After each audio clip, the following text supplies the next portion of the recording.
Well,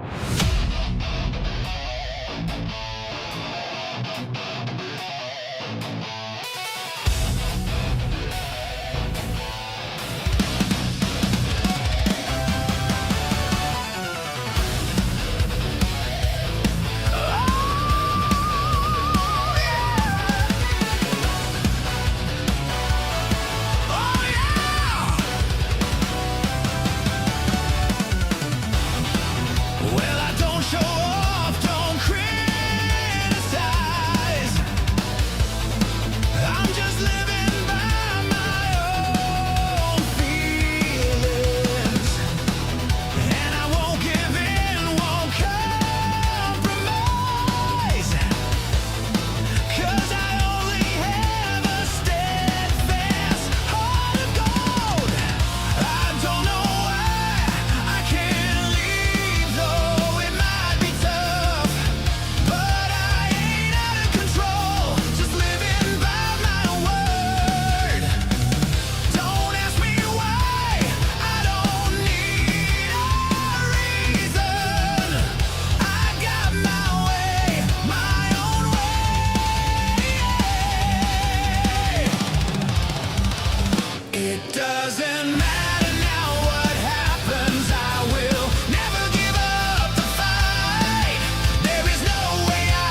will defeat insanity.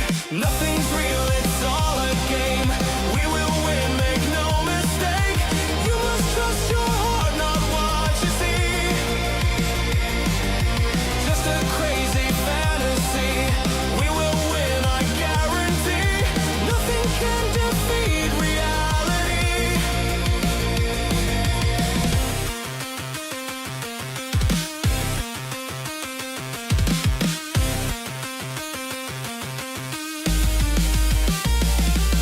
No matter what may come our way, we have the odds, we'll make them pay. 'Cause they're not real, it's make-believe. We will defeat insanity. 'Cause virtual reality are just a bunch of soulless fakes. Let's bring them down onto their knees. We will defeat insanity.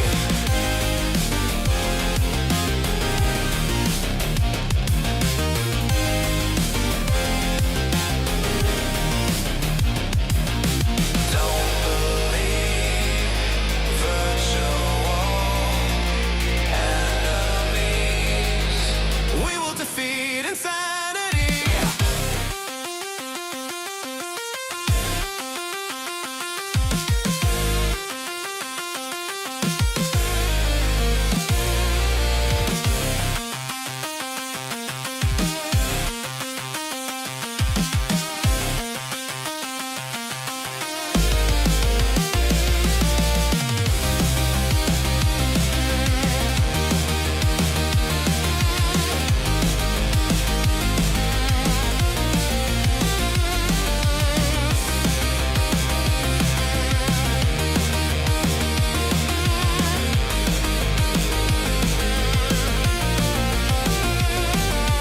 Nothing's real, it's all a game. We will win, make no mistake. You must trust your heart, not what you see. Just a crazy fantasy. We will win, I guarantee. Nothing can defeat reality.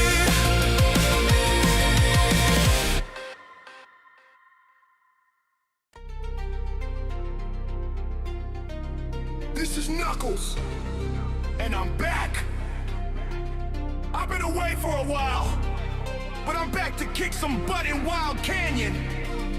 I shall find all the lost pieces of the Master Emerald here. I'm gonna get those fools. They wanna play with my emeralds? They playing with the wrong guy. Yeah, Ekadona, that's what I'm representing. Never seen a mic hawk spit like a menace. Wild Canyon fun, I gotta chase her back, huh? Yeah, rude, she's sexy and smooth. A double-cross spy thief that's out for my jewels, I'm feeling her in mysterious ways. That's why I stay on point like every single day. I gotta protect this place, I do it for my race,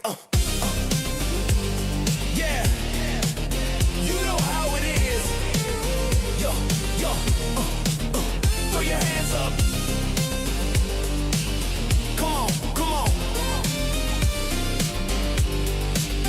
Come on, come on. Ain't nobody gonna come here and eat my plate, no.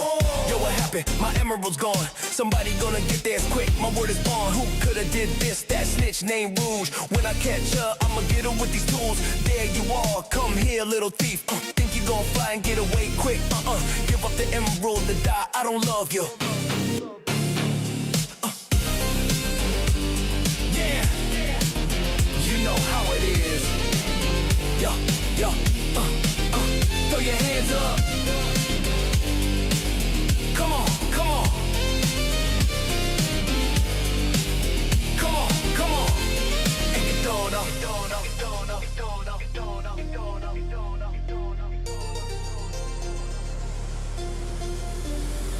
Ekadona, that's what I'm representing. Never seen a mic hawk spit like a menace. Wild Canyon fun, I gotta chase her back, Yeah, rude, she's sexy and smooth. A double-cross spy thief that's out for my jewels, I'm feeling her in mysterious ways. That's why I stay on point like every single day. I gotta protect this place, I do it for my race, Yeah, you know how it is. Yo, throw your hands up. Come on, come on. Come on, come on. Ain't nobody gonna come here and eat my plate. No! Yo, what happened? My emerald's gone. Somebody gonna get theirs quick, my word is bond. Who could've did this? That snitch named Rouge. When I catch up, I'ma get her with these tools. There you are, come here, little thief. Think you're gonna fly and get away quick. Give up the emerald or die, I don't love you. Yeah, yeah, you know how it is. Yo, throw your hands up. Come on, come on.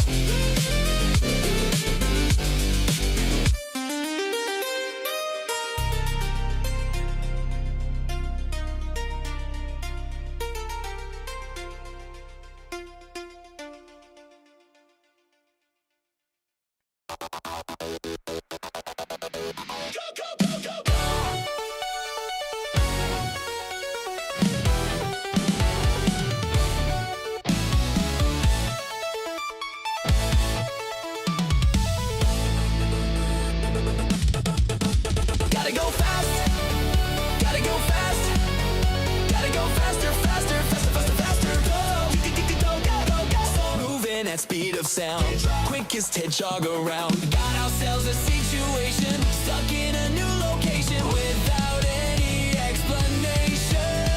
No time for relaxation. Don't break, don't fake, just go, go, go, go, go, go, go, go. Sonic is on the run. Sonic is number one. Sonic, he's coming next, so watch out for Sonic. Gotta go fast, gotta go fast, Sonic. Gotta go faster, faster, faster, faster, faster. Go, go, go, go, go, go, go, go. Sonic, Nick, Sonic. Gotta go fast, gotta go faster, faster, faster, faster, Sonic X. Chaos is in control right now. Hedgehog is on patrol. This new world is unexpected, but no, I won't reject it. I am unaffected. My life is always hectic. Don't break, don't fade. Just go, go, go, go, go.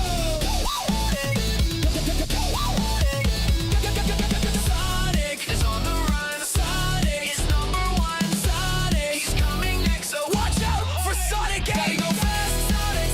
Gotta go fast, Sonic. Gotta go faster, faster, faster, faster, faster. Go, go, go, go, go, go, go, go, go. Sonic, Nick, Sonic X. Gotta go fast. Gotta go faster, faster, faster, faster, Sonic X.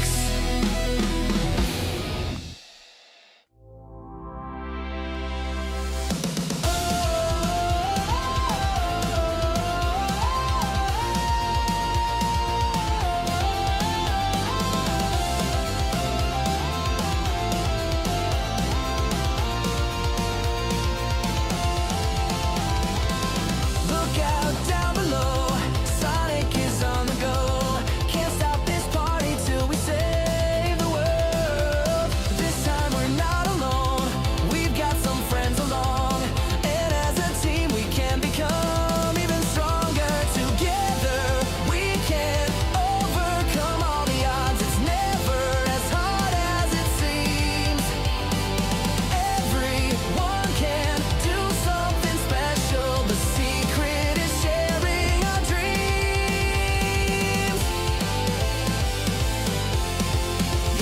We can make it if we all stick together. We won't give up, not ever. And everything's gonna be alright. We all bring out the best things in each other. Together we are stronger than anyone else could be on their own. So much better than alone.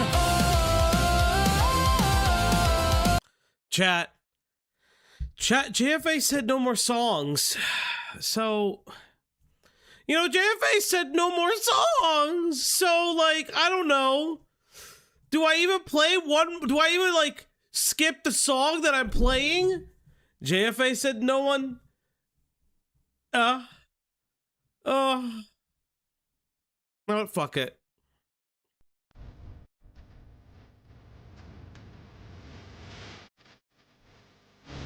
One more song.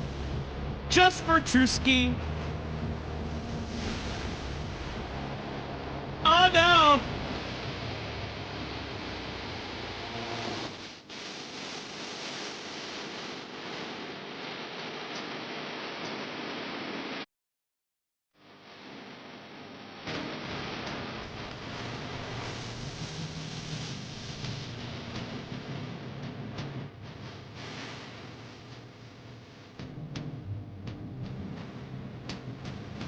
One Piece.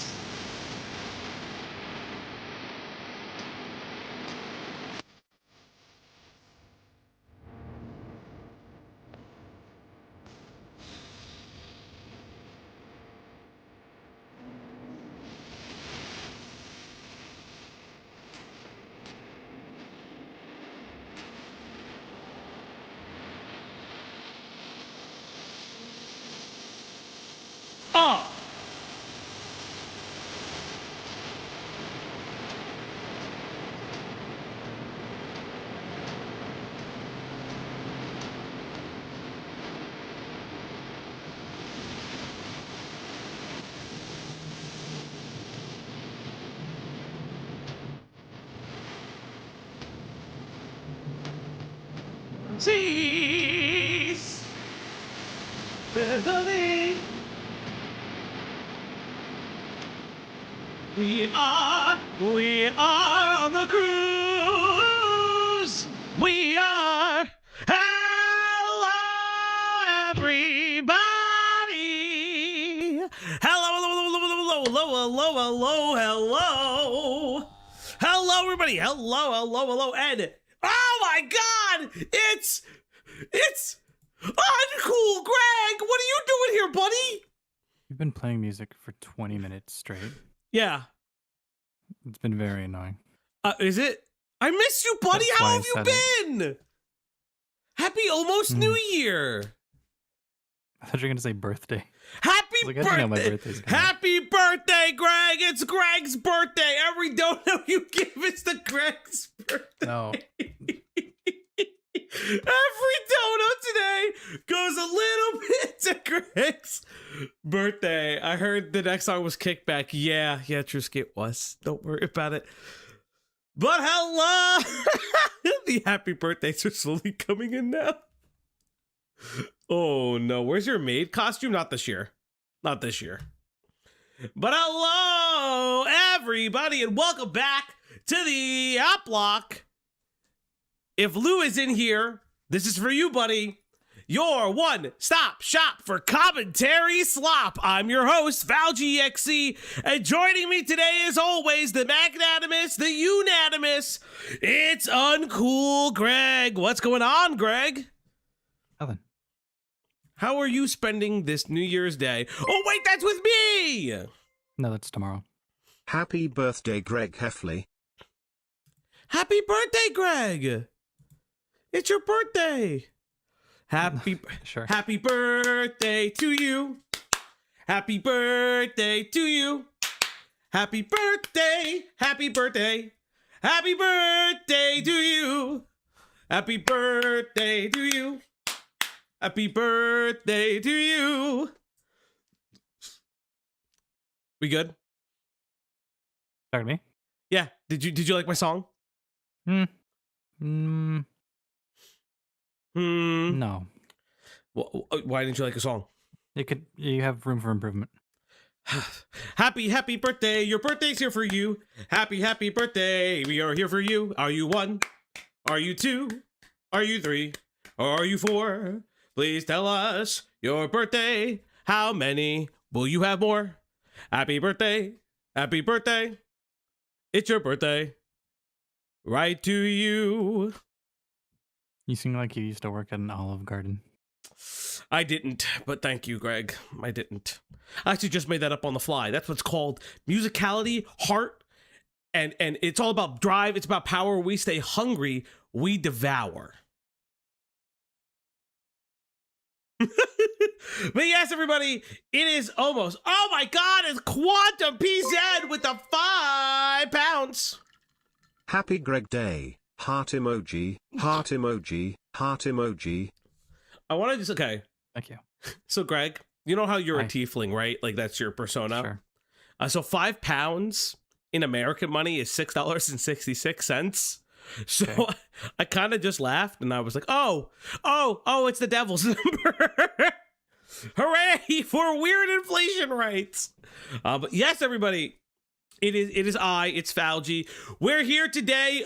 Greg, chat, if you're in EST, it's up to you to remind me when New Year's Day is, because I I won't remember. We'll watch the ball drop together during stream. I will probably have to step away to call my family and obviously reach out to Cloudy. But yeah, I have family, motherfucker. Do you call your family on New Year's?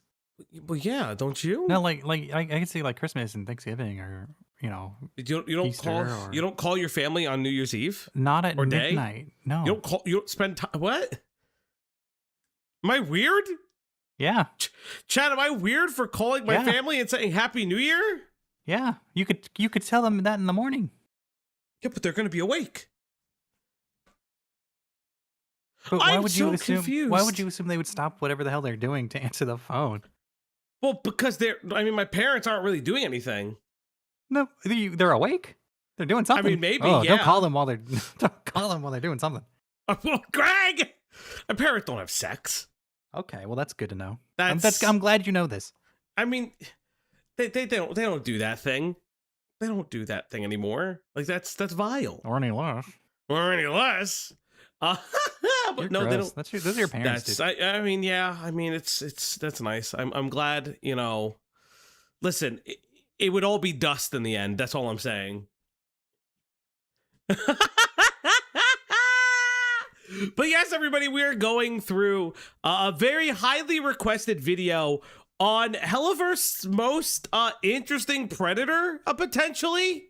Apparently, the Helliverse universe, like, fandom has, like, a crazy predator problem. This person has been a lolcow for, like, years.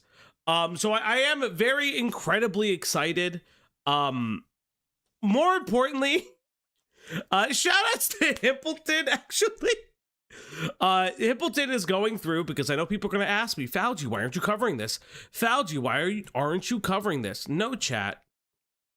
I will not be covering the Nightmind release document, the full release document, on stream. That's what I'm going to say. On stream, I won't be covering the Nightmind doc. On stream. I don't know what that means. Don't worry about it, Greg. Don't worry about it. But yes, everybody, it is I, it is you, it is everyone here. I don't. Thanks for doing the slop intro, Falgi. You know what, JFA? This is pedo content. You're gonna be surprised. Don't space. I don't care about Duckbringer. I'll be honest. I don't really care about poll content or poll adjacent content that much. Like we've covered like the Destiny stuff, and every once in a while, like something because it's like a big, like it's a bigger thing, like on the platform. But I don't really care about poll content, dog. Didn't you cover the Nightmind doc already? Fun fact, they released the full version now. The internet was not impressed. So yeah, there's stories with that document. But yes, everybody, more importantly, let's go over some of the most interesting stuff in the document.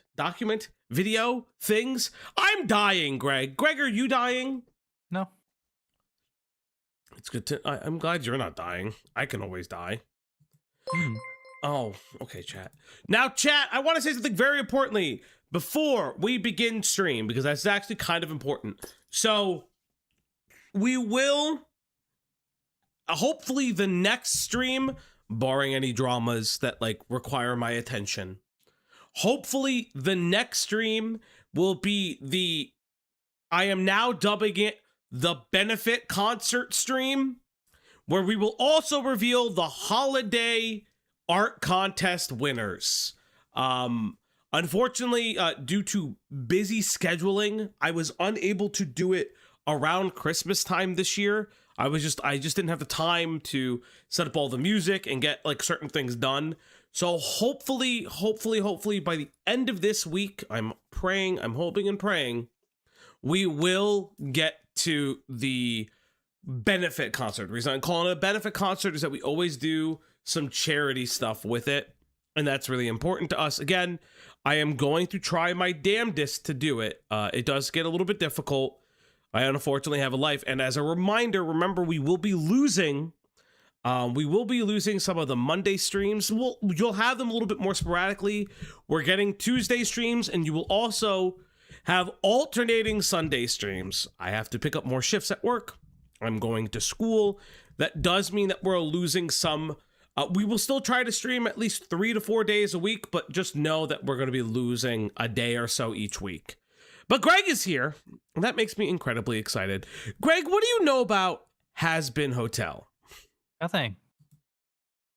What do you know about Hell of a Boss? Stop. Oh, I've never watched any of these. You refuse to watch them with me. That's not true. You refuse That's to watch true. them You with hate me. them. You never want to watch them. You never have asked me to watch anything. You've never with have you. asked me. Now, see, I can spin it on you too. I have never ever I've never ever Words. hold up. Repeat yourself. You've never asked me. You've never asked me. No, you've never asked me. This is not fair. You've never asked me. So, have you watched it?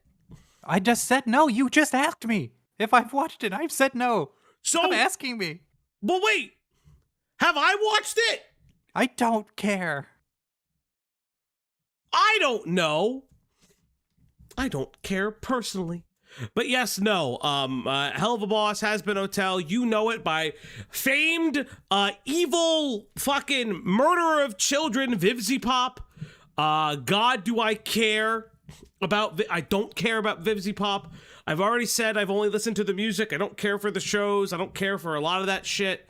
But again, that's all I know is that Vivzy Pop is evil and yada yada yada. But That's all I've heard online too. interestingly, Wonder put out a video. Who? Hi, I'm Wonder of. I was reading Him Wonder. Well, yeah. It's Hi, I'm Wonder of I'm of Illuminati tried to ruin my life fame. I know that they're their own YouTuber. I know. I just like making fun of it. But more importantly, there's apparently there's this cosplayer that may be one of the most insane individuals I have ever seen and I have ever witnessed. I have watched maybe the first minute of this video, closed the video, and said, hey, I think this is a stream. So Greg, are you ready to learn about what a crazy person Aris cosplays is? Sure. Let's get into it. True, you liked your brother's 14-year-old friend. Yeah, but I used to have a crush on him. That Oris? Huh. Well,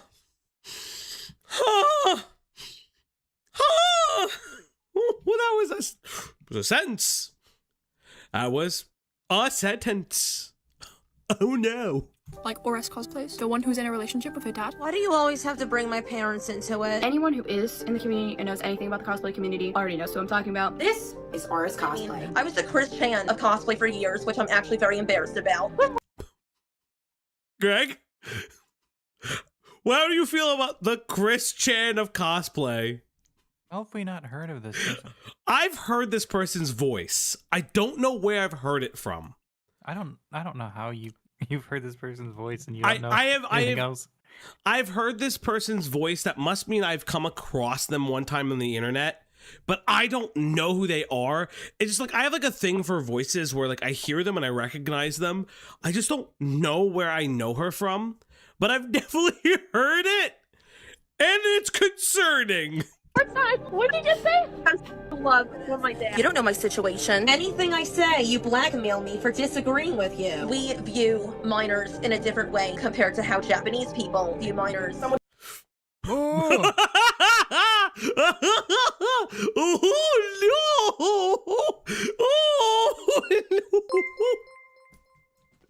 Oh, Kikassier. oh boy, this is a. Oh god. Oh god. Oh, also, if watching Himpleton, I'm sorry I can't make your stream. I know you're covering the doc. We could talk later about it. Oh boy. Who literally in an audio clip said that they were attracted to like a 14-year-old minor. I feel like there's like a gray area. He came in my room with me. You know that in Japan, they view 13-year-olds as adults. I have a lot to say about this person. Absolutely insane. I don't really want to question the Japanese. Do you think that you're the victim in this situation? Oh, well, not really want to question the Japanese. Do you think that you're the... Is that her father? No!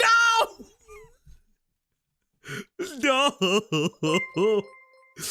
Oh no! Not even a minute in. Oh boy, here we go. Happy solar rotation. Happy solar y'all. rotation, guys. Oh fuck me. Oh boy. victim in this situation? Oh, well, not 100%. It is currently 6:30 a.m. because I had a lot of trouble sleeping last night. So in this video, I'm going to be addressing something very serious then. Goodbye. Okay. Cosplay. A hobby and way of life, both treated with love and respect by those who participate in the joy that is realizing your favorite characters to life. Bro, having a deep voice on the internet is like, it's always just like the instant, like, okay, I'm gonna talk like this, and I'm gonna have a serious video, and I promise you, cosplay, evils. Media that gave me joy in 2025, Sinners, K-pop Demon Hunters, I Am Frank Elder, Silk Song, Mighty Nine, Stranger Things Season 5, Wake Up Dead Man. Wake Up Dead Man I really need to watch. And you, Felgi? You're also one of them? And you? Oh! Why did you like You? I hate that show. That's mean, actually. I liked Sinners. I watched Sinners. What did I watch? See, here's the problem. I don't watch as much media as I used to because of streaming so much. Just don't stream a day you want to go see a movie. That's true. But I don't even want to go to a movie theater anymore. That's on you. Actually, no. Well, because the last time I went to the movie theater was watching Nosferatu, and it was so bad. God, I hated it. You know what? I really wish that I could see Del Toro's Frankenstein in theaters, but they didn't really. It was very limited. Very limited. You have to make an event out of it. Yeah, and I don't. I wish. You should have. But you should have tried. Well, you're not here. Fly here. What do I have to do with you going to watch a movie? You should do it with me. Do you only go see movies if you're not alone? Yeah. All right, that's on you. And communal setting. From wildly popular meetups at anime conventions held across the globe, to viral sensations on social media who share their craft with millions online through photo ops, humorous skits, and other various displays that represent the joy that such a diverse hobby can bring, cosplaying is truly an artistic marvel. Whether your cosplay is a one-to-one real-life interpretation, hey, it's Grandpa Gundam! Forged by long hours of dedication, if you casually put something together just to participate in the fun, or even if your cosplay is leaning on the more questionable side of things. Puppy. This chicken's bussin'. That was Ace's real face, by the way. If you've ever wanted to see what Arrow Ace does for side content, that's what he does for side content. Cosplaying, for the most part, is truly an incredibly rewarding passion, consisting of individuals who oftentimes may be more reserved, finding themselves coming out of their shell. What is this? What the fuck am I witnessing? That's Yayo Cheese. Rotting would love this. Rotting would love this. Chuli Nation conquers all. Thank you, Chuli, for the official, unofficial raid. Thank you. I don't know what is happening. What is this that I'm witnessing? To participate in a warming sense of belonging. However, veering off the path of night. Wow, Salad Fingers is crazy. Of the darker aspects hidden beneath the surface. That's actually a really good Tomino Uzumaki cosplay. I really like that one. Cosplay culture is not absolved of its negative aspects and bad actors by any means. From the mildly annoying to outright psychotic. Damn, somebody got buff in the last time I saw him. Damn, Wonder. Good for you, brother. cosplaying community has brought forth some rather interesting individuals who have been the subject of online scrutiny throughout the years. But with our character of interest today, a predatory individual who has been virtually blacklisted from every major anime convention in the country, who has a special kind of love with her father and has a family made up of Axis?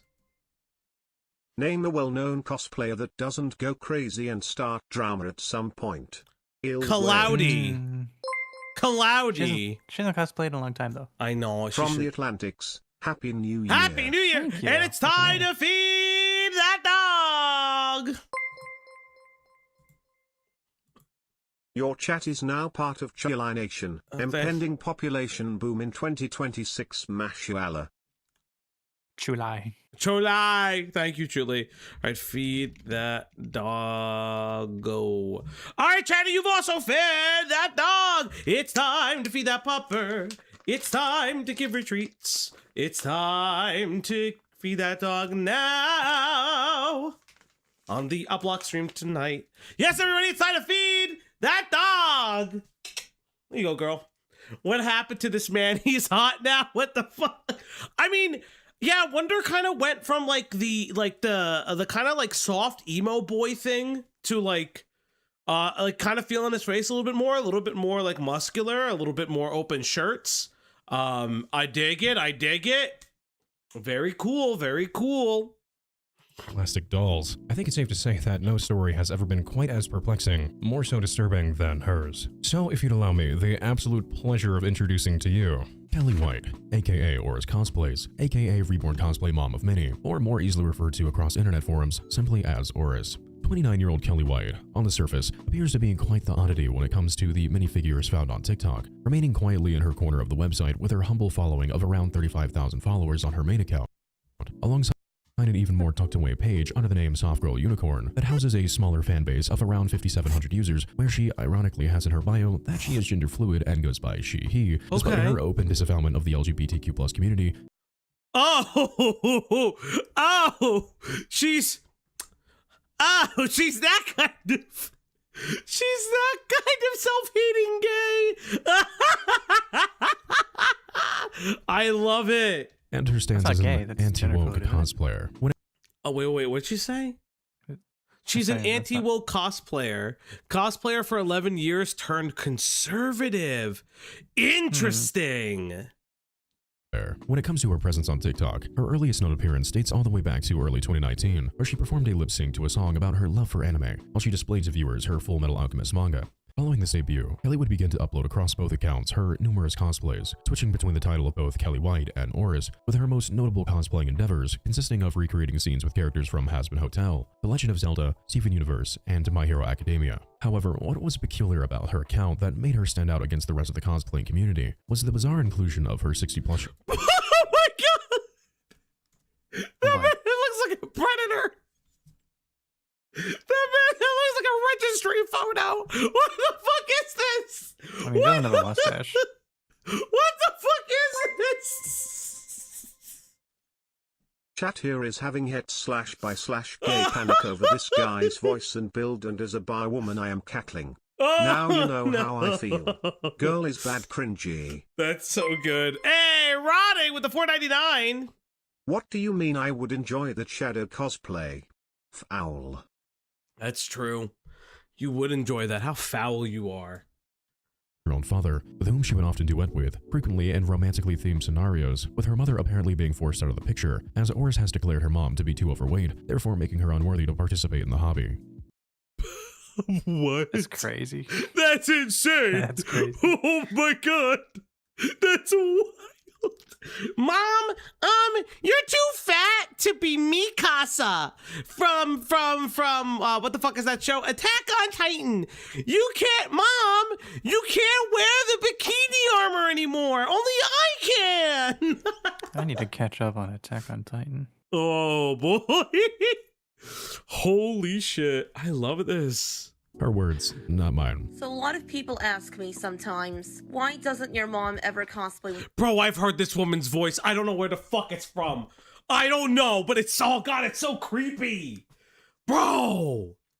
you if your dad cosplays with you? And I'm gonna sound very mean, but I'm also gonna compare it to like how in Hollywood— Oh You realize I hold the power when it Wait, comes Matt. to your sonic sona. Choose wisely. Yeah, Rotting, where is my sonic sona? It should have been chop, Rotting. Why don't you commission it? It's in the works. So why isn't it out? It's almost done. I'm not saying my mom's fat. I'm just saying if she was like skinnier, and she's losing weight, by the way. And yesterday I gave my mom a goal. If you get to 180 pounds, maybe you can cosplay Queen Eleanor with me as Merida. And what? What?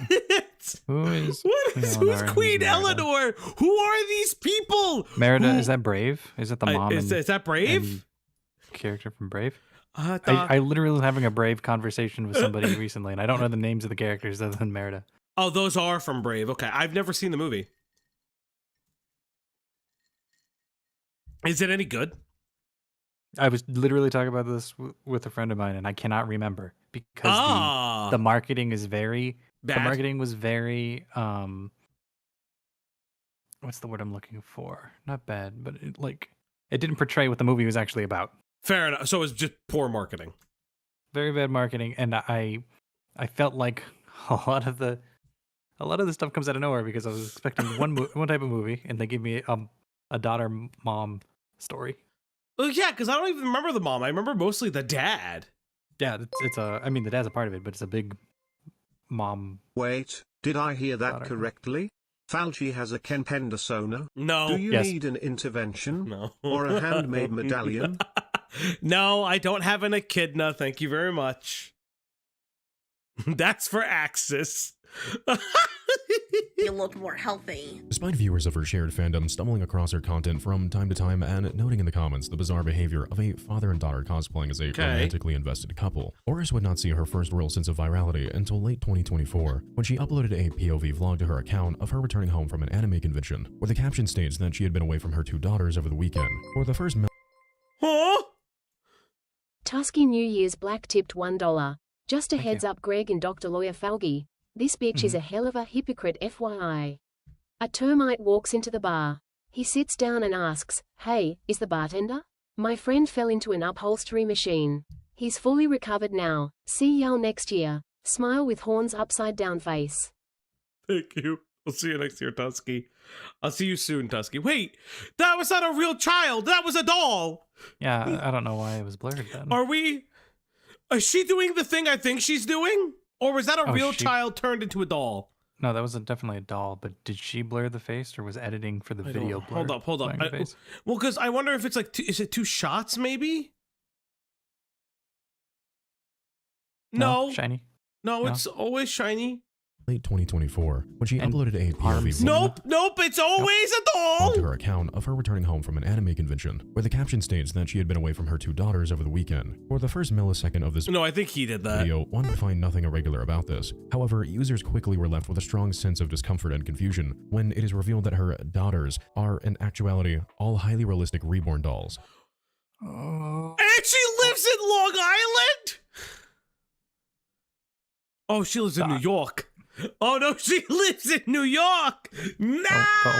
The one on the left is very pixely, but it's giving me like the Grinch Stole Christmas Whovian face. Yeah, it does. Through the pixels, I can't explain it. Welcome Christmas, come this way. I don't remember the rest of those words. Is that those are the words? Greg, help me.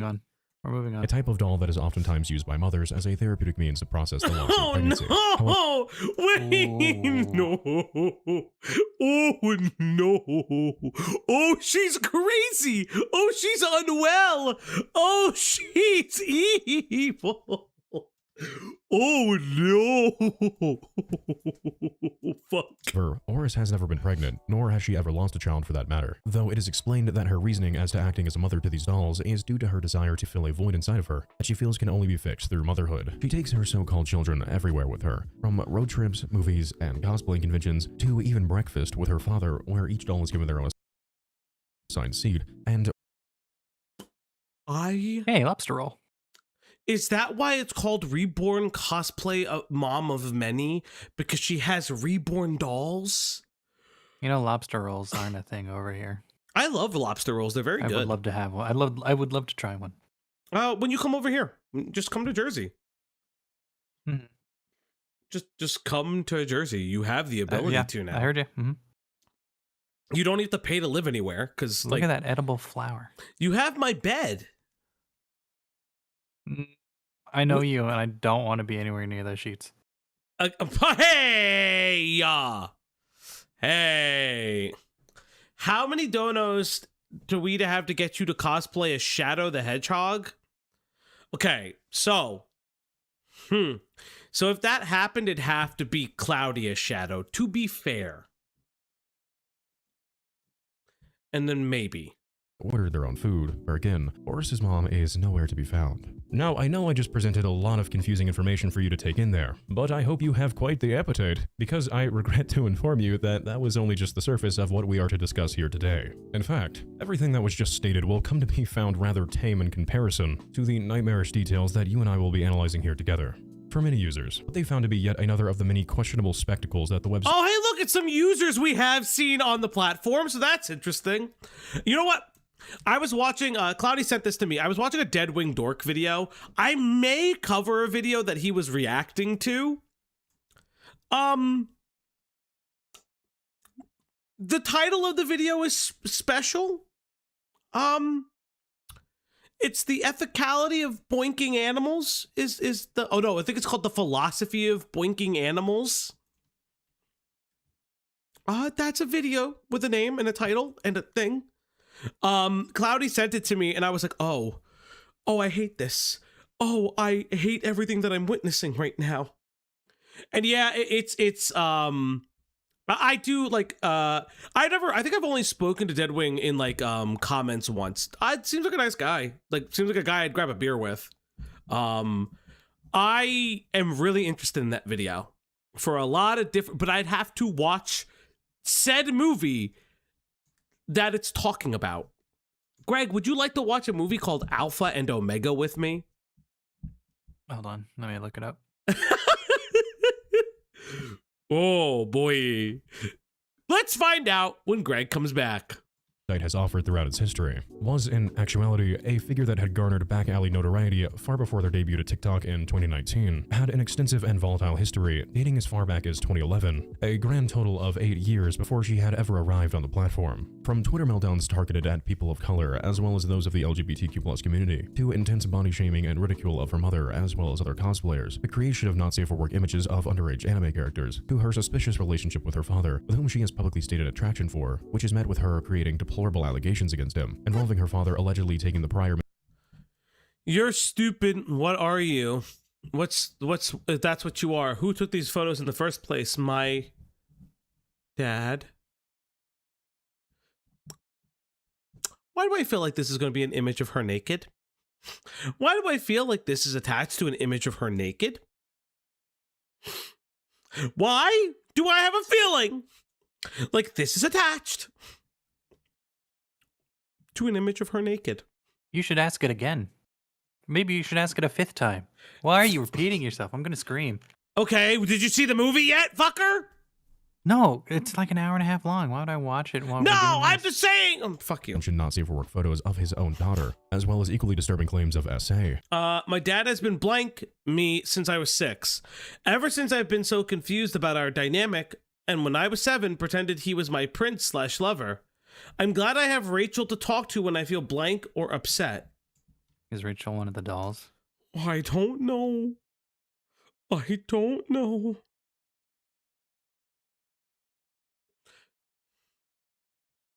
Followed by Oris's controversy involving sending not safe for work photos to minors in exchange What? for money.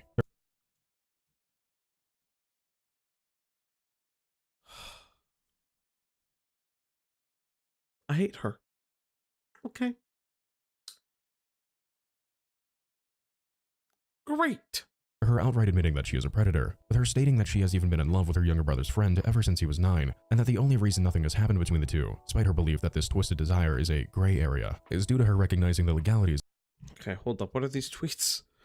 Greg, I'm so fucking scared, dog. What the fuck did I stumble into? Is due to her.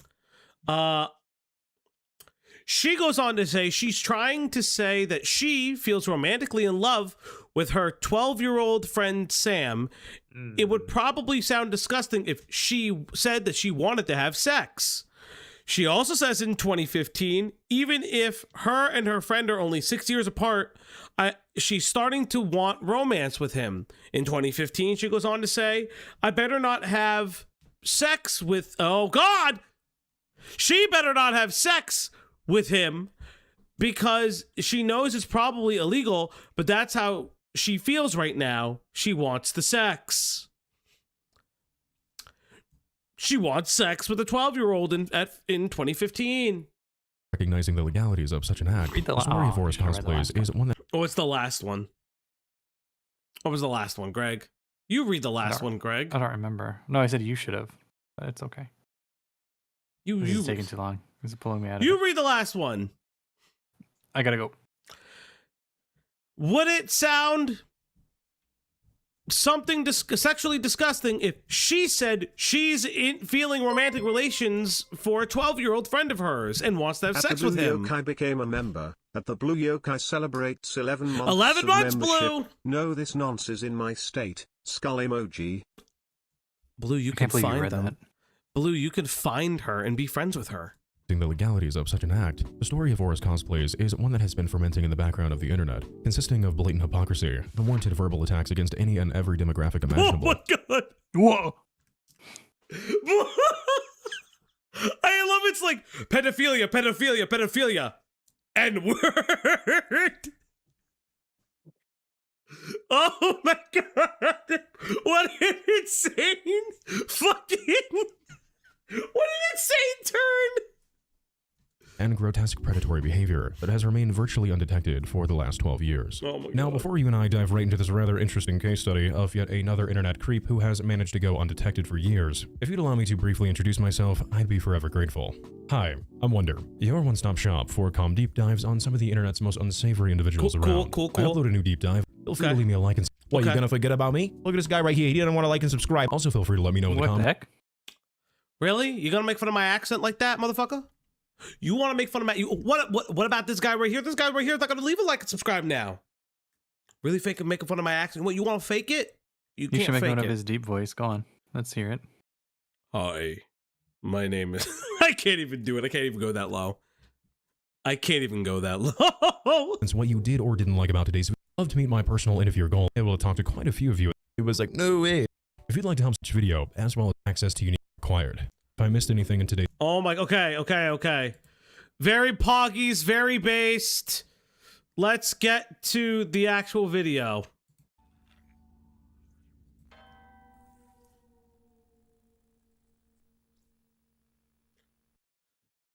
Why are you not good at doing your own accent? Pie, you can go fuck yourself. I do remember there's like a video clip of you saying that when you were 20, you had like this huge crush on someone that was 14. Oh, yes, I know what you're talking about. His name is Sam. He's more of my brother's friend. You libtards are the people who are hateful. Anything I say, you You libtards? Okay. We're here! We are here! blackmail me for disagreeing with. Is it true you like your brother's 14-year-old friend? Yeah, well, he's 16 now, but I used to have a crush on him, 16 is still under the age in the United States if you're 22. I know. Oh boy, I need to make a thrilling disclaimer here. Since currently a certain little wonderful platform has recently given a bunch of clankers actual admin privileges to control alt-delete people like me on a whim, I will stupidly have to censor the faces of these literal plastic dolls and put a small disclaimer text when they appear that they are, and I state, not real. There are no— Okay, that's, you know, I kinda get that. That sucks.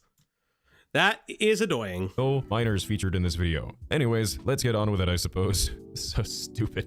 Before you and I can begin to fully explore the volatile details surrounding— Wait, where the fuck did the hat come from? We've added a hat to the accoutrement. It's a different shirt now? What is happening? Also, he's still in the guinea tea gimmick. He's still in my guinea tea gimmick. I don't like this. I know what's happened. You're not wearing it right now, so you don't get to claim it. But I know what's happened. What's happened? This was filmed on a different day.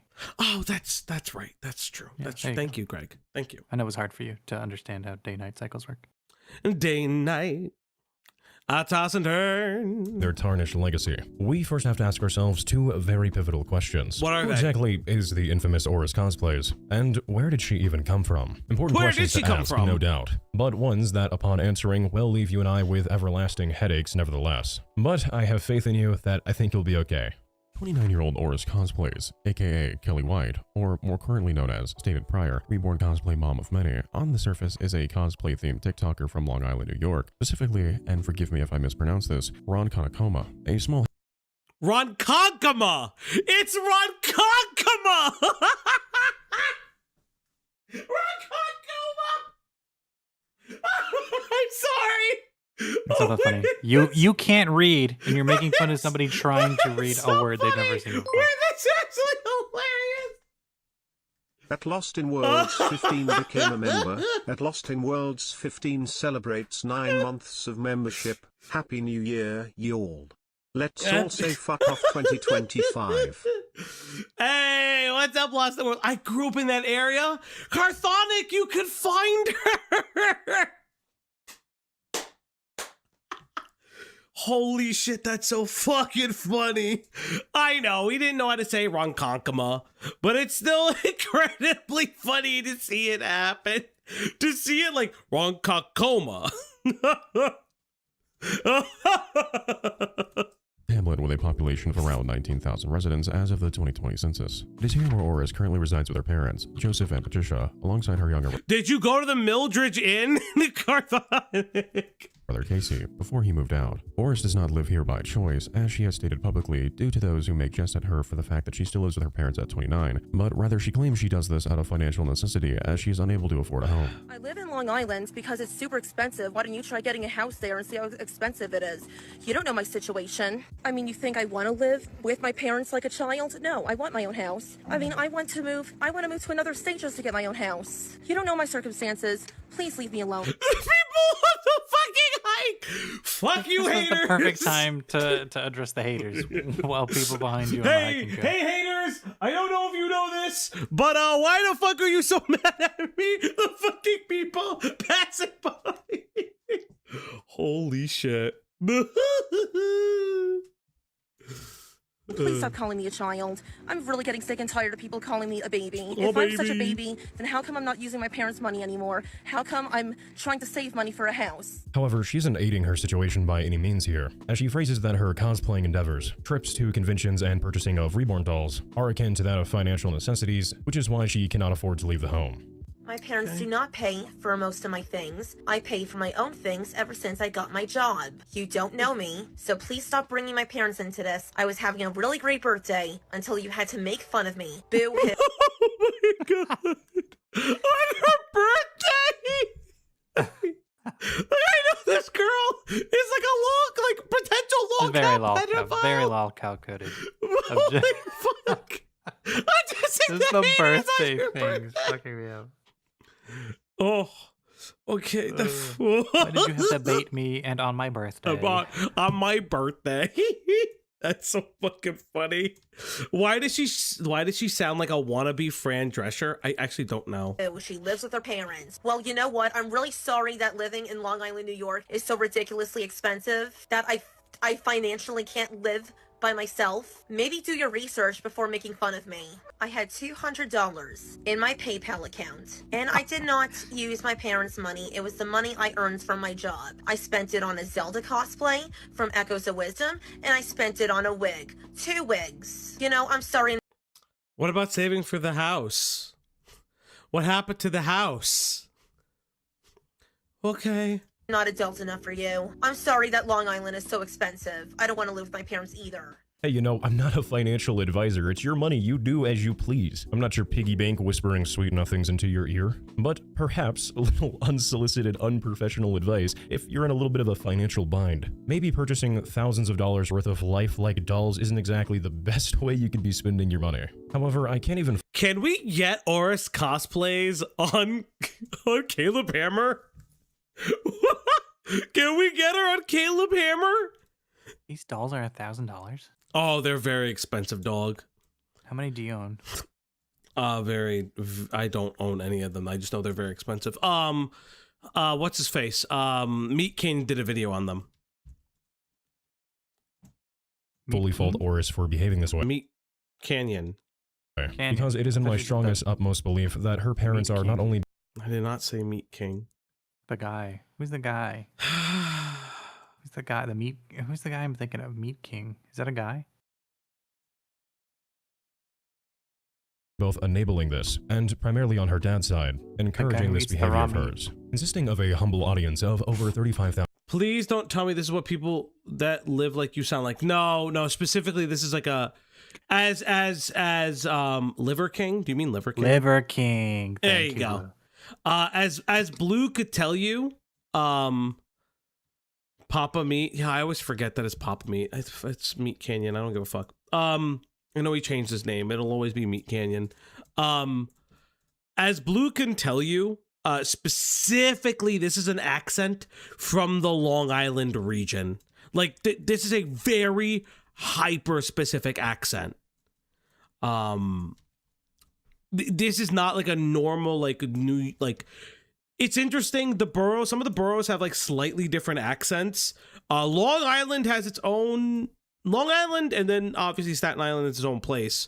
But, like, they have very specific accents. 1,000 followers, with over 1.5 million likes attributed to her account. Oris's account primarily revolves around her day-to-day life as a cosplaying quote-unquote mom to her, as the name suggests, reborn dolls. Lifelike dolls that are usually provided in rare instances as a therapeutic means to help a mother cope with the loss of a child. Something Oris herself has never actually experienced. However, this does not prevent her from starting what she believes to be a legitimate family in her eyes. Throughout her content, one can find numerous family vlogs with her current reborn dolls, Emily, Jen, Ashley, and Summer, where she takes these lifelike dolls out for everyday occasions such— Oh, fuck me, man. She is the town freak. Holy shit. Holy shit. It's a fucking restaurant dog. as frequenting restaurants, road trips, movies, and walking around Long Island together, capturing every moment like a proud mother watching her children grow up before her very eyes. Oris, despite recently selling off her son Adam for $72 to Blue— No! She She sold one of the kids! Oh no, he wasn't doing good in school. Oh my god, she sold the boy! That's insane! She sold the boy to give the other three a better life. This is heartbreaking. Please don't, This is what would happen in ye olden days. Yeah. Listen, just don't put a black light on that doll. That's all I'm saying. is currently in the market for several new additions to her family, according to her Amazon wishlist, where she is seeking 3 more dolls to call her daughters. She states that once her family unit is finally complete, she will obtain more dolls, but— Is she trafficking children? Insane, Rose! That these will strictly be for cosplaying purposes only. Interestingly enough, Oris has actually had a small amount of articles written about her. You know, I've never seen a black reborn doll. You know, you can buy it. You could buy them. Make your own. You can buy it. Put up a 50 gifties goal. You will buy one. Yeah. 50. No, not me. Not me. This thing's at like $1,000. Okay, then 50 gifties times 4 getting $1,000 dono goal, and I'll buy a reborn doll. Write it down and type it up. It has to be in one singular stream. $1,000. I have to. If I had to buy a fucking reborn doll, I'll actually slit my wrist. Oh my god! I am not holding it every stream. It's going in the back. It'd be an amazing stream prop, though. Wait, because think about it. Then when you get shirts, you get to like put them in shirts. Oh my god! It'll be a black. You know what? If I get $1,000 in one stream from one person, I will get a black reborn doll and I'll name it Axis. Holy shit! I'm crying. Oh,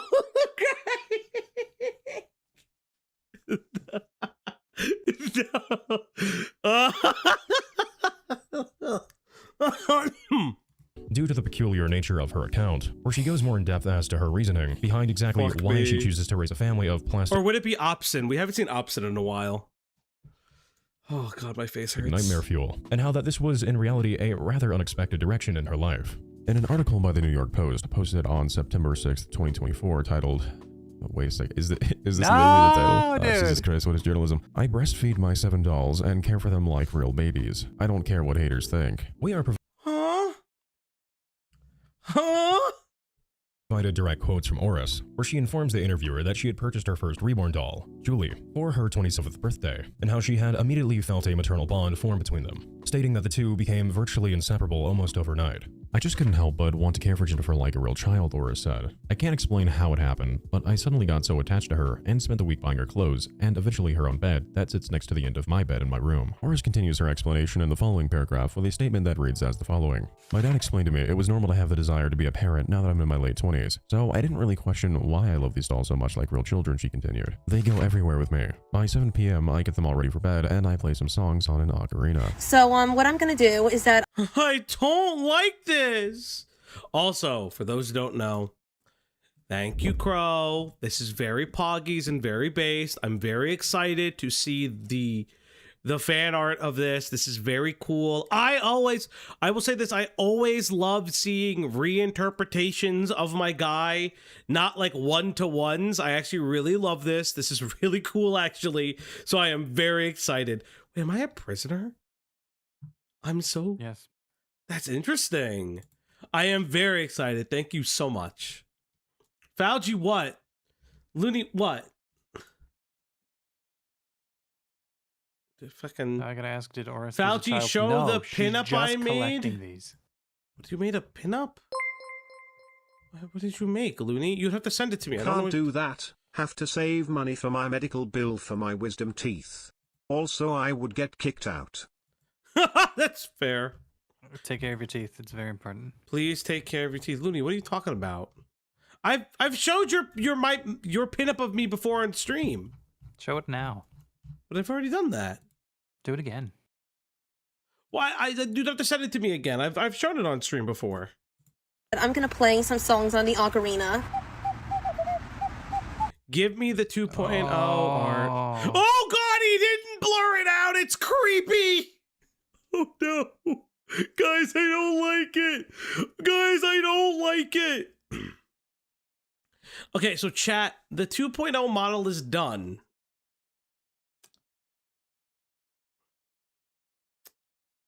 And here it is. The 2.0 model is done. And here it is. I'm not going to show it off yet. Why does it look like that? Because it's evil. It's incredibly evil. That's evil. No, I'm not showing it off yet. I don't have, I have permission from the artist. I just kind of like, I don't know if I should yet. Have you guys earned the 2.0 reveal? I don't think so. It's kind of fucked. Why is it doing This article then concludes with a summarization that Oris had began to combine her love for reborn dolls and cosplay into one singular passion. No prisoner stuff. Oh, it's a P3 thing? Oh, that's sick, actually. Thank you. That's actually dope as fuck. Slug, now retired, tipped $1. You won't show the video of white boy I posted in Beckett's server, cause you hate puppies. Either way, you're the mighty Falgipo. Thank you, Mr. Retired Person. We aren't Beckett. I keep telling you. Thank you, Mr. Retired Person. Enjoy your retirement. Don't call yourself that. I'm sure you're not at all. I'm over here learning to wanting to learn 2D ringing, and you want the cock tease as usual. Huh? It's a blue. Fine, I'll send it to you, Blue. Give me a second. And how she had rebranded her TikTok account to represent And this. here it Hence is. the obvious name, Reborn Cosplay Mom of Many. Also, a small error I noticed that isn't really of major importance, but something you may have noticed if you were doing quick math with those dates there. This article states that Kelly was 29 in 2024. However, this isn't accurate, as was briefly shown prior. Oris just recently turned 29 in October of 2025. There is back and forth misinformation surrounding her age online, with some users stating she is in her 30s and early 20s, which is incorrect. For clarification, Oris's birthday is October 21st, 1996. Oh yeah, another thing I wanted to share with you. Entirely pointless information, but this article painfully begins with a pun that states that Oris is doing the best she can. I hate you. Funny. I had to experience reading that, now so do you. With that cleared up, let's continue. When it comes to the other varying aspects of her account, Oris can be found portraying her favorite characters from media, with her most notable cosplays being that of characters from The Legend of Zelda, Has-Been Hotel, Steven Universe, My Hero Academia, as well as many others that would take far too long to list, but her portfolio is quite extensive. Often featured alongside in these cosplays of her is her father Joseph, with whom she frequently makes couples TikToks duets with her on her page. But not only does this pair do TikTok together, the two have been going to conventions as a couple long before her debut to TikTok. And yes, Excuse me, what? What? Purposefully use the word couple because they quite literally cosplay as characters that are shipped together, which is, yes, the intended goal. To cosplay romantically father-daughter style. There is quite a bit, rather a metric ton of disturbing details that we will unpack together here soon enough. Before she became known as the reborn cosplay mom of many over on TikTok, Oris's first appearance to the internet that I could find dates all the way back to June 2nd, 2011, when she posted to her still active Deviant account, simply known as Oris, fan art she did of a character known as Midna from the game of The Legend. Okay, adult Midna based. Adult Midna based. Zelda Twilight Princess, a humble introduction expressing her admiration for the franchise that would act as the first glimmer of what would fully develop into a complete and utter 12-year-long dumpster fire that is actively still burning behind the scenes to this day. This DeviantArt page, consisting of countless lewd images of Oris that no amount of bleach in my Midna was an adult, yes, but it's her adult form, I'm just saying specifically. Check stream chat. You're welcome, Falgi. Why? Don't. Why am I checking stream chat? I'm afraid. That's going to be a sticker in the Discord. We're going to run out of stickers. Where's the video, Beckett? I'm going to send this to him. Zilla, can you make the text a little bit bigger and more like, it pops out a little bit more, like some shadow or like some outlining? I will send this to Beckett unironically. I will send this to Beckett. My eyes will ever be able to cure witnessing had a rather innocent beginning in comparison of what was to come. There isn't much here aside from the aforementioned not safe for work images that is incredibly peculiar in nature to take away from this account, but it does provide us with insight as to what Oris is like as a person and how she has evolved from her earliest years. When visiting the biography section of her account, one can find a description that reads as the following. Current residence, Long Island, New York State. Favorite genre of music, Zelda, other video games, music, Disney, and Les Miserables. Okay. I know, I'm incredible.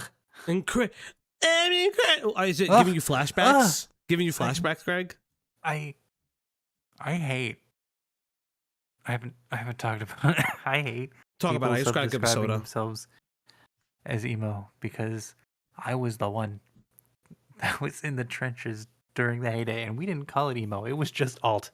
It was just alt and whatever else. People derogatorily called it emo, but let's be real. It was never picking up as the mantle in a positive note. So people retroactively claiming it to be emo or calling themselves emo post 2008 gives me a strong feeling of rage. Despite all your rage, are you still just a rat in a cage? That's not even from that time period, nor did you hear anything else I said. No, I have my wireless headphones on. No, you heard it. You didn't listen. You didn't understand. You didn't comprehend. Well, because I wasn't a scene kid. I'm not saying scene. Weren't you a scene kid, Greg? No. You sent me the videos. No, I'll send you a video, all right? I'll send you a video of something. Is it your penis? Your peanuts? Emo. This bio of hers continues on and actually goes rather in depth in a very specific way, as it goes on to state the foods that she likes, the food she hates, followed by her favorite seafood, musical artists, and anime. Wait, what are her favorite foods? State the foods that she likes. She hates little kids, but she is a little kid. She likes. Favorite foods are salmon, rice, wild strawberries, wild carrots, oatmeal, crab cake, salad and lettuce, meatloaf, tuna, bluefish, lobster, trout, green beans, flounder, fluke. She likes a lot of fucking fish. Holy fuck.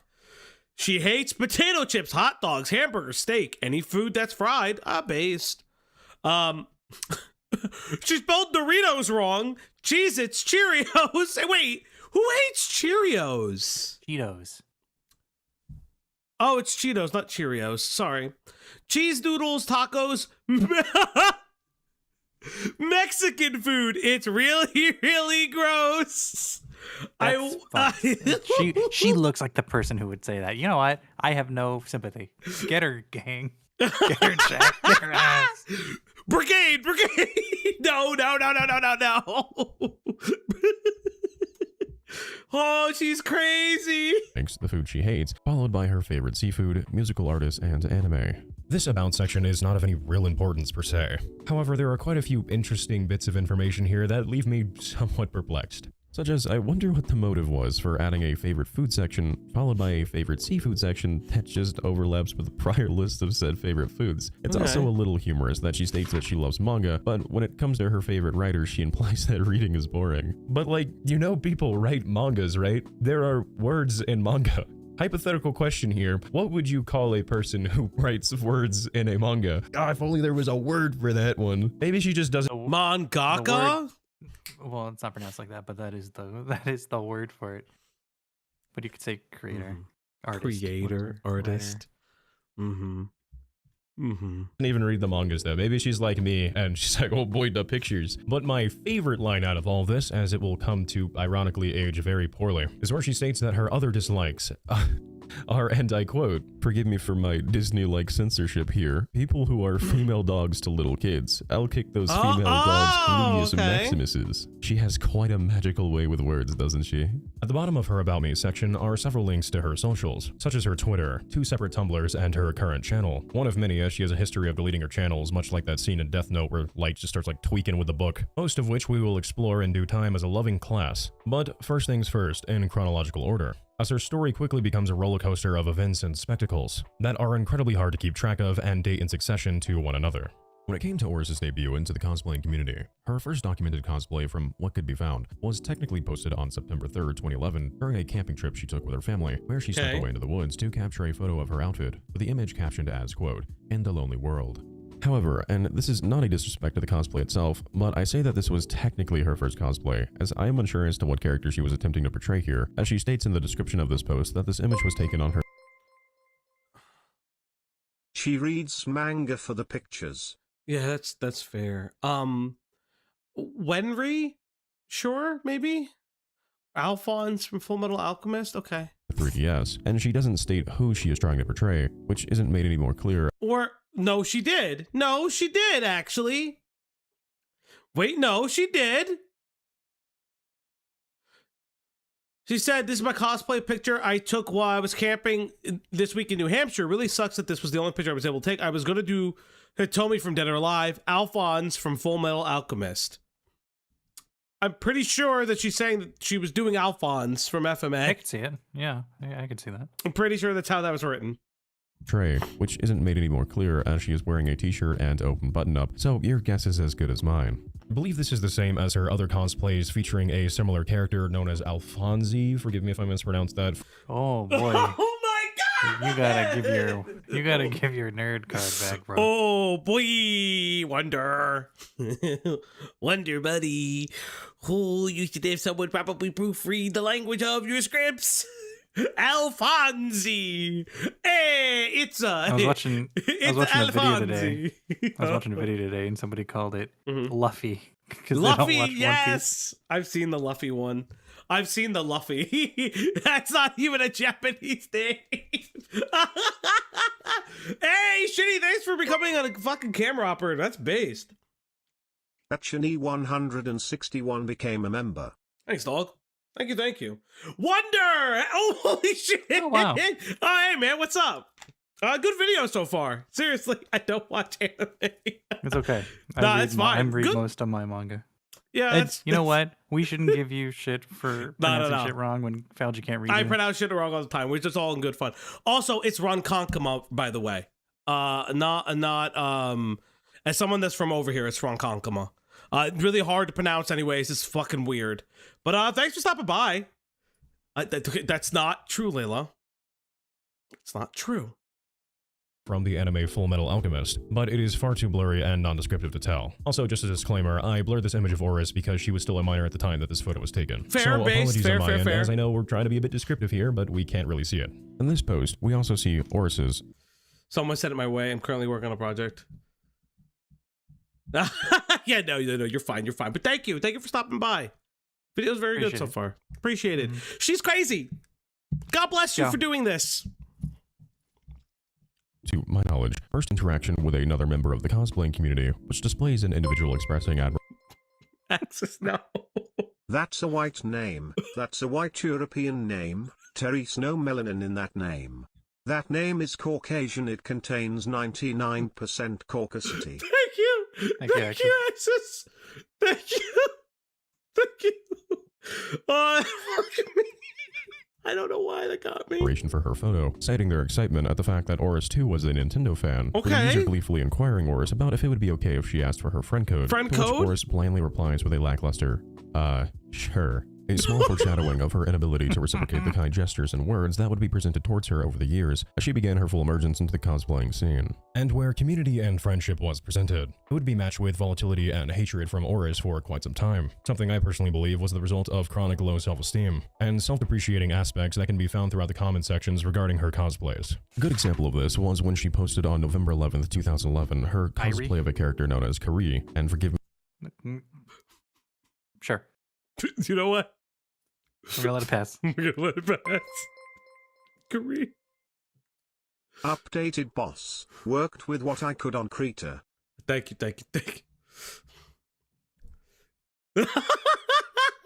Have a solid night, man. Thank you for stopping by. New Year. And have a happy Thanks New for Year, stopping Wonder. by. Thank you so much for stopping by, dog. Thank you.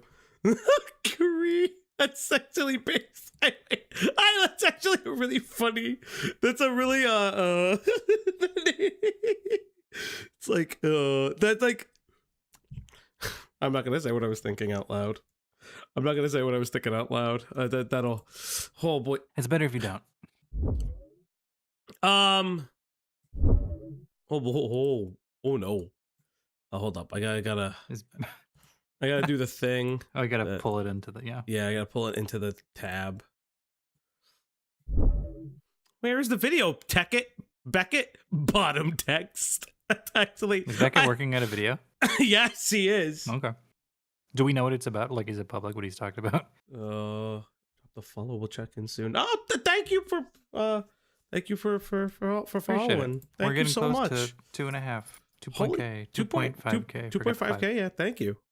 Holy Lord. Forgive me if I mispronounced that, from the series Kingdom Hearts, where the last line of the description reads as the following. I don't understand why people love my cosplay so much. To be honest, I think this is a crappy picture of me. Something off the cuff I also forgot to mention is the fact that there are several photos where Oris can be seen using Photoshop to make herself appear more thin than she actually is, which, quite frankly, is really sad, as body dysmorphia is one of the worst things anyone can experience. These sentiments would eventually blossom into full-blown toxic perfectionism, placed not only on herself, but others in the cosplaying community, as well as her own mother, with whom she refused to cosplay with, publicly stating that despite Bro, she's so mean to her mom! Hey, yo, this fat bitch can't do shit with me. Also, if one of the mods can grab me the New York City ball drop live stream, that'd be greatly appreciated. Just tag me in our live stream mod chat so I can actually just like pop it when it becomes New Year's. There's interest in participating in her daughter's Yeah, she's not really that fat either. Like I don't really care. hobby. Oris believed that her mother was too overweight to accurately portray characters, God, it's so citing mean. that she would cosplay with her mother so long as she meets Oris's, I guess, government-mandated weight loss goals.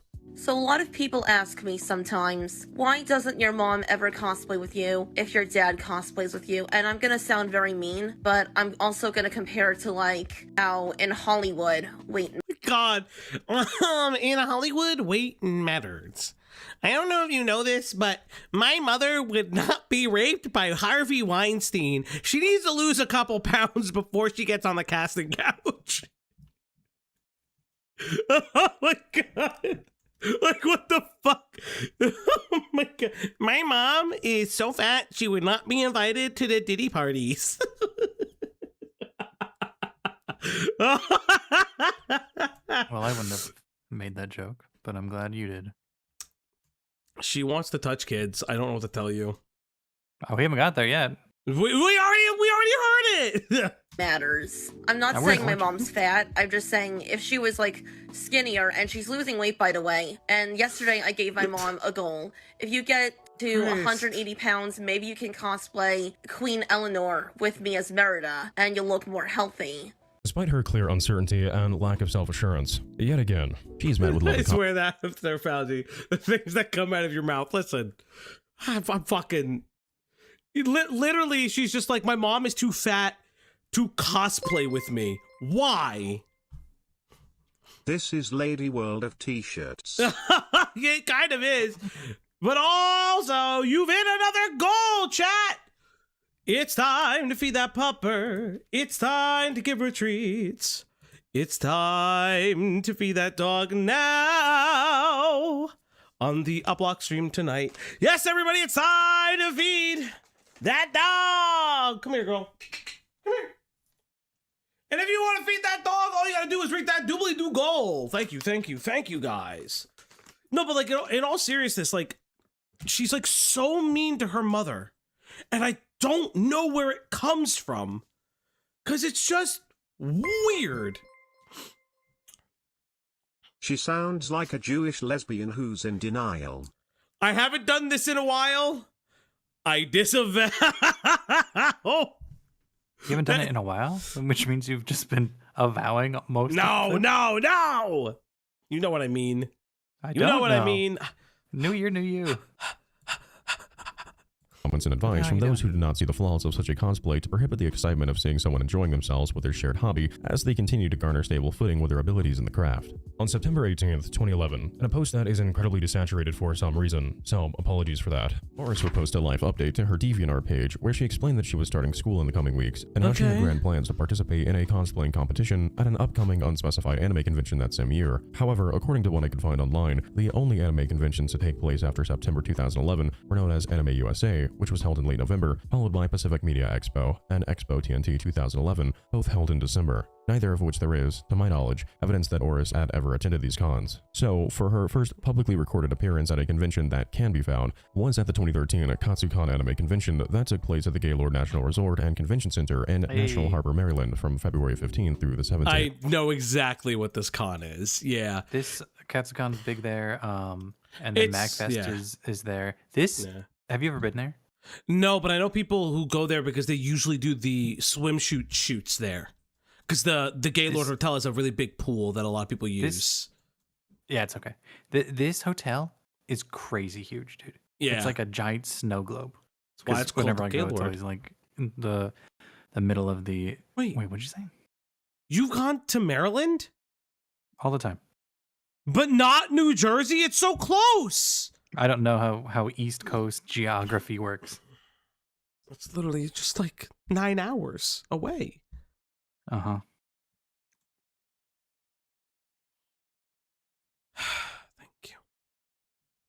It was here where Oris would fully begin her journey as a cosplayer, with her presence once solely being bound to that of Tumblr, DeviantArt, and Twitter, and to now becoming a full-on active member within the scene, associating and sharing her passion with other like-minded individuals, in person over a weekend of entertainment and fun events alike. She would even be fortunate enough to go from using her 3DS to capture her efforts to meeting a photographer by the name of Alicia Griffin, who would take Oris's first ever professional cosplay photos of her as a Zelda variant from the game The Legend of Zelda Spirit Tracks. Okay. Okay.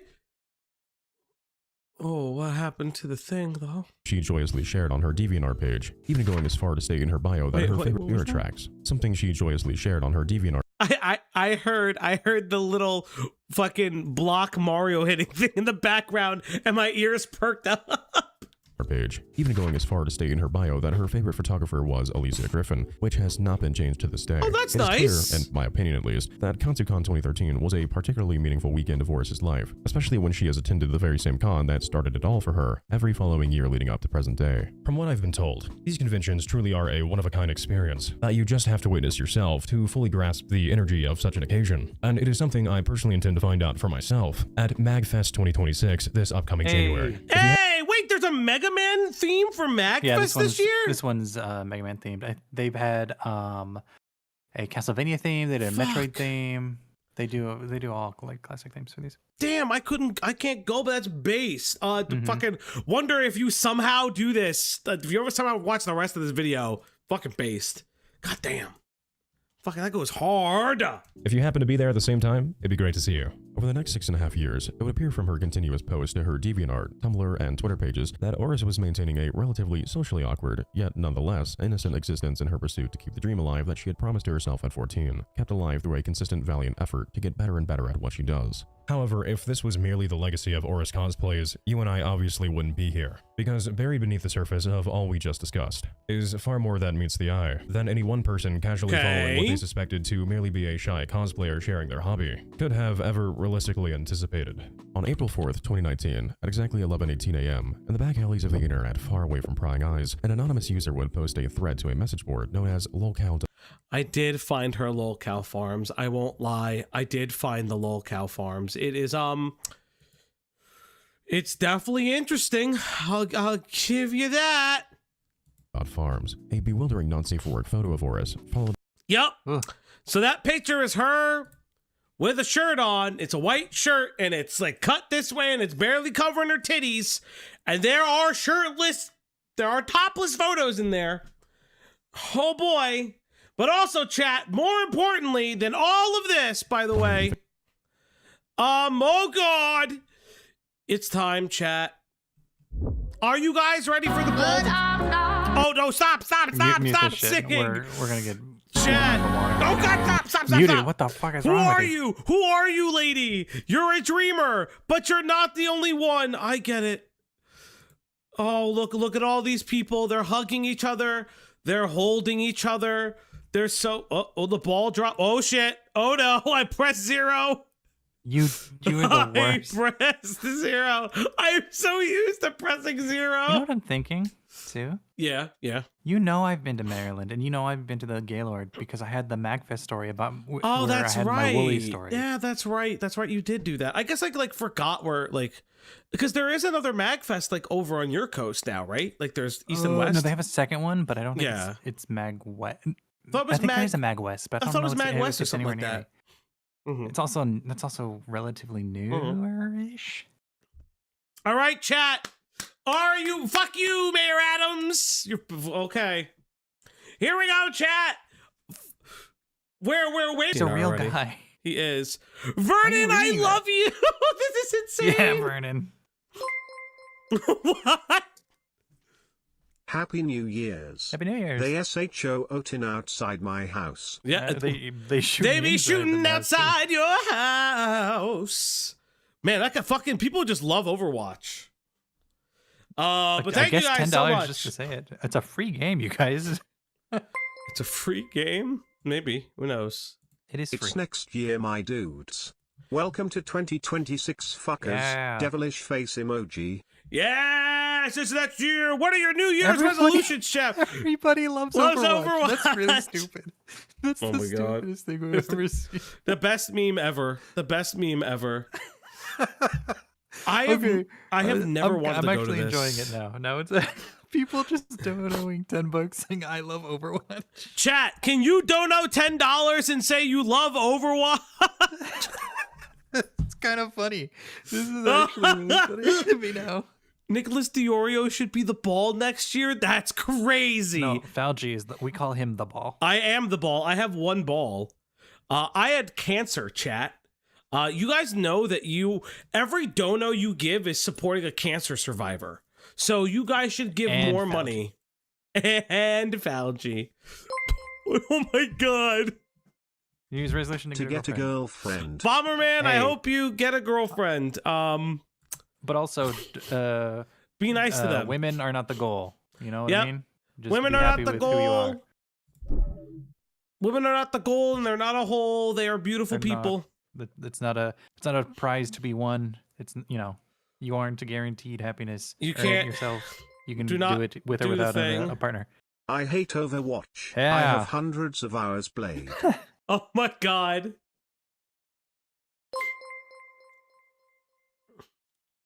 Play the Overwatch song. What's the Overwatch I'm already song? Tracer. What's the Overwatch song? I'm already Tracer. Oh, that is it. Black Griffin's actually in that song. Fun fact. My New Year's resolution is to fight you IRL. Based. That's easy to do. Oh my god, Ginny. My New Year resolution is to make it through another year. Also, I You can was do it. having to keep Pookie calm as the fireworks were going off. I'm glad the Pookie's okay. Just a goal post. And we are shifting Thank them. you. We shift every day, Shitty. Thank you so much for the 5. Middleman for another 5. Thank you. It's like 30 seconds into the new year and you bring up your cancer. Yes. Happy New Year. You Is there cannot like stop. a cancer song? What the fuck did you just say? I Yes, there is. It's called survived No. cancer. There's a cancer song, and it's called "Cancer" by My Chemical Romance. I fought the good fight. I survived cancer, so pay me your money tonight. Yeah, there we go. That's all I got. Even more bizarre caption that reads as Oh, wait. Look at the captions. following. And forgive me, I have to change the stated words ever so slightly. Openly racist 22-year-old cosplayer from New York that frequently gets into drama with the cosplaying community and is extremely delusional. Used to go on tirades on Twitter about how she hated foreign people, and now has her She hates Mexicans. Greg, how do you feel that she hates Mexicans?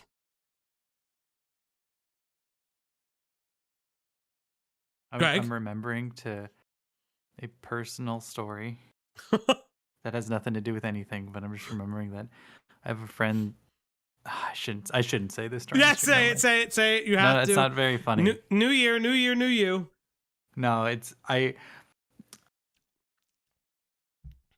Okay, I'll say that my friend, through no fault of their own, accidentally has like I guess their email address on a Kiwi Farms page. I cannot explain it. And they're like, "What do I do?" And I was like, "Just get a new email address. Don't even. That one's gone. You cannot recover it. Don't. You can't get it back. no. If it's on there, it's already. There's no resolution, but much love to you and Cloudy. Thank you so much, Alma Thank City. you for the lovely streams in 2025. Thank you, Excited thank you. for 2026. There will be Growing so many heart more. Emoji. Be well. Thank you. Thank I'm you also so here. much. And Greg. Happy New Year from East Coast. Fireworks emoji. Thank you. Sparkler emoji. Thank you, Dynamite Starbird. emoji. Dynamite Clinking glasses emoji. emoji. Thank you. father take lewd pictures of her cosplaying underage characters in her backyard. When I came across this forum, I was pretty stunned. I had been made aware of the subject of Oris through a mutual acquaintance who had encountered her quite a few times, and stated that she was quite the character in the cosplaying scene. Yet, based upon that information, I truly had no idea what to expect. But this board contains screenshot after screenshot, disturbing images, claims of deplorable behavior to expect. What are some of But these this board- screenshots? Falgi, are we going to start 2026 with the Cancer Olympics? Yes. If so, Weaver and I are ready for the games, lol. How many tumors can you have? Christ. Contains screenshot after screenshot.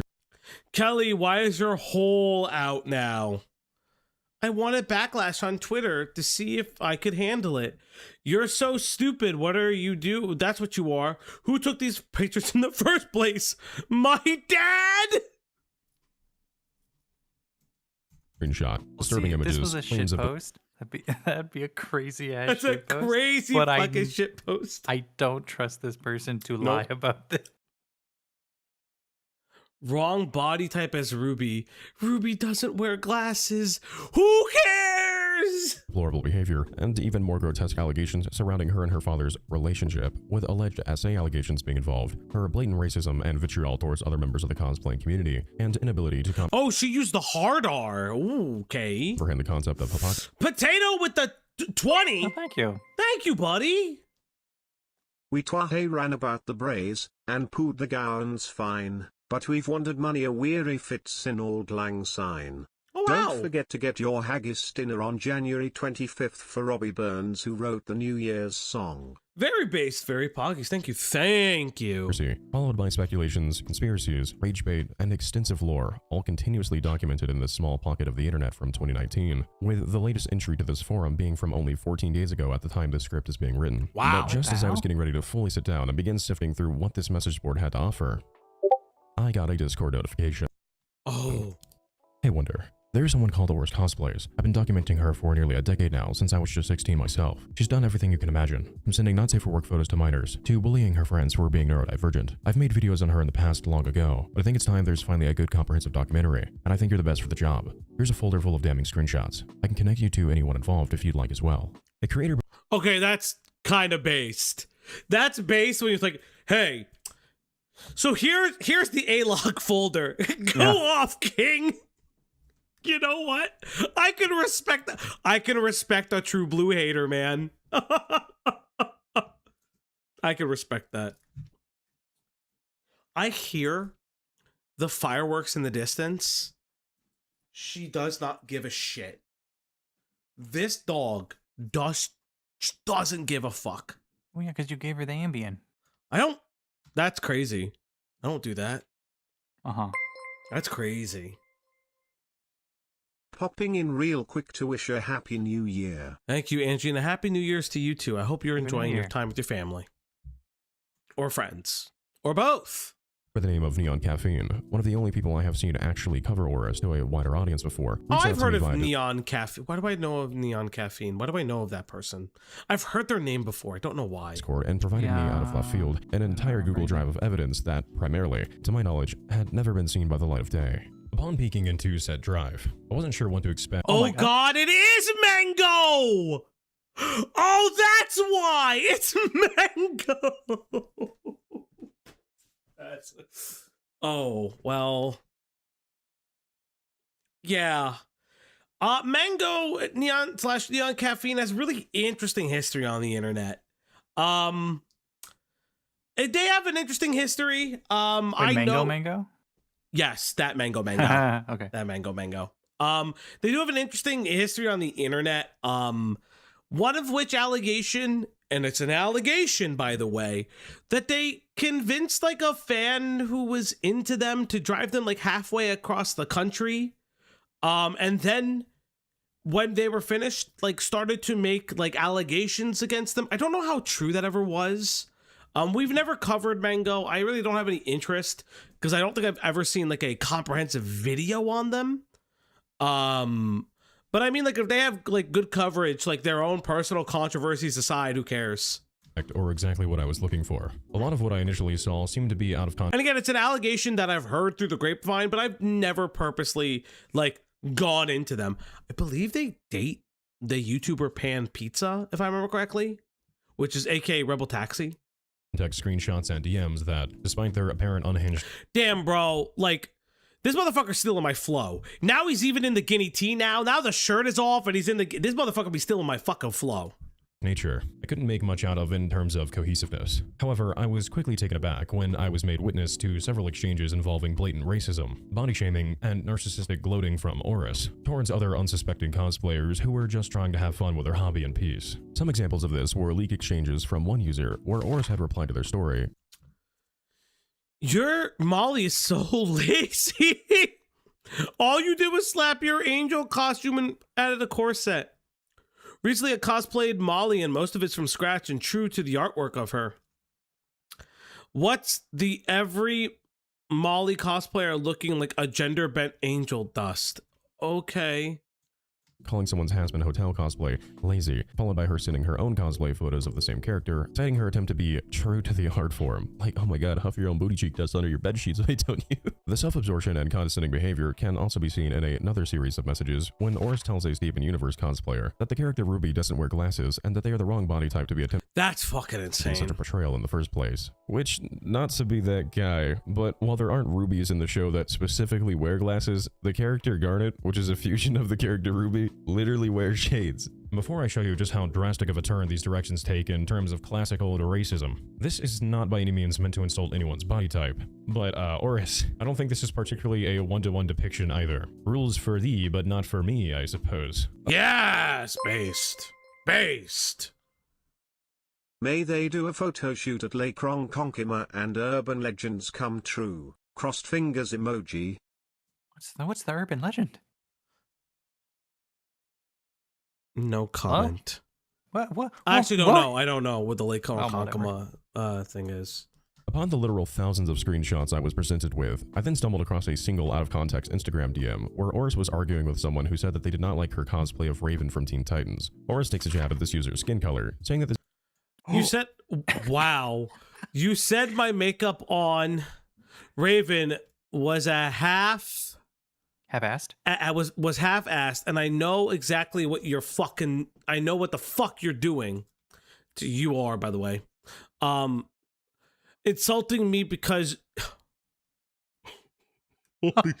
Wow. Holy shit. Holy shit. I mean, I can't say that, I guess. Insulting Oris because she believes that this person's quote, a quote unquote, oh shit, I gotta feed the dog, by the way. It's time to feed the puppers. I'm avoiding racism allegations. It's time to feed that dog. You're gonna keep running from him. What a way to kick off the new year. Oh, buddy, on the Uplock stream tonight. Yes, everybody, it's time to feed that dog. Come here, girl. Come here. Sit. Good girl. Good girl. And if you want to feed that dog, all you got to do is like that doobly-doo. Like, subscribe, and join today. Insulting me to make your black ass feel better, and I'm getting back at you. Go fuck someone else. You ugly shit.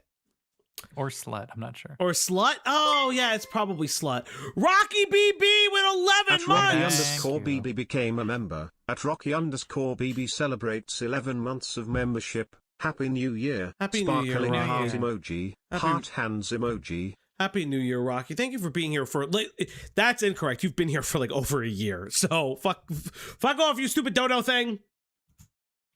You literally been here for like over a year. This user is only attacking her because she is jealous that she's white, to which she is met with a user just simply—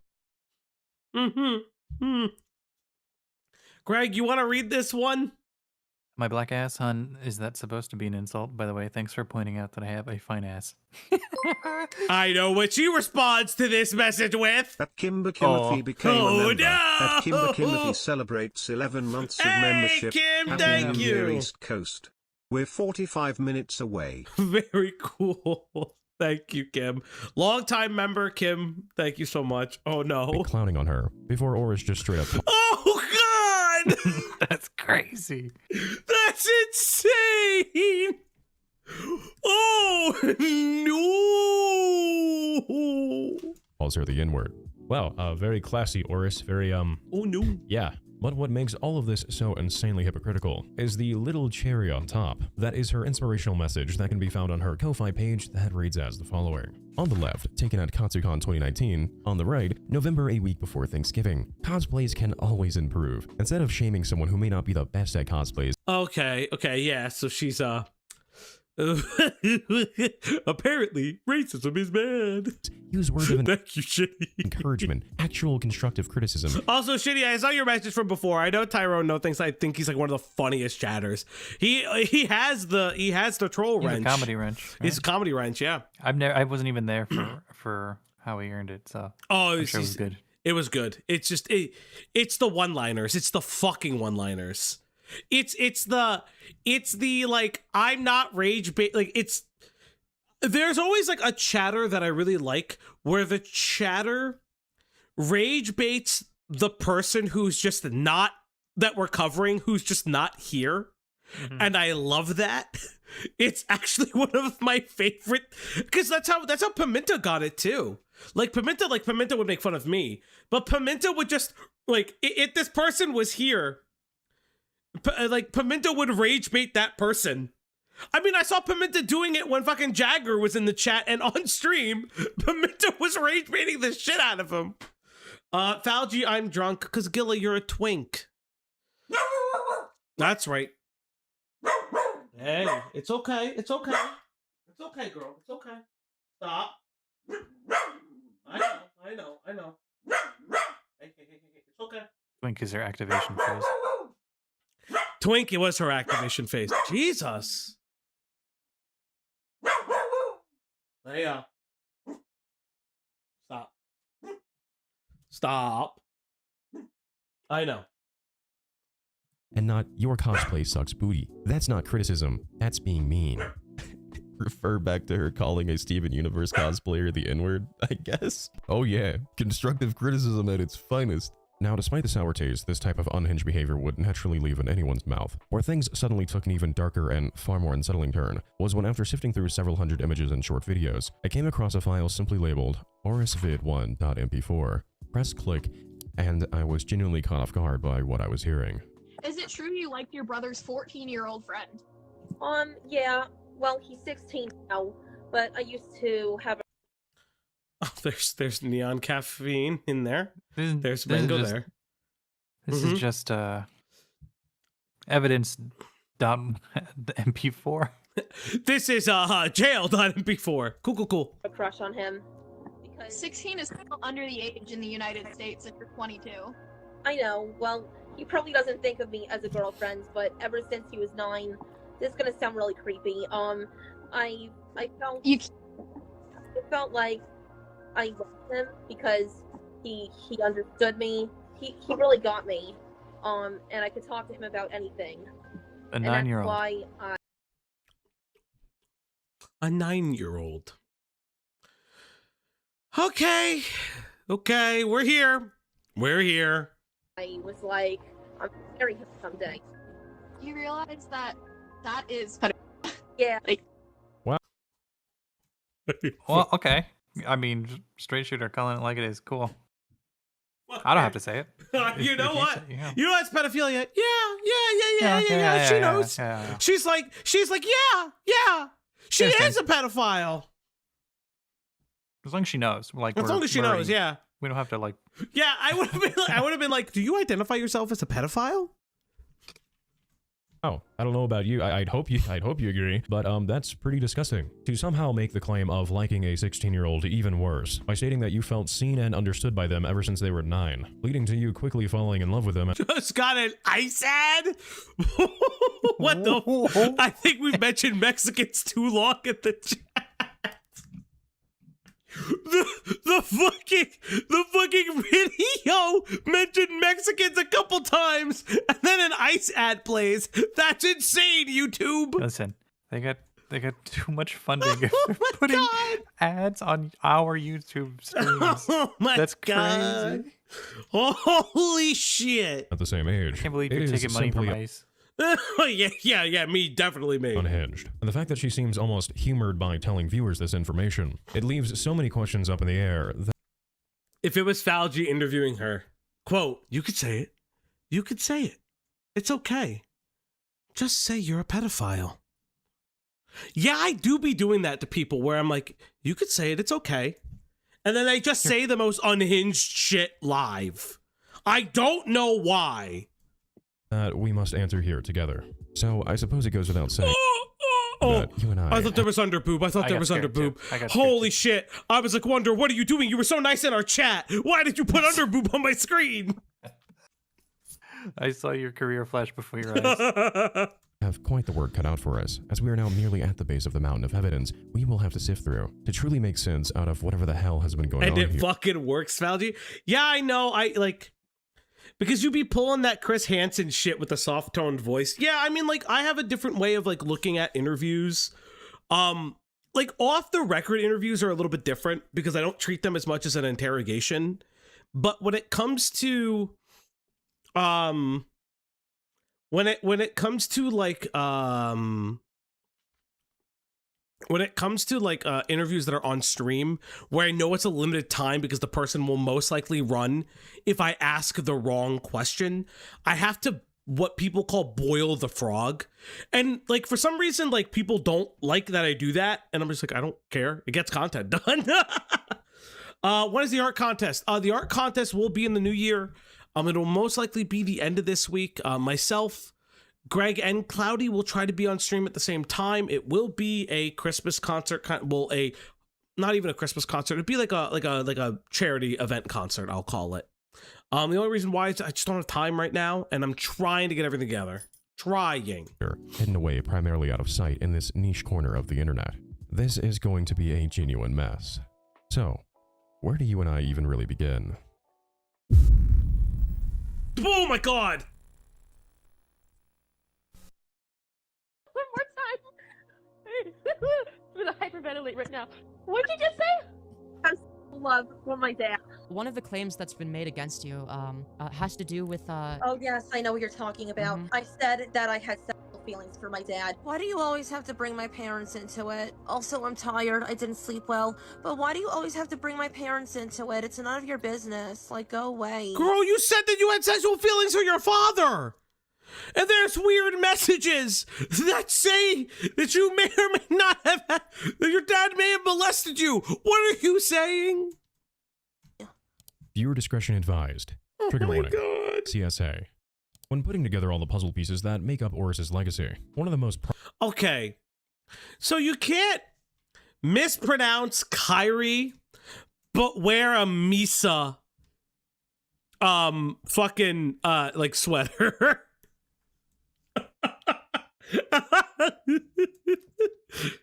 Oh boy. Prominent controversies that is often noted throughout online discussion boards. No, I'm messing around. This is funny. This is a good video so far. This is like a really well-made video. And internet forums is her bizarre, allegedly highly inappropriate relationship with her father. Oris's father, Joseph, would first make his debut appearance to the internet via his. How long are we into the video? Like that angle. 30 I don't like that oh angle. My god. I don't like that angle. Oh no. Oh no. Oh no. I almost said something really vile, man. I almost said something crazy. Do I say it? No. New Year, New Year. Should I be more based? Should I be more evil and based? Should I be more evil? Fuck. Should I be more evil? No. I can't, right? I shouldn't be evil, right? Chat. Stop repeating yourself, or I will be more evil. Yeah. You're true. Page on September 9th, 2018, where she uploaded a photo of him in My Hero Academia no cosplay balls, push of the play. character All Might. It's Beckett, guys. Oh yeah, it is bald Beckett. It's bald it. You should. No, I'm good now. Young Bakugo. You're never gonna become a hero if you have your face buried in your phone all day. Over the next year following this posting, Oris would continue to upload further cosplaying photo shoots, some even where she is posing in bikini tops, which... Okay, I mean... Okay, so it's a Nami. Nami, that's her Nami outfit. is acceptable on YouTube. If Jessica Negri can do it, I'm pretty sure, Wonder, you would have been okay putting it in. I know you said you don't watch anime, so Nami is fine. She's not underaged. I must state, isn't inherently... I got treated like I was a psycho for being too honest tonight. Rocky, you can always be honest here. You know that. You know that. Not safe for work, where she would cite the photography credit as being that of her father's doing. A crucial detail that I want you to make a mental note of for future reference. But where Oris's father would really begin to shine was when Oris posted her first TikTok to her Reborn cosplay account on August 19th, 2019. Yeah, the Straw Hats are all adults. Where the two could be seen in My Hero Academia cosplay, meandering around the beach in a goofy fashion. Something that is interesting to note here is that the first several TikToks posted to this account primarily featured her father without Oris being present in quite a few, where her father would perform cosplaying duets with other TikTokers. And a few of these are quite odd in my personal opinion, and perhaps I'm gatekeeping and not expanding my horizons on the socially acceptable activities of the geriatrics. But for example, to duet yourself in a romantic cosplaying skit with other TikTokers when you're pushing your 60s, it just seems, oh, I don't know, a little fucking strange to me. What? Get a few stiff drinks in me and I toss that ass like a salad. Well, what the hell, boy? I mean, to be fair, that is very Vivzy Pop writing. That is Vivzy Pop writing. The YouTube AI new Tim Tam Tom's channel being overly cautious is right now. Yeah, I do remember that the AI fucking like sniped people. It sucks. It does There's suck. also a 40K channel that got sniped because Wait, they really? might think that he's the remembrancer.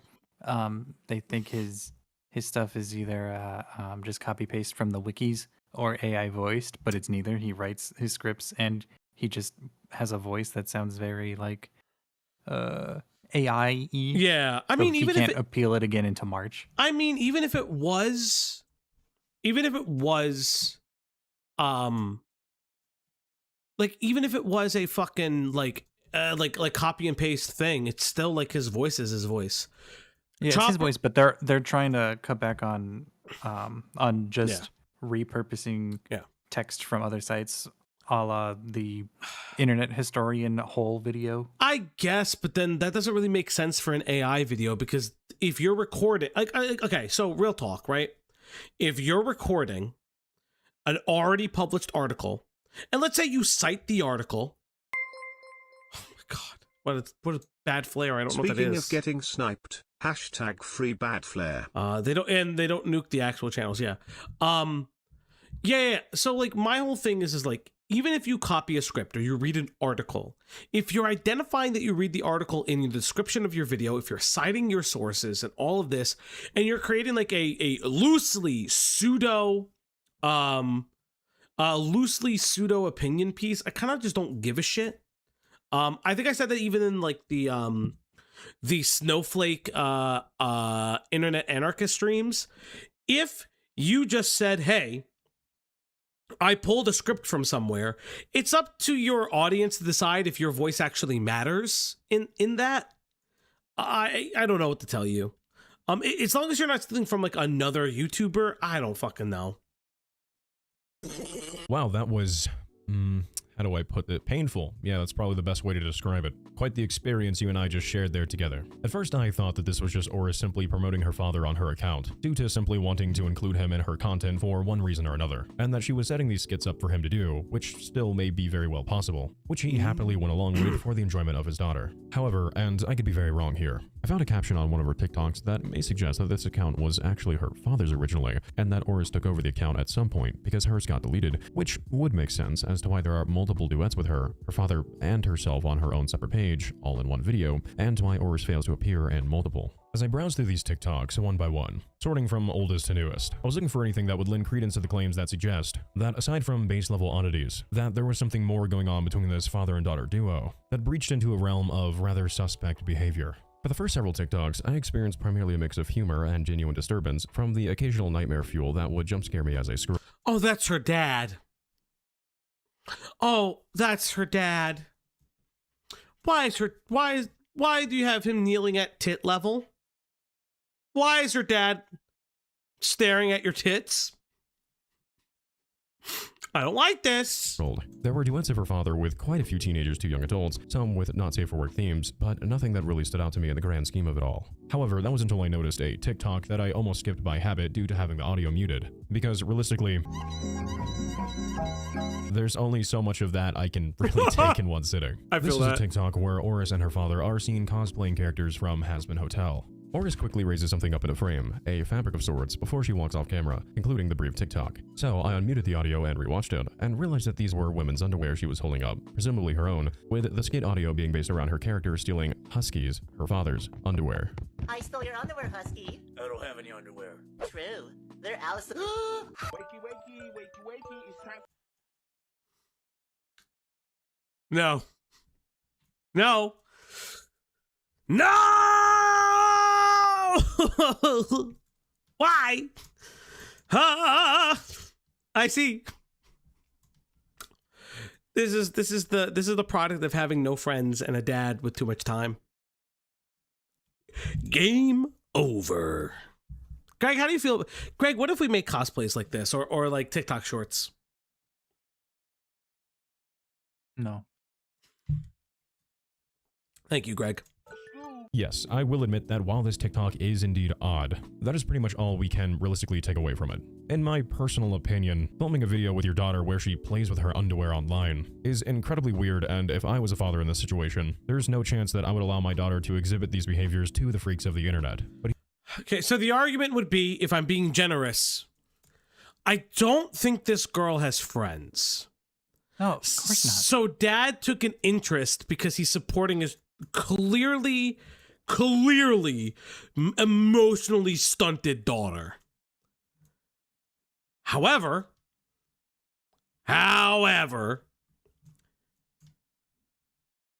she has made wild claims about sexual attraction and even potentially like stuff that happened when she was a child. So that like muddies the water intensely. So yeah. Here her father is, content with idly participating in such an activity. It's a little bizarre. Continuing on, if we keep scrolling through the account, we come across our first two clips where Oris and her father are cosplaying at an anime convention, two characters that Oris romantically ships together from the League of Legends show Arcane. And these TikToks, one being a before and after of their cosplays, and the other being the two on a dance floor, Oris can be seen being rather physically affectionate with her father. Now, yes, obviously one can be physically affectionate with their parent in a completely innocent way. I hate this for like a variety of reasons. So I've never watched a lot of issues. Huh. So I've never watched Arcane. But isn't like the whole thing is that like Jinx may or may not be attracted in a weird way to Cisco, and it's very clearly like a Stockholm syndrome thing? I don't know any of these characters. Like, isn't this like unironically like true to form? Listen, I know nothing about Arcane. I know nothing. No, okay. No question mark. Lago, I don't watch this shit. Ass. Yeah. I literally said, put out an opinion. I literally said I don't watch it. I don't know. So you put out an opinion. Why don't you ask the question? Is this the thing? Is this so and so? Well, isn't that with this? Why not? Okay. Phrase it in a way that you can back your way out of. Okay, it was weird, but not quite like that. Okay, fair. No, Silco basically adopts her. Okay, that's fair. Somehow, Doomer Media. I don't even know who Doomer Media is. No, Silco was a father figure. Okay, because I know like there's like a weird abuse in the show, and I don't know. I don't really fucking know. Fauci, do you skip cutscenes? No. Yes, he does. I just don't watch it. You don't? That's skipping it then. No, I never watched Arcane. I'm just saying I'm just saying what I thought. Silco raised Jinx since she was a child. They have a parent-child etc. relationship. He doesn't watch anything. This would be a form of incest shipping. Okay, do not ask him his opinion on media because he does know. That's why I'm not a media review channel. You also hate media review channels. Where's Leia? Tell her I love her. Leia, Pi says she loves you. You want to say hi to Pi? Look at the screen. Don't feel bad, Fauci. I don't exactly care for it. I just don't care for the show. I don't care. Like, I like the Fallout show. I still have to watch the new episodes, but I like it. That is by no means what I'm saying here. But what I am saying is that I personally felt uncomfortable watching these TikToks of theirs. Because A, the two are cosplaying as a shipped couple, and B, Oris is incredibly handsy with her father in a way that feels more akin to that of romantic interest than a platonic moment with a parent. Bro, he looks so uncomfortable. What she fucking forces herself on him? Why does he look like the one that's uncomfortable? Why do his eyes, look at these eyes. Look at his eyes for a second. Hold up. Let me go back a second. Don't his eyes look like the one that needs help? What's the phrase? The sad eyes that only an Eastern European gay porn star could have. Why does he look like the sad eyes? He has the sad eyes! Bro, that's insane. Holy shit. Interest than a platonic moment with a parent. The way she slowly runs her hands against his, the way she caresses his face, and the way she stares lovingly into Joseph's eyes, it truly left me with a severe case of the heebie-jeebies. However, aside from the continual appearance of her father throughout numerous duets, both consisting of romantic and Bro, he's so in danger. That man is in danger. On romantic themes, the majority of the content found on Oris's TikTok page was more speculative and bewildering in regards to her relationship with her father rather than anything directly concrete. But something that one could easily forget to ask themselves when staring at awe, more so an abstract terror at some of the TikToks these two have made, is where is Oris's mom, Patricia, to be found in all of this? Not a single time that I could find across her channel, TikTok page, Instagram, or any of her DeviantArt posts that she's made within the last 12.5 years does she feature her mother in a single photo, which I find to be incredibly odd given the fact that she lives with both of her parents still, and yet even in non-cosplay related content, she is nowhere to be found. This very well could just be her not wanting to have a social media presence, which is entirely fine and justifiable. But as stated prior, I'm a little skeptical of this, given the fact that Oris's mother had allegedly made an attempt to interact with Oris and her cosplaying, just for Oris to then shut that door on her. And given the fact that we will see that Oris has volatility held towards her mother, I personally don't think that her mother's absence is a coincidence. Okay, so interesting. Let's see where the mom is. I need to add a correction here. In a Google Drive of evidence I was sent, I did manage to find a singular Okay, yeah, I remember so like her mom is around. Instance where she took a photo with her mother. With that said, let's continue. Here's an Also, okay, so not the fat shame, because I don't really care for it too much. But bitch, you're the same size as your mother. Happy New Year, Gilla. I hope you have many more drunken exploits, I guess. But like you're the same size as your mom. Why are you fat shaming your mother? Like dead ass, you guys are built the same way. Like, what are you doing? Like what? Insane. Here's an example of what I mean here. Oris's father recently had his birthday passed this August, I believe officially making him in his early 60s, so Oris filmed their entire day together. Joe's birthday begins with Oris, a reborn doll, and him going out for lunch at a seafood restaurant, where she feeds her reborn doll lobster, by the way. No. No. No. I don't. No. No. No. No. No. No. No. No. No. No. No, no, no. No, no, no. And she wonders why she's broke all the time. What? You're repeating yourself too much. Fuck off.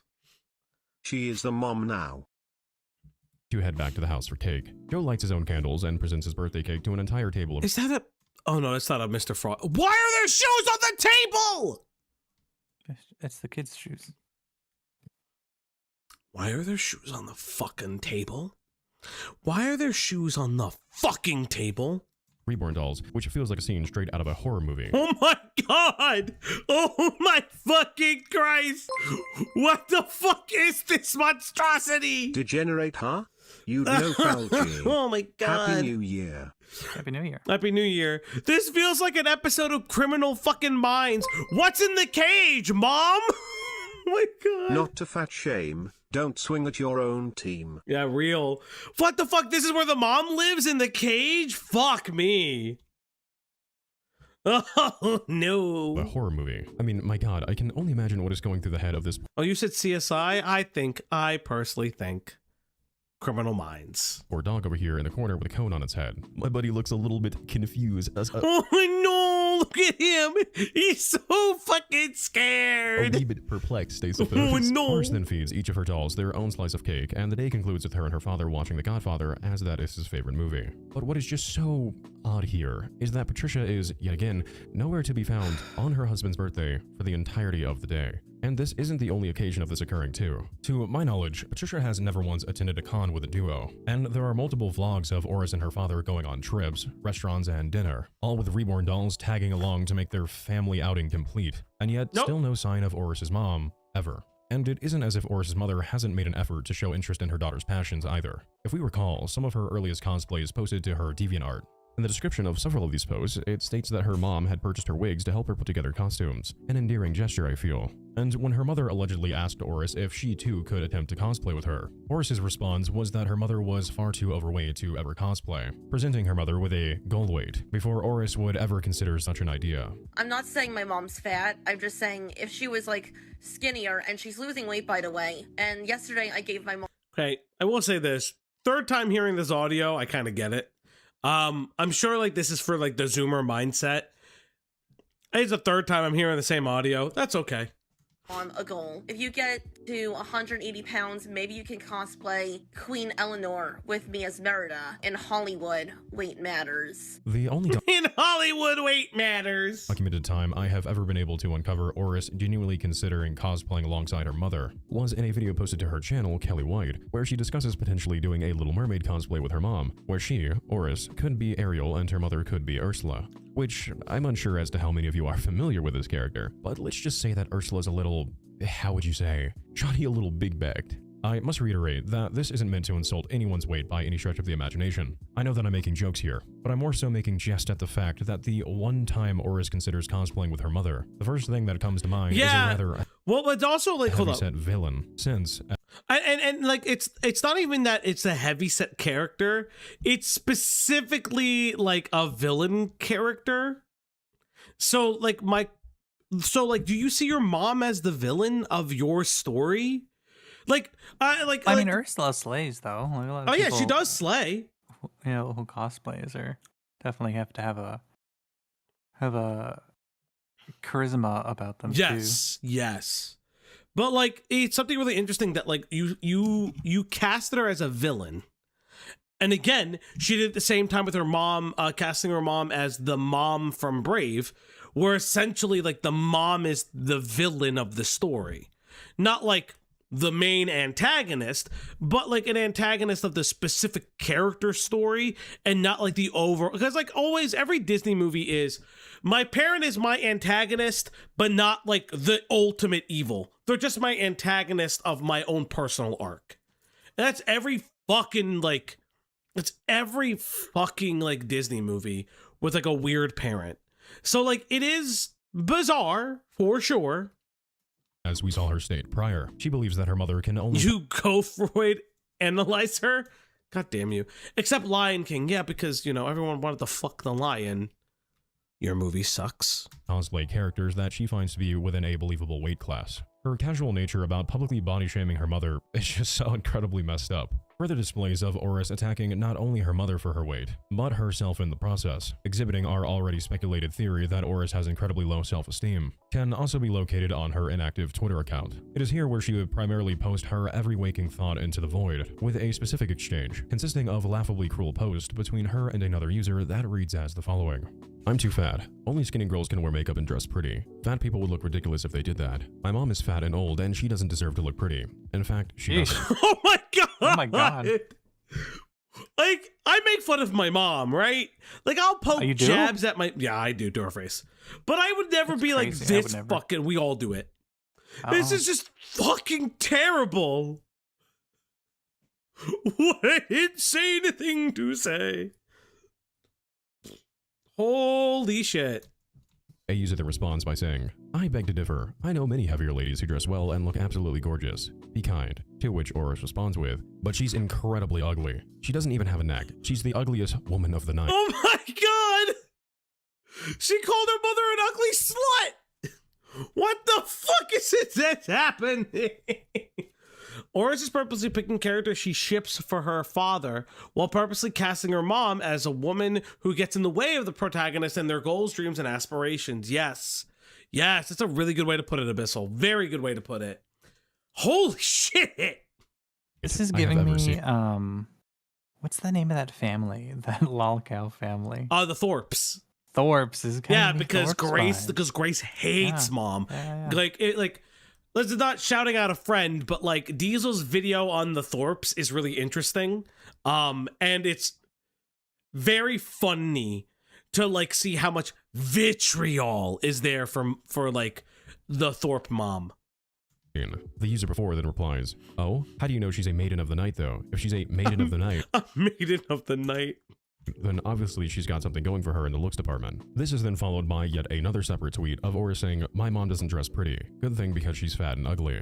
Following this, and another post separate from the prior, Oris commented yet another documented instance about her mother's weight in response to one user's cosplay that reads as, I've seen girls much worse than you. At least your neck's visible. My mom doesn't have a neck. Oh my god!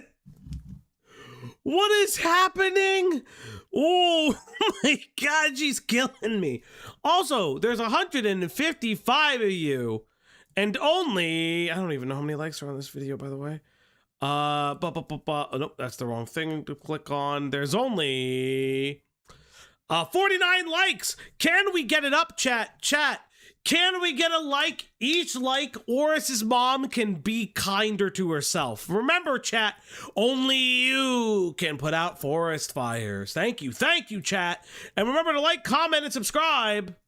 Is this really necessary to put on a public social media platform? These public displays of insults towards her mother were not solely limited to these tweets either. Far from it, actually. Oris is no stranger to such repeated instances of vitriol aimed at her mother, as she claims to vehemently despise this woman, most likely, in my opinion, stemming from a deep-seated jealousy of the time that she is able to spend with her father alone. Because God forbid she spends time with her husband, instead of sharing weekends and holidays with a man like it's some sort of custody arrangement. I'm going to take a wild guess here and assume that Oris's mom would not exactly be too hyped on the idea of a mother-father-daughter polycule. But hey, what do I know? Holy fuck!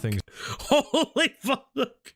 That was not a statement I've ever wanted to hear come out of somebody's mouth.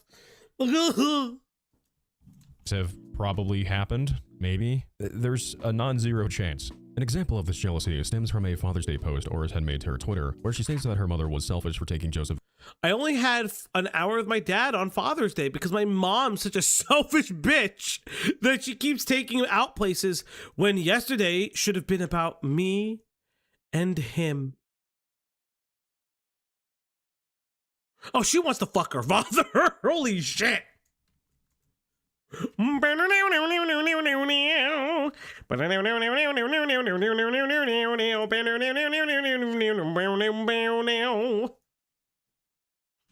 Out for dinner, effectively taking him away from her, citing her mother as selfish, followed by another set of tweets that show her and her father together with the captions, "I love you more than my mom." Holy shit! What is happening? Oh my... Greg died, chat. No, we lost Greg! Greg, you're back? Greg?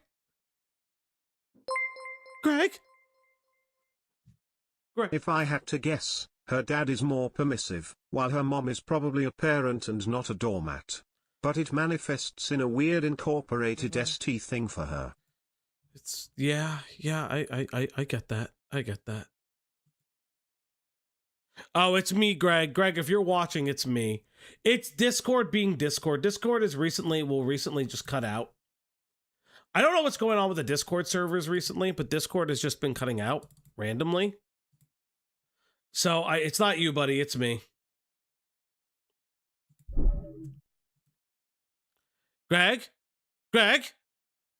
Chat, Greg's gone! Greg? What? Oh, there you are. How do you feel about her calling her mother a fucking, like, dirty cunt? I mean, East Coast. That's crazy. Insane. Yeah, it's Discord. Discord's just been cutting out recently. Dad. However, despite her expression of love and admiration for her father, I'm late on this Father's Day post. I was really busy yesterday, but Dad, you're the best. You always have time for me. You're the person to go to when I'm upset, when you give me a shoulder to cry on, and you're such a sweet person. Happy late Father's Day, Dad. only 2 days later, she confusingly posted a tweet backtracking these sentiments, stating that she now... I regret celebrating Father's Day because I just ended my relationship with him. What does that mean? What does that mean? regretted celebrating Father's Day, citing that she had just ended her relationship with him, a profession of disconnection that would remain brief, as the two would soon return right back to wedding together on TikTok only a few weeks later. The exact reasoning for this tweet is never expanded upon further, and it remains as an incredibly vague footnote into the behind-the-scenes life of Oris and her father. On Mother's Day of 2017, Oris's love for her mother, rather lack thereof, would be displayed once again in a tweet directed at her that reads as the following. Mother's Day is garbage. I'll always give my mom the worst Mother's Day because she doesn't deserve me. Kiss my ass in hell, twat. Well, that's okay. Oh my god. Insane. Insane. Like, I don't know, did your mom, like, fill you up with Fent? Like, I don't understand what the hate is. Yeah, I don't know where it stems from. I feel like... Bro. Ow, my cat is biting my foot. Oh, baby. Oh, baby cat. Oris is mad over being born. Maybe.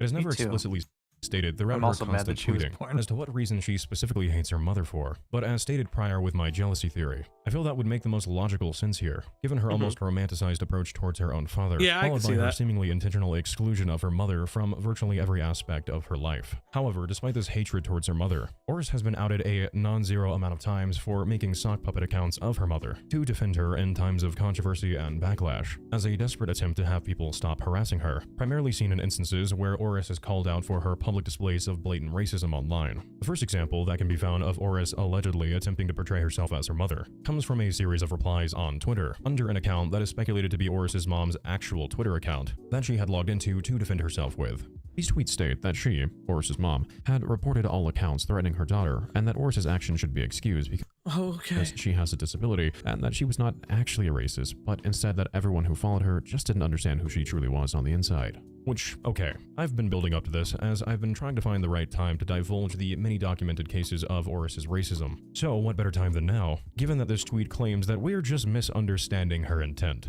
Oh, what fun you and I are to have. As we saw prior, we've already witnessed Oris, when losing an argument in an Instagram DM, call an African-American cosplayer the N-word. So there's that. And in another insanely unhinged tweet targeted at the black community, Oris quite literally admits to being a racist in a tweet where she states that she does not like You know what, Greg? You can read this one. I don't want to read this one anymore. Black people are very violent to their kids. They like to watch reality TV and Tyler Perry. I try to hide being racist, but now I'm pissed. What?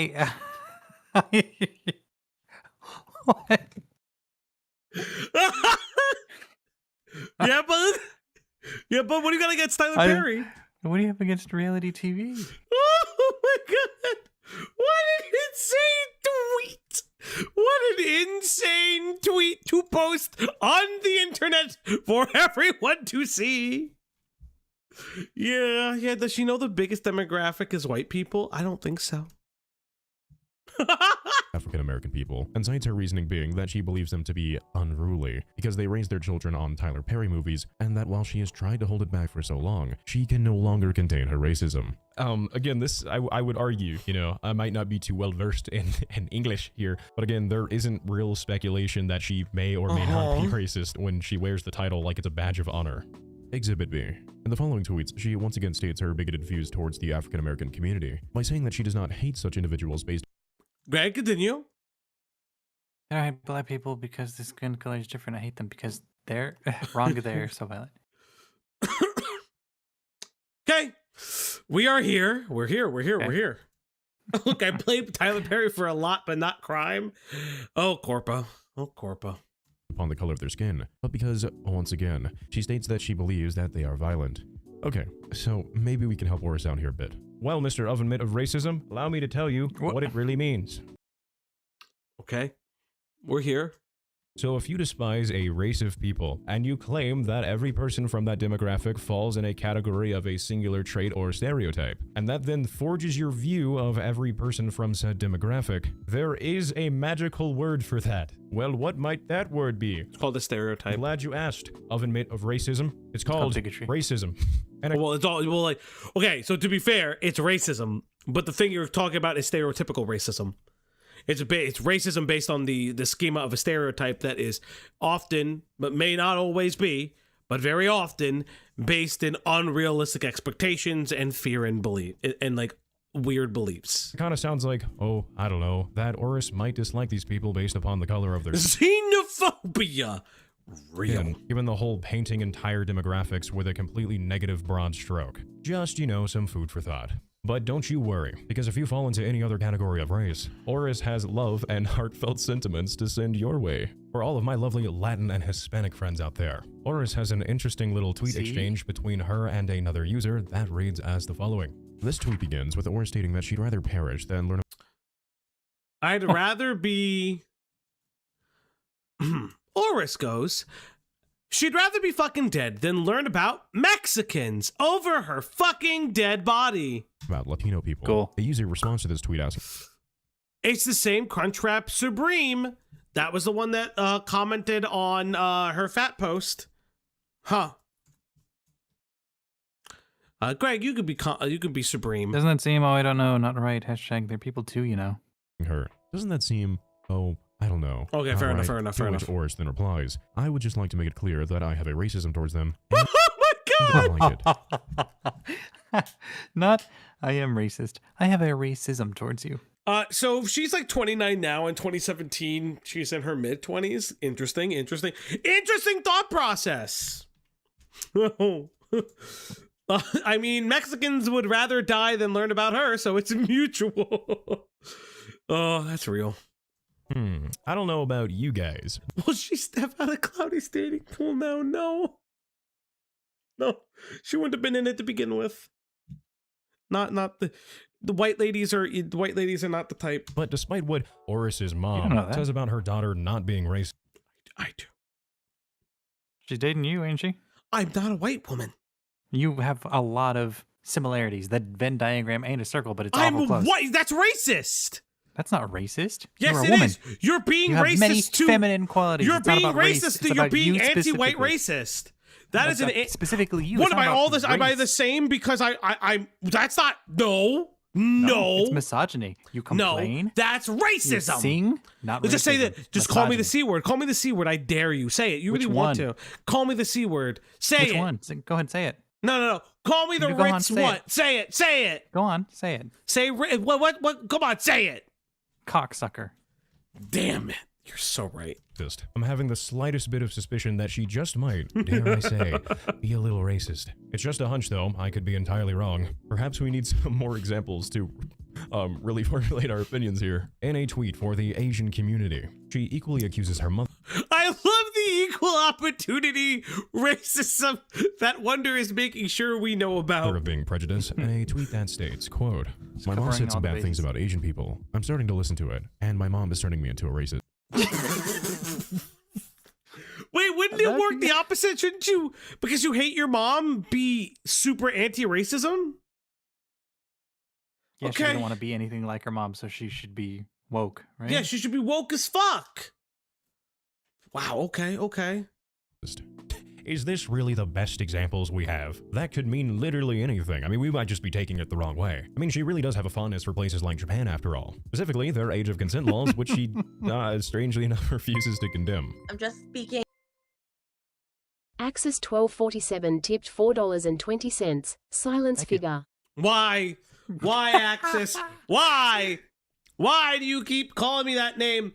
But Happy New Year to Cloudy! Happy New Year to Cloudy and everybody in CST, I think? Or Mountain Time? I don't know which one. Happy New Year! Happy New Year. From the context of Japanese culture, in Japan, they view 13-year-olds as adults. I don't really want to question the Japanese culture at all. Why not? Soy wants to be called a box of Ritz so badly, SMH. Insane. I feel like there's like a gray area. See, it's all just one big misconception. Lost in translation, baby. Dear white people, does this shirt offend you? Oh my god. Jesus Christ. Okay, maybe all in all, does this shirt offend Greg, that's for say? you, buddy. What did she say? Oh What my. did she say? So you lost your land. Tough shit. Whoever said life was fair. That's crazy. Robot, thank you for the 20 Canadian. Christmas tree emoji. Thank you. Holy fuck, that's an insane tweet.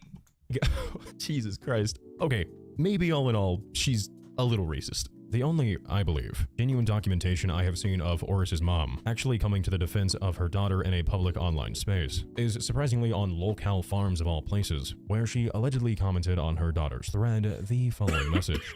This is the only time I will comment about this. I am not racist, quite the opposite. My daughter was never nor anything inappropriate happening with anyone in the family. My husband did not take lewd pics. There is a lot of misinformation and conjecture here that is not true. There are issues none of you know or have the right to know or intrude upon our lives. Yeah, but maybe your daughter should stop saying shit. Yeah, if this is this is the really mother, her. Yeah. All this information we're getting straight from Oris. Yeah, we only know this through her. The only reason I personally find this message to be potentially legitimate, despite its odd location on the internet, is due to the fact that when Oris is allegedly typing as her mother, there are clear typos, run-on sentences, lack of commas, etc. But when we compare the way Patricia writes in her Facebook post in comparison to the one found on the lol.cow forums, it is virtually a one-to-one. And Okay, fair. Happy New Year. This year I'm going to be evil, devilish face emoji. New Year's resolution, see? Everybody. There you go. There's your New Year's resolutions. If there was a Caucasians team, it would be from NJ. That's insane, amazing. Panda. That's insane. amazing. I hate you. I hate you. In terms of grammar and sentencing structure. But I'm sure you're probably making note right now of something that was said. Good night, Cloudy. I said it first. That means I care. I love you. In that post. And don't worry, I know what it is. It is the actual context as to why this post was made in the first place, which was made to diffuse any sort of allegations regarding sexual misconduct between Oris and her father. So let's actually explore those I don't like that. allegations now, shall we? Because it is quite an unholy, albeit speculative, mess to sift through. Where this theory of inappropriate behavior between Oris and her father that continues to circulate online takes an even darker turn is when on the afternoon of November 2nd, 2019, seemingly out of the blue, Oris would casually tweet a grotesque allegation made against her father involving CSA, and how she had grown— Oris doesn't seem any more or less racist than the average white person. I don't see the point. I mean, I think it's because Oris uses her racism and fat shaming to like belittle people and raise herself up within the cosplaying community, and is seen as a lolcow. So that's like the thing. It's like, I'm not the subject of her racism, so maybe obviously I can't speak to it. But like, it's more the idea that it's just like, it's all the consistent lolcow behaviors that, and like degenerate behaviors that she continually exhibits. to view him as her prince/lover as a means to cope with the prolonged abuse. I do actually have a speculative perspective that I'd like to share, as these tweets were later claimed to be nothing more than rage bait, and cited as a clear attempt of Oris attempting to seek attention online, which could very well be possible as she herself has admitted to rage baiting in the past. But there are some discrepancies that I want us to take a further look at throughout our analysis. That leads me to cast— Oh my god, I'm just kidding. No, it's fine. I didn't say your name, stupid. Why are you calling yourself out? Why? Why did you call yourself out? my own doubt on the rage bait They all do that. It's what racism is for. True, Corpot. True. Theory. But first things first, allow me to read this tweet to you directly. And again, I know I stated it at the beginning of this chapter, but once more, a trigger warning for CSA. As can be seen on screen, the tweet states, quote, "My father has been committing SA against me since I was 6. Ever since, I've been so confused about our dynamic, and when I was 7, I started pretending he was my prince/lover. I'm glad I have Rachel to talk to when I feel abused or upset." After this tweet was located, I was made aware of another that is equally horrific that reads as the following. "Me and my dad had a fight because I didn't want to play with him. He got so mad that I got upset and I said I'm finding a different house to stay at. I walked to Rachel's apartment and told her what happened. At times— what? When I feel like a victim of SA, I have Rachel. This, I do not have to explain, is an incredibly serious accusation to make. Now, in an interview that we will be dissecting later, Oris does come out and state that almost all of her online activity during this time period was actually her experimenting to see if she could handle backlash, and I cannot—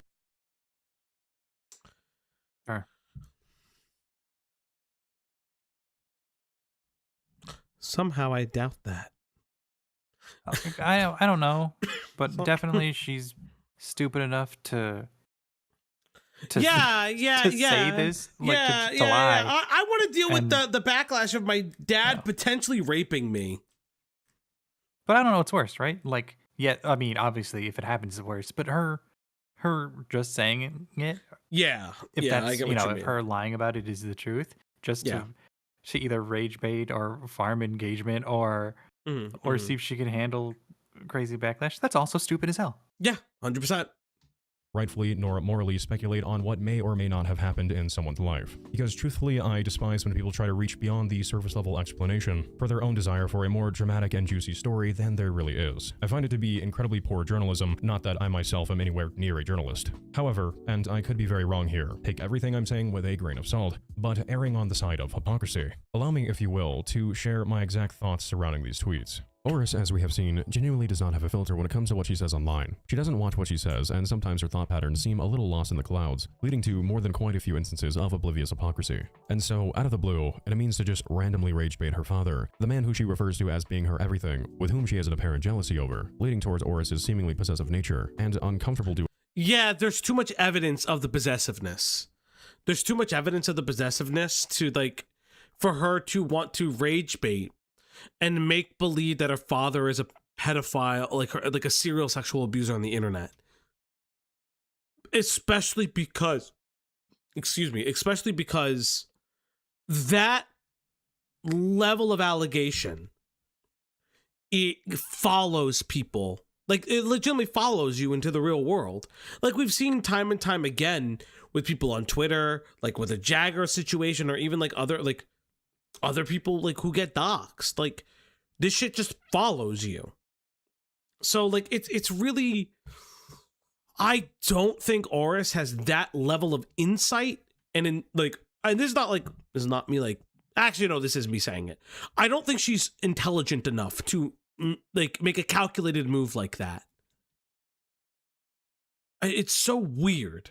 With the two cosplaying shipped characters together with peculiar physical effects. And it does kind of seem like he is more uncomfortable than, I don't know, chat. It's very weird. Action displayed. She just happens to tweet out a very real and complex response that CSA victims have been known to exhibit.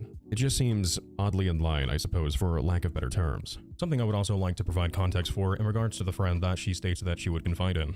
This individual, Rachel, was one of Oris's closest and only real-life friends who shared an equal love for cosplaying together. It is safe to say from an outside looking in that Rachel was most likely Oris's best friend for several years due to them appearing in multiple vlog videos and cosplaying photo shoots featuring the duo on Oris's DeviantArt. And I must say, from what little I have seen from her appearances in these said vlogs, Rachel strikes me as an incredibly sweet person who may possibly suffer from some form of developmental challenges of their own, similar to Oris. This friendship would eventually end, as Oris would one day announce to her Facebook that she can no longer tolerate a friend who was neurodivergent, and that it infuriated her that Rachel did not enjoy the same movies as her, did not curse, and when the two were in high school, she saw that Rachel had a habit of speaking to herself, which Oris says made her incredibly embarrassed to be around Rachel. However, she attempted to make it work. Though after several years of this behavior, Oris could no longer tolerate Rachel for being a human being, I guess, so she cut things off. Okay. Don't say poor Rachel. Rachel is winning. Rachel got the good end of this fucking deal. Yeah, honestly, if she's only mentioned during that one time and got the hell out of there, then good to Rachel. Rachel she's is doing free. better than everybody else in the story. Rachel is free. Hashtag Rachel is free. With her, disgustingly referring to Rachel as being, quote, inferior AF, simply because she was on the spectrum. What? Is she not? I'm sorry. Is Oris not? Yeah. Like, you literally, fuck me. You have like the fucking okay, okay, fuck it. I'll say it. Pot calling a kettle a slur. Yeah. Like, yeah, exactly. Because, like, I'm gonna keep it a buck. She has, like, the speak and spell voice of an autistic person. Like, she just has, like, the stereotypical, like drawl. And I'm not, like, saying that, like, meanly or ableistically. It's just, like, what the fuck are you saying? Like, where do you come off saying that someone is mentally and physically inferior to you, and you literally have you have like the text-to-speech of autism voices? It's so bizarre. Like, kind of no. It's so fucking, it's called the Spurg accent. You would know that, Coyote. You would know that hearing yourself every night. Absolute garbage friend that Oris was to this person, especially since she posted this fully believing that she was in the right here. What an absolute train wreck. Getting back on track to the subject matter of the allegations Oris had made against her father. I've seen people state in forums and over on Instagram, off the basis of her own admission, mind you. However, she does not specifically reference these tweets directly, that Oris had made this allegation in a failed attempt to garner attention. However, this Twitter account only has 116 followers, and the tweet itself has only ever received 1 like with no comments. So unless she knew that these messages would spread elsewhere. Yeah, that's the thing. Like, this was such a tiny account at the time. A tiny account. And Twitter didn't explode this way. Like, Twitter is not what Twitter is today. And I am just unfamiliar where that location may be online. It just really doesn't make a lot of sense to me as to why she would allegedly post rage bait virtually into the void for no one to see. Now, this is going to be incredibly TMI, but it is where the foundation of my speculation comes from. And I know people say online, no, don't open up like that, but I personally don't see an issue for myself being open about these kinds of issues, so I really hope this doesn't come across as me as presenting myself unnecessarily under the lens of a victim complex. But I myself am a survivor of early prolonged CSA. Having such a terrible infliction. Okay, if he is saying that he's fine with sharing it, share it. I personally don't. I personally would say in this context, probably don't share it. Specifically because like I understand, like I think you could blanketly say not everybody acts like this who's a CSA survivor Without or has you saying autism. that you're also Yeah. And like, you can obviously, this is not on anybody sharing their story, but maybe in the context of it being related to specifically a person like Oris. Yeah, exactly. It's not because like I think like an opposite, like I think a way to do that as well is kind of like it's kind of like do it the other way. It's kind of like be like, hey, I had these experiences and I acted out negatively, and this was not in a vacuum, this was continual.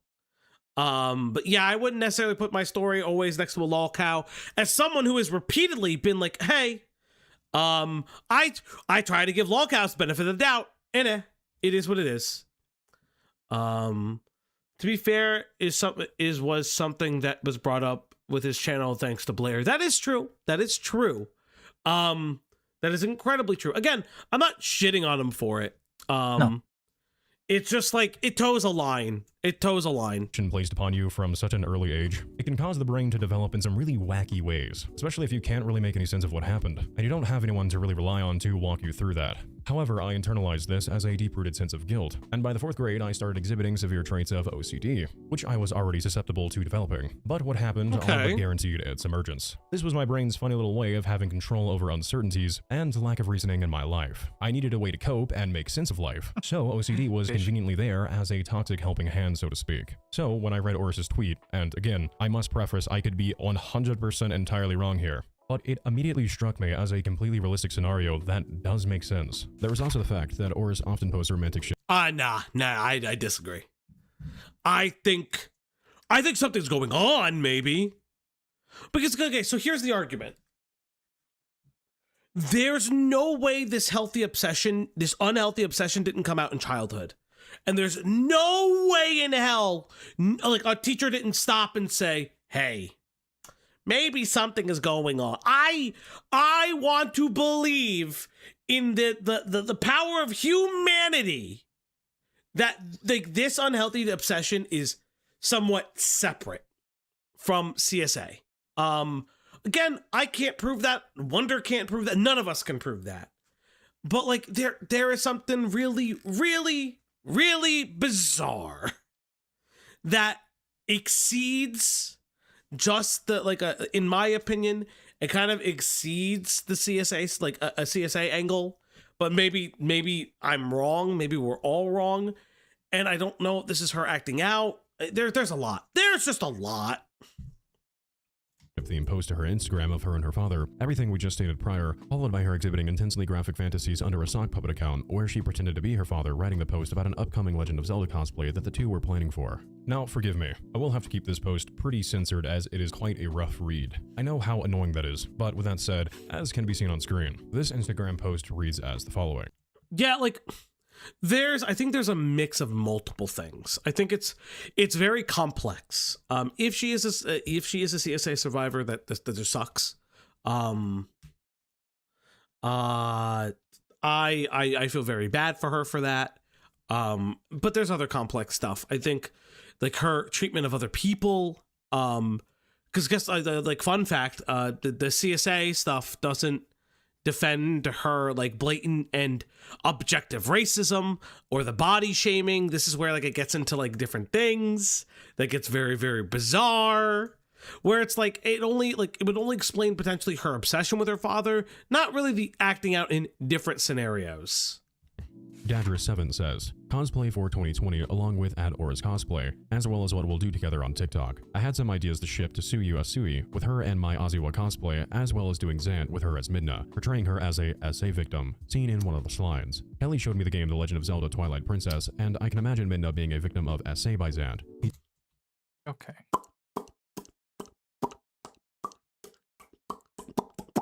This is a person that reads way too many like Wattpad novels.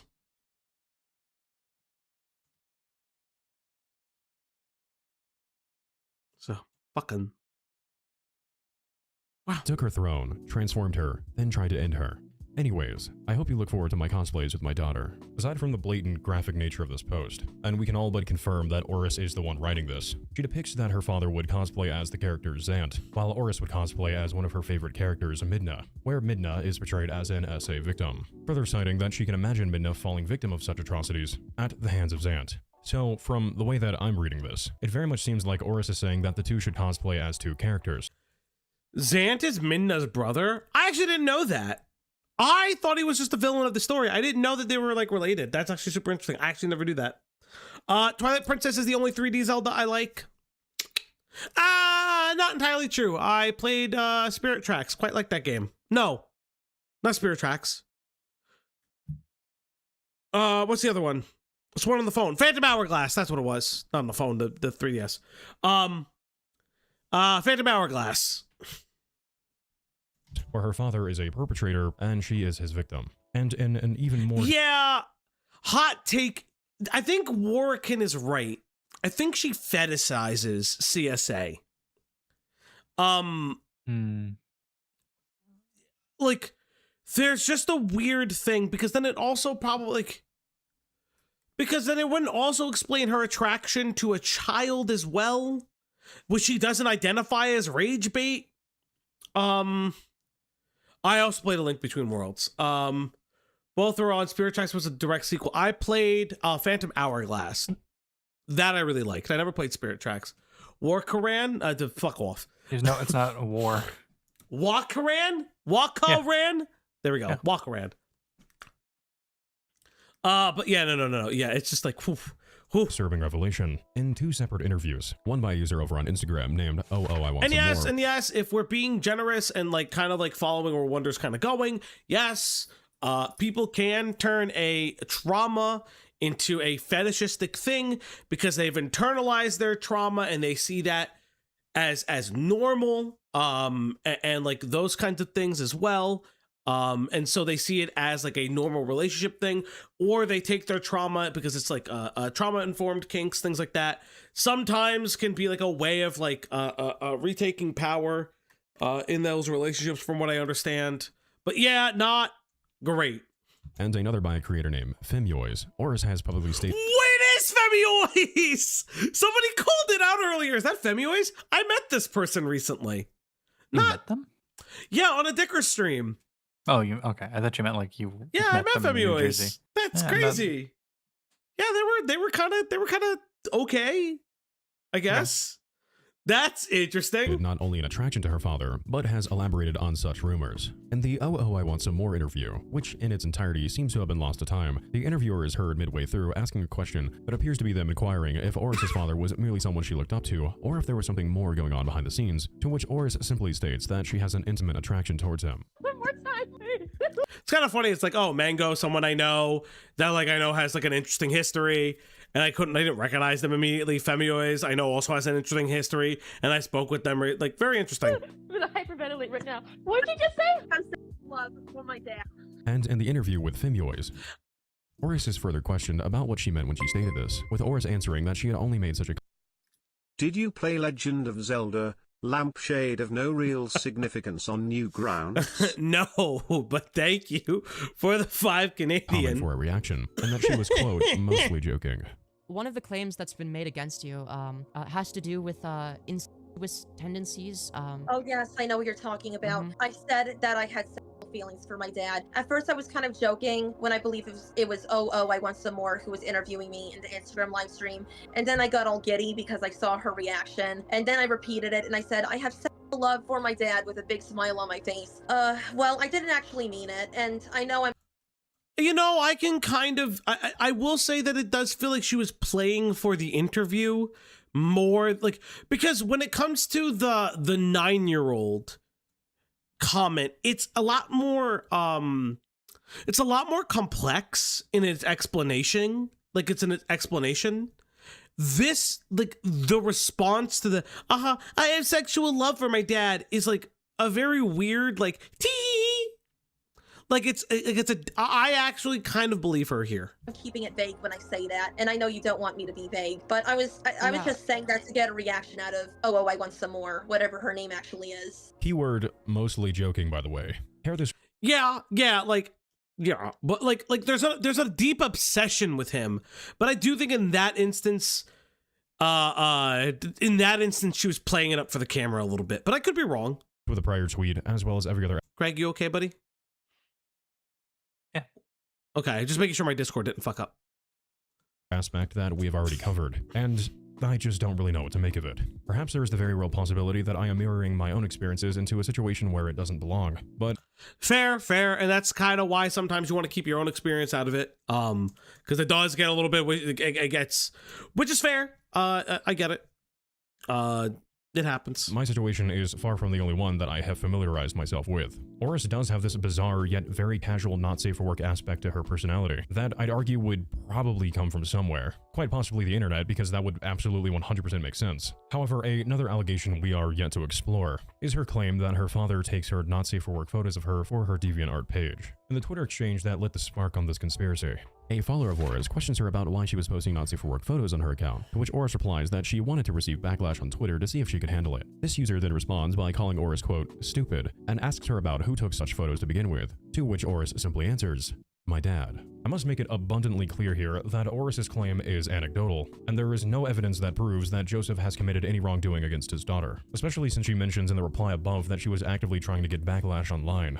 followed by a tweet that would most certainly achieve that goal. With that said, what is interesting about this claim is that in the interview we will be watching here shortly regarding her predatory allegations, she says that she has in fact tried to get her father to take NSFW photos of her, to which he allegedly declined. So, yeah, it feels okay. So I'm gonna say it. I feel like her dad's her victim. I have a stunning feeling that I am more inclined to say maybe her dad is her victim. I don't know. Yeah, it is possible because she's saying so many almost like contradictory things about, you know, loving her dad and then having this like incestuous like love for her dad, and then that possibly he assaulted her, and then also, and then there's the situation with why she doesn't like her mom, which could lead into this, but it could be her own infatuation. I don't know. There's definitely something wrong with her. She's lying. She's got to be lying about some aspects, because not all of it can be true simultaneously. Yeah, there's got to be some point of the lie. There's got to be something there. I don't know. It isn't exactly as if this claim came out of thin air, as she does admit that she wanted him to do this, and she says that the only thing that prevented this from happening was her father's lack of inclination to do so. Is it true that you had your father take images of you? Again, I just said that for a reaction. What actually happened is that at the time, I asked my dad, can you take pictures of me while I'm like this? I couldn't get him to do it at all. Oh my god! Dad, can you take nudes of me? Is an insane thing to ask him. So you could. So he technically didn't do it, but you wanted him to do it, and you asked him to do it, but he technically didn't do it. Is that what I'm hearing? Yes. So if he was willing to do it, it would have happened then, right? He was the only party that didn't consent, but you wanted it to happen. Yes, exactly. So let me get this straight. You wanted your own father to take. Yes, amigos. She did say that.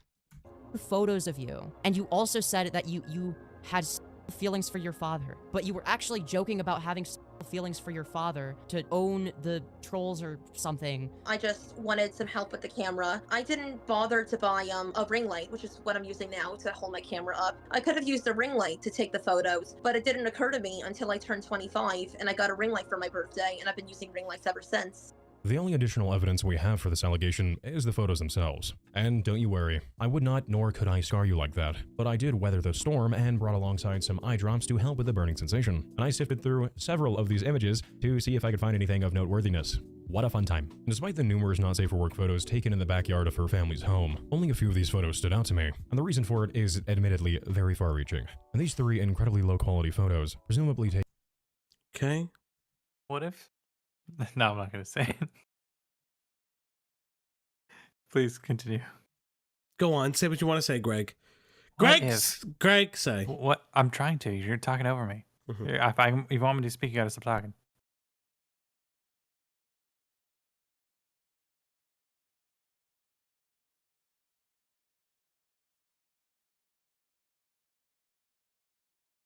We both muted.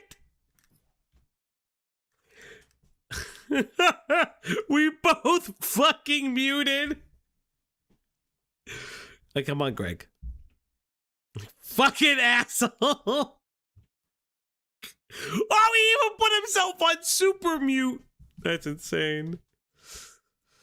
This is what I get. Taken in her backyard. Oris is depicted cosplaying a lewd version of a character known as Atsuko Kagari. Forgive me if I terribly mispronounced that. From That's the one you said pretty correct. Greg, what's your thoughts? About what? Just say it. The chat is asking. It could be worse. Terry Snow Dog involved. That's true. Thank you, Axis. So what's your thought process, Greg? On what? the show Little Witch Academia. This character is canonically 16 years old. These three photos, while in the same location, are all shot in slightly different positions. Oh my god! My thought was, what if it's this, but it's like a funny pose that gets like that gets censored? But this isn't funny anymore. Imagine she tried to get her dad to take pictures of this. And heights from one another. You can tell by following the direction of this fallen tree branch. Again, very much reaching here. Now, this obviously means one of two things. That Oris has a phone tripod, which she decided to move and change the position of ever so slightly for each photo, which is by no means uncommon, or someone is indeed taking these photos. Those are two equally legitimate possibilities, though again, I must reiterate that this proves nothing directly against Joseph. What if it's mom?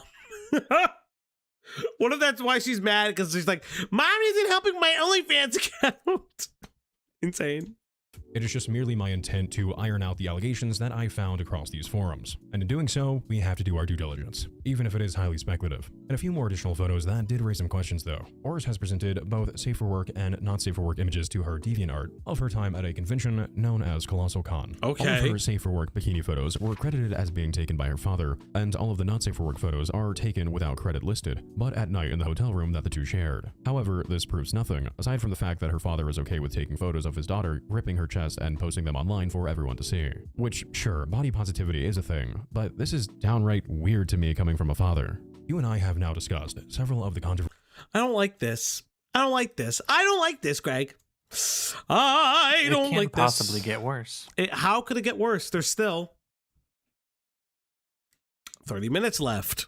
That have circulated in back alley chat rooms and online forums, involving Oris's deplorable behavior towards her mother and other cosplayers, as well as we have gone in depth on all there is to examine regarding the suspect nature of her and her father's relationship. But unfortunately for us, we aren't quite done just yet. As deep within the Google Drive I was provided were documented instances of Oris not only sending not safe for work images to minors for money, something she herself openly confirmed.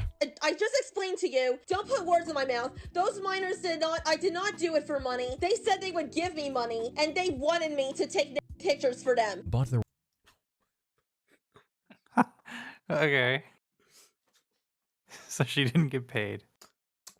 So you're admitting to a crime that you sent nude photos to children or lewd photos to children. That's a crime. The Real Bingo Bango says they have the original Kamen Rider series on YouTube for free. You should watch Kamen Rider. Was a video of her admitting to having been in love with her brother's friend ever since he was 9, both which led me down a path to an interview with Oris conducted by a creator with whom I had never seen Scarlet before. Reaper has returned. God, that's, yeah. It's a new year. Yeah, it's a new year. It's a new year. You know, he hasn't updated that channel yet. He hasn't taken pot shots at me again. I remember I had a 5-hour video.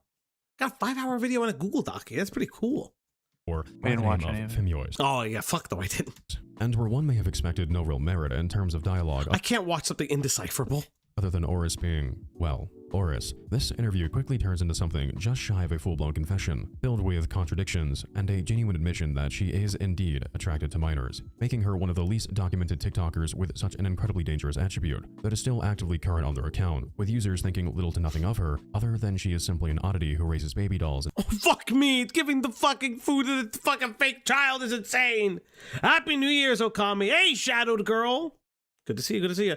Hey, if you're a lurker here, My New Year's resolution is to make sure that you lurkers are taken care of with the content that I provide you. Thank you guys so much. Big shout out to the lurkers. And big shout out to what I call the pod watchers, not even the VOD watchers, which are clearly people who, like myself, will watch a 4-hour stream as a fucking podcast and not watch the pictures at all. Because that is based.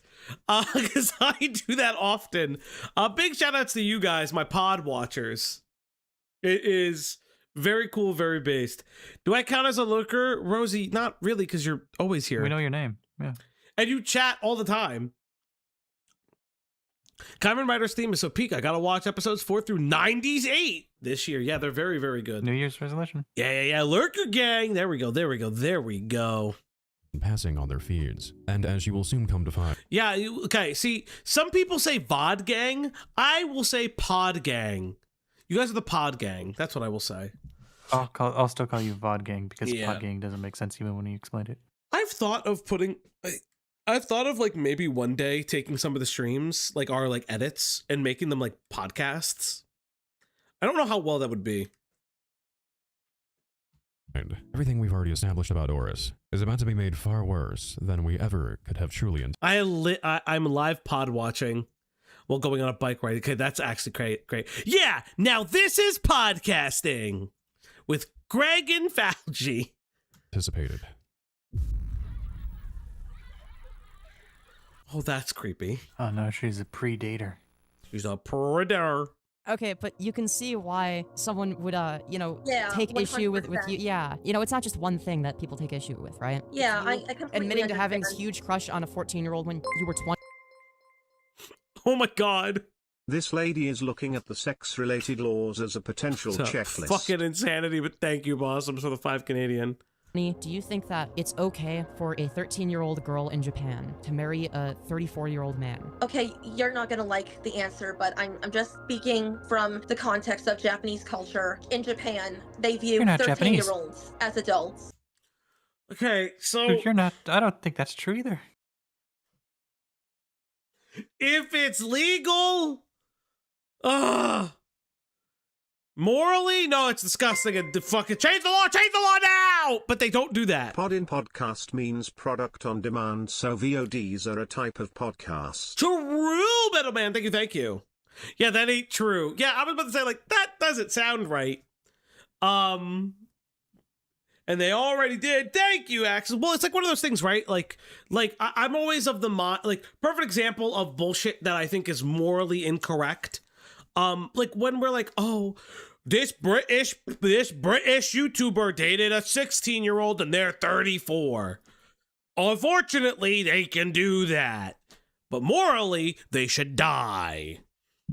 We view minors in a different way compared to how Japanese people view minors. Welcome back, and look what I found at... Wait, is that a Roboraptor? I know what those are. Yeah, it says it right there. Oh, fuck you. I had one of these when I was 5, and I brought it to show and tell, but I did not charge the battery, so I was like, guys, look how cool and awesome my robotic dinosaur is, and it proceeded to do literally nothing. What were we discussing again? Oh, that's right, predatory allegations. Let's get to that. What fun. And forgive me if I sound a little tired, it's pretty late currently, so forgive me there. On February 8th, 2019, creator Femioise, and forgive me if I'm mispronouncing that, would host a 5-hour-long interview with Oris, where— 5 hours? Holy shit, Femioise. Holy shit. Where they, as I'm sure you can imagine with such an insanely long duration, discuss a vast variety of subjects and questions from the reborn cosplayer herself. I will state that there are several, I personally felt, deviations in this interview that go in quite a few different directions, but the part that we will be focusing and compounding occurs within a 30-minute time frame, give or take. The topics that are discussed with Oris are as the following. Did she send not safe for work images to minors for money? Oris's controversy involving looting underage characters, followed by her admission of being a predator and her thoughts surrounding acceptable age gaps. Oris's first appearance in— Oh, God. It's such a weird thing because, like, for a while, and I know this, like, the cosplay community was always, like, in this weird fucking argument about, oh, well, I'm an adult dressed as the child character, but it's my adult body. And I'm just like, you don't It's not just the have cosplay to do community. That's also kind of like Art an community extension too. of the Shadman argument. You know? Yeah. Well, it's like the argument that like would be made, right, is I have an adult body, that is not the body of the character, right? Because let's be real, you fuckers loved from fucking Mirai Nikki, and that bitch was 16, and you all fucking liked her. That is the Yandere girl. Literally why Yandere Simulator was made. But it's like one of those things where it's like I just can't, and I'm tired. My argument is like, hey, maybe, just maybe, don't do the child character as a nude thing. Now I know people do it. What the fuck is Mirai Nikki? Fuck me. Hold up. Let me pull Is that a whatchamacallit Diaries or whatever? Yeah, it's Future Diaries. Future Diaries. It's just called Future Diaries here. No, it's not. Nikki. Yes, it is. That's what we call it. Yeah, well, I don't care. Yeah. Well, you're wrong and you're stupid. So I'm not wrong. And you're ugly. And your mustache sucks. And none of your hopes and dreams will come true. That's fine. What can I open image in new tab? Open image in new tab. Thank you. So, as a reminder, this character's like 16, and everybody and their mother cosplays her, and everyone and their mother. That's true. You're the only person who's brought this character up. And No, you knew them because by heart. And you knew the Japanese title. What is wrong with you? We gotta look at your Yes, hard it drive. is, Fauci, and you're wrong. I'm not. No. You're wrong. You're wrong all the time. Yes, but people will fucking... People would... What people? Like, do, like, NSFW stuff with this. Who does? I've never seen this.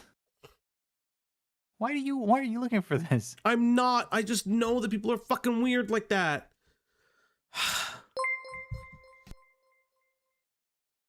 Greg with those tough truths. Yeah. Thank you, Panda. Yeah, you can still Go more, cosplay her. and I'll say meaner things. Yeah, you can still cosplay her. Just maybe don't loot her. I get that some people want... So the argument then comes into the play of, hey, if you want to do it, maybe, just maybe, designate and make an adult version of the character that is so far removed from the original character that it could no longer be anything but an adult version of the character, which I've seen the argument made. I don't know. I just don't... my thing is like, eh. The way governments see us as adults are weird. You can be considered an adult for some things, like driving licenses, and charged as such in certain crimes at the age of 15 as an example, but we can't gamble or drink until 21. It's very true, Bossums. Very true. Listen, like... I don't know. People do the Persona fucking characters. I don't know. Just maybe don't do like a 6-year-old. Then this interview begins at the 33 minutes and 59 second mark. Yeah, you could also just simply cosplay a grown-up, but people aren't going to do that. Shonen anime specifically is still the most... Shonen and shoujo, from that metric, are still the most grossing anime, like, product. Where she introduces herself, takes accountability for her prior behaviors, citing how she has changed in recent years, followed by her apologizing about how she had acted publicly towards her former friend. How can you make her an adult? I don't know, though. There's not much you can do. The clothes, yeah. So, like, some characters, like, straight up have adult versions later on. You could just try to do that. Like, Ichigo, like, for instance, has a dad version. You're also specifically talking about looted versions of these characters. It's true, I guess. Yeah, like, I don't care. Like, I don't thank you for subscribing, Bingo Bongo. Like, it's also like I don't like it either way. It's just a fucking like in UK nuanced RA odd is bonkers, argument. but our drinking age is much more sensible than yours. Thank you. Axel with the 10. Yeah, good luck convincing the cosplay community of that Falgi. That's their bread box. Every popular anime gets that. Lewd Togahime cosplays went crazy. Every single Sailor Moon character is underage. That's incredibly true. Ugh, God, I hate this. friend Rachel, with whom, if we recall, she viciously berated on her Facebook regarding Rachel's struggles with being neurodivergent. Hello, would you like to introduce yourself? So hello, you might know me as Oris. Actually, I was just watching some of your video. When I say I changed quite a bit, I'm not trying to please you. I agree, I was being a baby when I said all that stuff about my former friend Rachel. The first several minutes of this interview primarily revolves around Oris's beliefs held towards the LGBTQ+ community, which she states that she has somewhat opened her mind on. But all in all, despite identifying as a member of the community herself, she does not support nor believes in the concepts of gender identity. Though Oris's views towards the community, despite the immense hypocrisy of it, has never really been oh my god, that's a cosplay. a secret, as she has often reposted transphobic.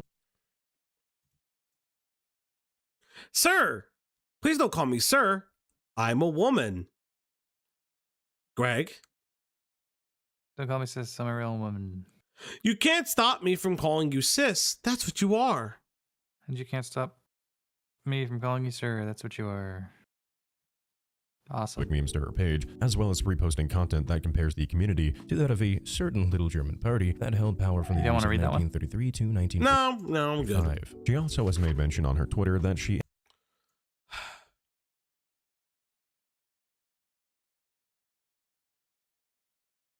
I don't know what the fuck I'm reading. What the You read it out loud and then I'll know what you're reading.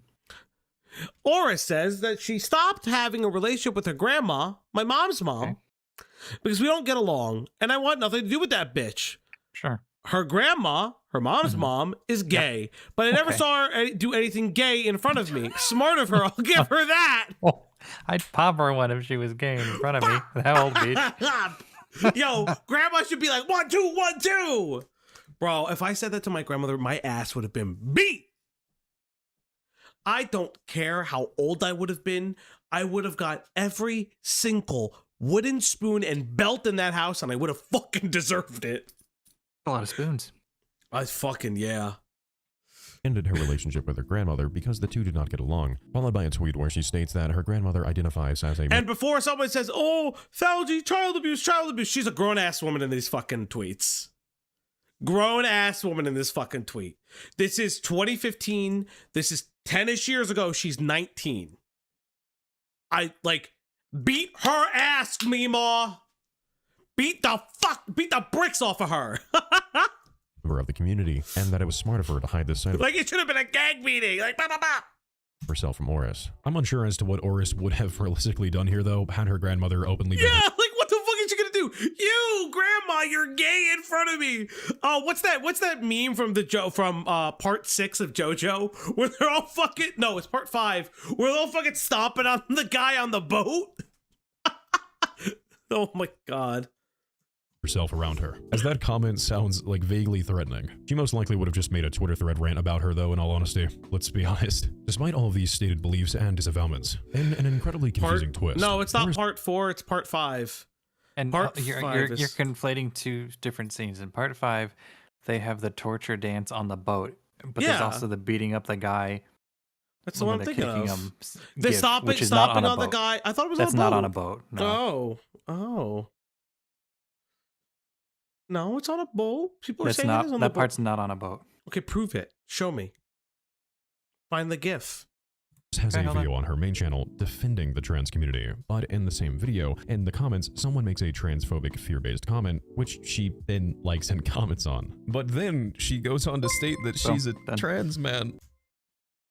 Sluggy Wuggy tipped $1. Falgathan, it was recently discovered that someone who is also Italian has turned into culture warrior as well as being a console warrior.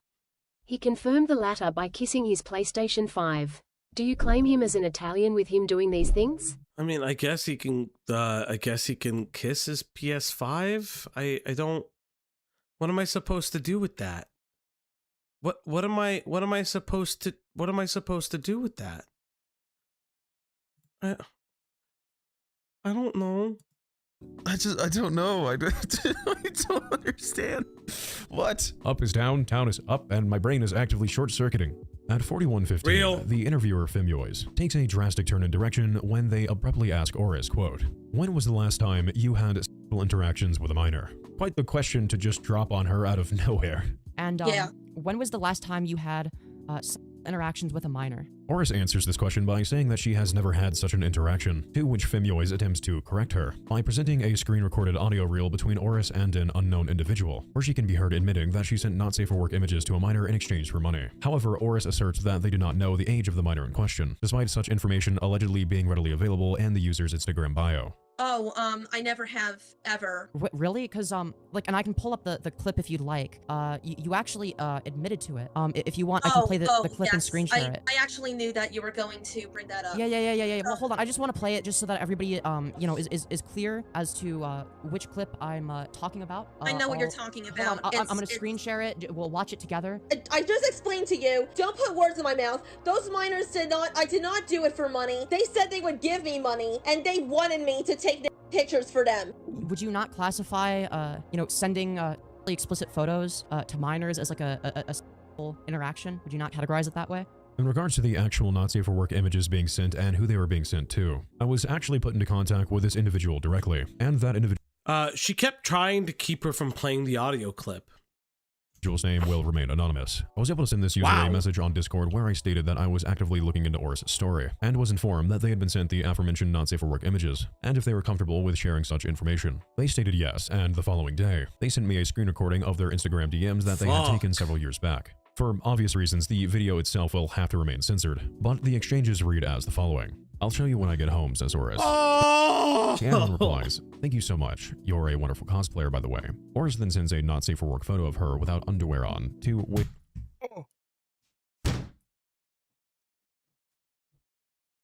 Jail. Jail. Jail. Jail. Jail.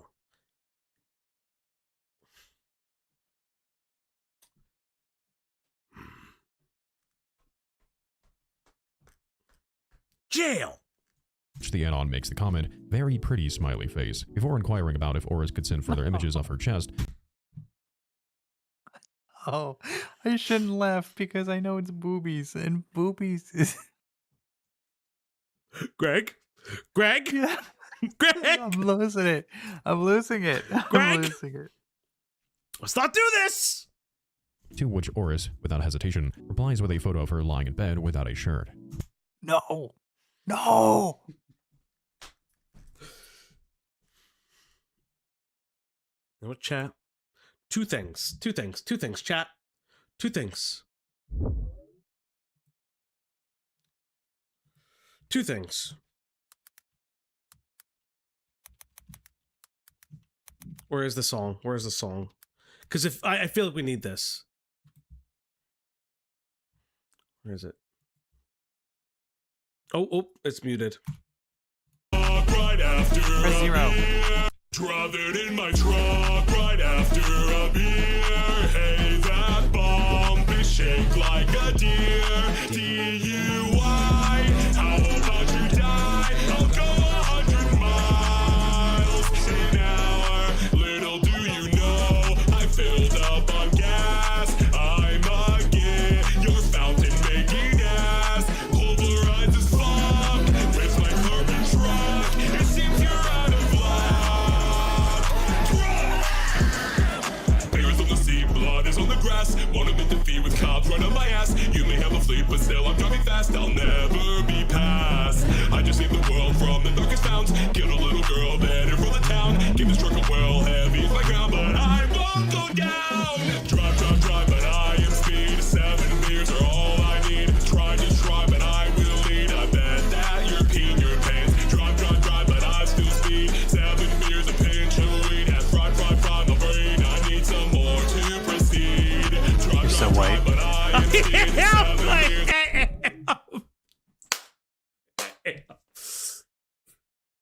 We're in fucking hell. We're in hell. Yeah, we're having a wood chipper party. Oh, that was a good moment. Have you played Deltarune? Not yet, not yet. We will get back to. So I was told this is a little inside baseball. He found out it's the same as Undertale, and he didn't want to play it anymore. No. No. That's not what I said. That's not what I specifically said. No, that's not what you said, but that's exactly what happened. So I was told, I thought Deltarune was an RP, like a JRPG. I didn't know that it was still the same mechanics behind Undertale, because I was like, okay. Toby Fox can only make one game. Why did you think it would be different? Yeah, and so I was like, oh, maybe we skip it, because I'm not 100% behind the gameplay of Undertale, but now that I know that it's essentially the same game, I'm like, I can't skip it. I'll get better. The anonymous user in these exchanges was confirmed by my own verification as well, 2B17 at the time that this occurred. Yeah, that's actually a really good question. Is it an ARP? Is you said I know, Rocky. I know. I'm going to play it. Rocky. I will play it, I promise. I know. I will. I will. You won't get better? Do I only get worse? Mm-hmm. Oris attempts to provide an explanation for why she had done this, making mention of a time where the creator Neon Caffeine had confronted them about this very issue. However, Oris starts off by referring to Neon Caffeine as she instead of he, which causes the conversation between Oris and Fimiois to spiral into a 10-minute long back-and-forth argument about using someone's correct pronouns, something Oris adamantly does not wish to oblige by. So Neon Caffeine was right when she pointed out I could have okay, please, I'm respectfully asking you. No, you're disrespecting him by using the wrong pronouns. No, I'm not disrespecting anyone. I just remember, no, please do not tell me how to speak. And I'm not doing it to be hateful. I just remember her before she transitioned. Okay, please do not tell me how to speak. Once this argument finally ends, Oris states that her reasoning for sending these images in the first place was pure negligence, and that they agreed with Neon Caffeine, who allegedly told Oris that she should have confirmed the minors' ages, but that she was too blinded by the potential of making a sweet bag to question whether or not she was committing a crime or not. Yeah, back to the other question. We both know that you did. Yes, I was What is YCKR? It could be a keyboard smash. Not everything has to be a thing. I don't know what that means. It could be a keyboard smash. It doesn't have to be anything. About to answer that before you no offense, shove down my throat, respect pronouns, you must use he, him. But anyway, okay, so Neon Caffeine was right when she pointed out that I should have looked at these people's bios and their ages in their Instagram bios, that they were minors. So I didn't even bother to look. I just blindly believed them when they said to me, I will pay you money. And that is the truth. You can take it or leave it. You know that I was a retard. I mean, I was Okay. Fishy!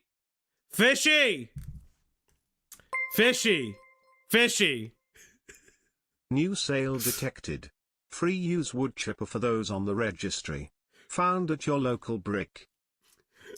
Fishy, wherever you are. Thank you, boss, with the 5. I mean, I was the Chris Chan of cosplay for years, which I'm actually very embarrassed about. But I hope you can observe now that. Oh wait, did I skip it by accident? Hold on, let me go back 5 seconds. The Chris Chan of cosplay for you know that I was a retard. I mean. That is the best clip I have ever heard. Wait for it again. The truth, you can take it or leave it. You know that I was a retard. I mean, I was the Chris Chan of cosplay for years, which I'm actually very embarrassed about. But I hope you can observe now that my mannerisms are different. You're completely different now, yeah. So accurate, actually. The conversation then transfers over so fucking funny, man.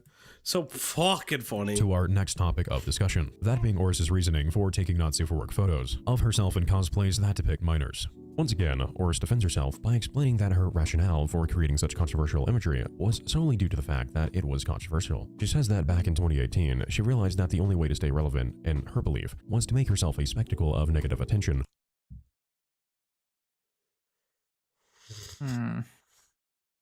Okay. As it would draw more eyes to her page, therefore keeping her name in circulation, even if it were at the expense of her dignity, citing that she was incredibly immature at the time and how she has now grown as a person. You have like a really bad track record when it comes to sexualizing characters that are minors. So I forgot all about that. Minor characters. I forgot about my history of sexualizing minor characters. Oh my god! Characters, as well as What real an life. insane thing! What an insane statement! Hi, my name is Aris Cosplay, and she forgot about her history of pedophilia. Where is the? Oh my god, who was it the other day? Oh, where's Deep Sea Monster? To wear like opportunistic pedophile. If Deep Sea, if you watch this VOD, you will probably see this part and be like, put it in the comments of the video. She attended the boogie school of how to be an attention whore. So true, Rocky. Also, can we talk about this for a second? That Amber Lynn Reed is in Lolcow Live now. Like that, that I think is interesting. Amber Lynn Reed, it's like a whole big like Girl World. We'll eventually do that stream, by the way. We do have a Girl World document, as well as a cryptid document and a bunch of other things to do. I'm really actually excited. Listen, I've said this. Cloudy is okay. I can't take credit for this because this was Cloudy's idea. Cloudy's always been like, fuck it. Cloudy's always been like, fuck it. We should, Keem, $1 million idea. I don't know. Hire me. I don't fucking care. Lolcow Rehab, where like you take the fired people and they quote unquote come back in a Dr. Phil style show to rehabilitate their image. Granted, all fake, by the way. It would 100% be fake. I admit that it would be fake, but it'd be so fucking kino. I will reach out, team. I'll do it for fucking money, dog. Oh, fuck me. Holy shit. You don't want to work for Keem? Listen, I've heard this. So I know people who have worked for Keem in the past. And while he can be an asshole, from what I've been told, he's not. He's a dickhead because he's like, he knows how to be a boss. You may not like him being your boss, but like he knows how to be one. It's kind of like a weird thing because I've talked to Chris about it. Chris is like, yeah, like Chris said, like Chris still has a positive relationship with Keem, even though people have like made fun of his relationship to Keem and like what happened in their history.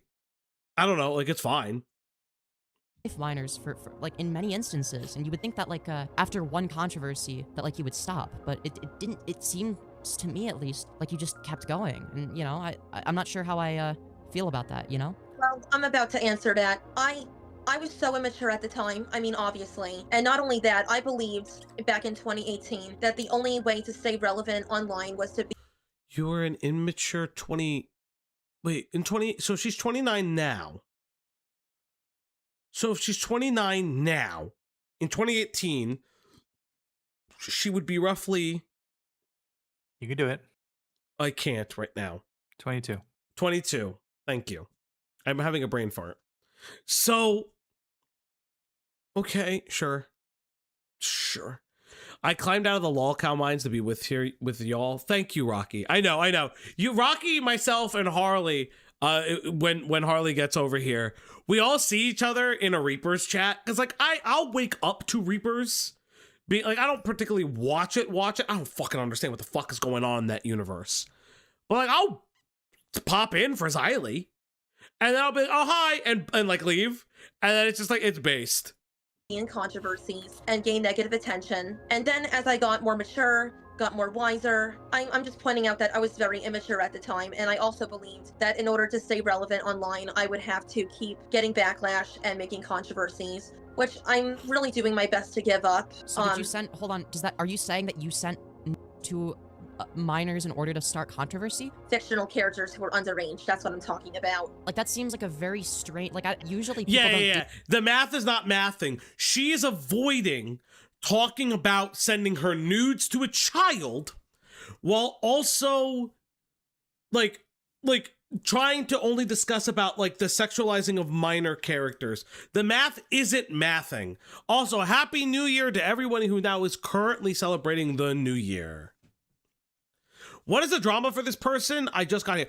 This is Nox, Mega Lolcow, Degenerate, maybe incest, maybe pedo, everything. That to stir controversy. Okay, but I was very immature at the time, and I don't I don't believe in that anymore. How old were you? Hey, Cormy with the $2. New Year's treats. Yes, New Year, new you guys. It's time to feed that dog. It's time to feed that pupper. It's time to give her a treat. It's time to feed that dog now. On the Uplock stream tonight. Everybody, it's time to feed that dog. Hello, come on, girl. Come here. Come here. Go get the treat. Come on. Good girl. And if you want to feed that dog, all you gotta do is hit that goal. She was so good with the kids in my family recently. She's really safe with kids. It's actually really, really funny. They just fucking chase her and constantly are just like, pat, and they just push her around. Does nothing. She's just like, she's like, this is my life now. Has the best temperament with children. It's actually crazy. Time. You were like 22? Yeah, I was 22. I'm 27 now. I don't want this to come across as an attack on the creator Fimyois, nor as a defense of Oris's actions, but in my personal opinion, this section of the interview felt somewhat in bad faith regarding the original question. The question posed for Oris was about her explanation for taking not safe for work cosplay photos of underage characters, to which Oris makes the defense that she was only doing this as a means to drum up controversy in order to remain relevant, which is met by Fimyois asking Oris if they sent not safe for work photos to minors as a means to start drama, which was not the subject of the original question. It almost feels like, and again my opinion, that this is somewhat reaching to see if one could get Oris to slip up, despite her providing her defense to that question, whether how legitimate or not they may be. Both of Oris's reasons here are bad enough as is, so this feels like reaching to possibly get a worse answer than was already provided. Which, mind you, that again, neither of these explanations provided by Oris are justifiable by any stretch of the imagination. However, in examining the authenticity of Oris's rage bait defense, we have to understand that we cannot directly prove nor disprove that this— Yeah, I mean, like that's part of commentary. Like I do that in my own like things with like someone like when Jagger came on, I was trying to see what the gotcha moment, like the streamable, clippable moments are. But like in a legitimate interview, granted 5 hours, fuck me. Like in a legitimate interview that I would do like off camera, oftentimes I'll just let people speak. I've had like interviews off camera that have just never been used, which happens, but like, yeah, Dan's burst also, it's called boiling the frog again. I've learned how to have to do it like really quick and on the fly.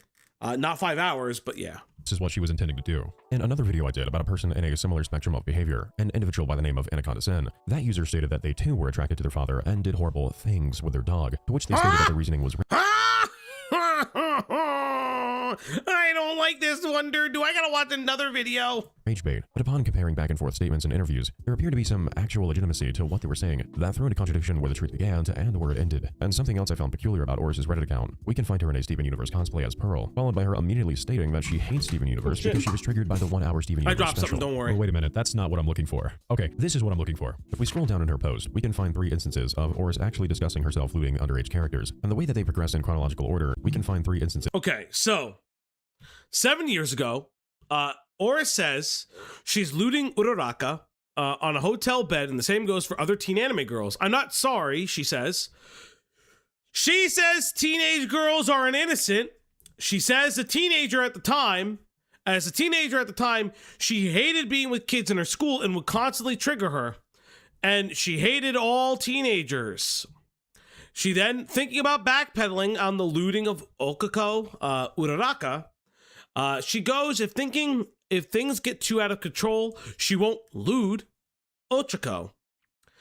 She'll start her lewd cosplay career by doing both versions of Nami in her One Piece pre and post time skip because she's 18 and 20, being technically the same age as her. She says that she's not sure if any of the Doki Doki girls are 17 or 18, but she'll lewd them just in case they're 18. So she's like recognizing that the underage shit is bad.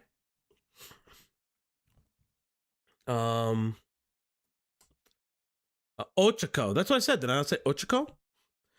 Looting Not an the adult. first time. Oh, sorry.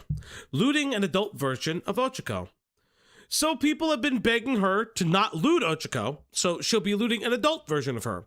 She just ordered the way. Okay, yada yada yada. Again, she wants to do the adult version. I don't fucking know what to tell you. It is what it is. Do I suggest it? No, but that's life. Of Oris actually discussing herself looting underage characters, and the way that they progress in chronological order seems rather contradictory for someone who is attempting to rage bait an entire community. Yes. She doesn't seem like she's rage baiting. She seems like she's reacting to like her own personal feelings. Thank you. Dating back to January of 2019, so around the time frame Morris had mentioned, she can be seen stating that she was going to be looting a character by the name of Ochako from My Hero Academia. Ochako. Okay. Ochako? No. Ochako? Yeah. Oh, okay. I see what's happening. Other anime teens in the future, citing her hatred for teenagers in real life, particularly stating, quote, "Teenagers aren't innocent," which is an insane thing to say when you're rationalizing creating not safe for work content of such characters by drawing from your real world disdain for actual teens. But what really grabs my attention is the fact that only a few days later, she makes another post saying how she is considering backtracking on creating said not safe for work photos of the My Hero Academia character due to backlash, and that she would instead be doing so to another character from the anime One Piece, who is canonically. You know what, Greg? You read what Wookie posted. That's all I'm going to say.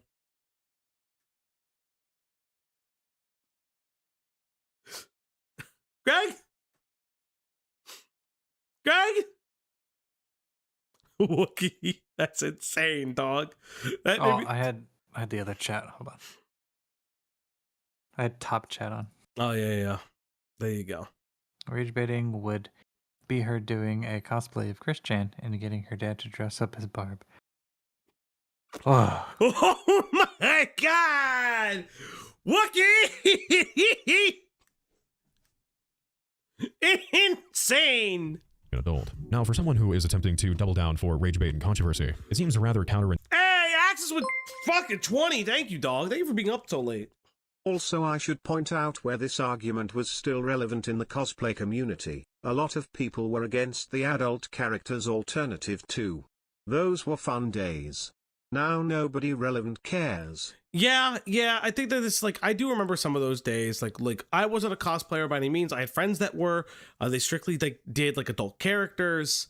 And like I remember the conversation being like, well, why can't they just look at fan art? And I was like, yeah, no, I actually like, that's fair. Yeah. Because people do fan art designs all the time. I was talking to because Rodding's in the chat. I was talking to Rodding because I've been getting people slowly into Digimon, and I'm like explaining like, yeah, people make like their own fan made Digimon based off of currently existing ones.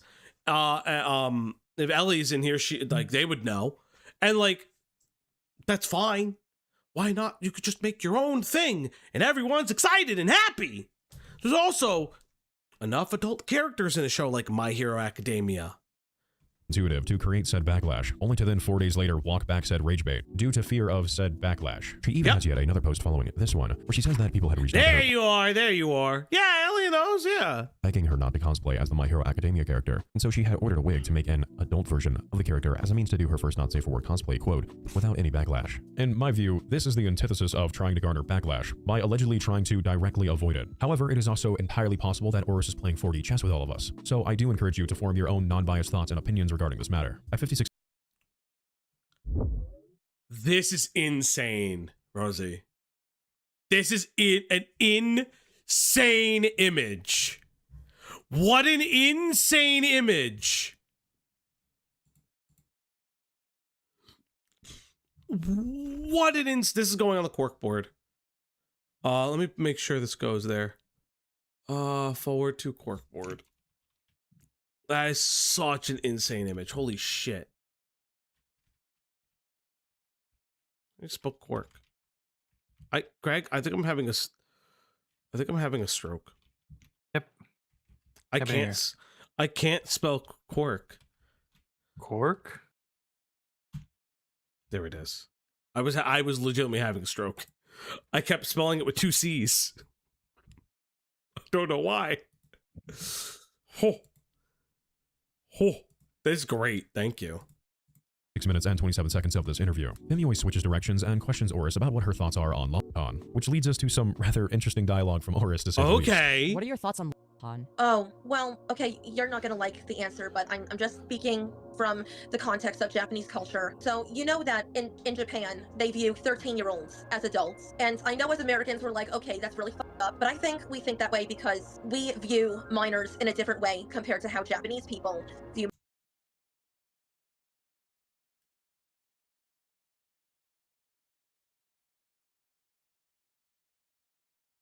No. So what do you think was the question? Like, uh-huh.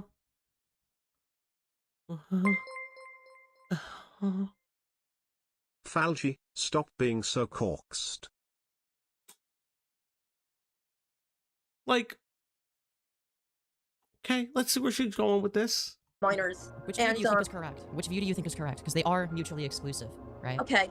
Oh Yeah. no, not the cat ears. Well, I don't really want to question the Japanese culture at all because I feel like there's like a You're from the West!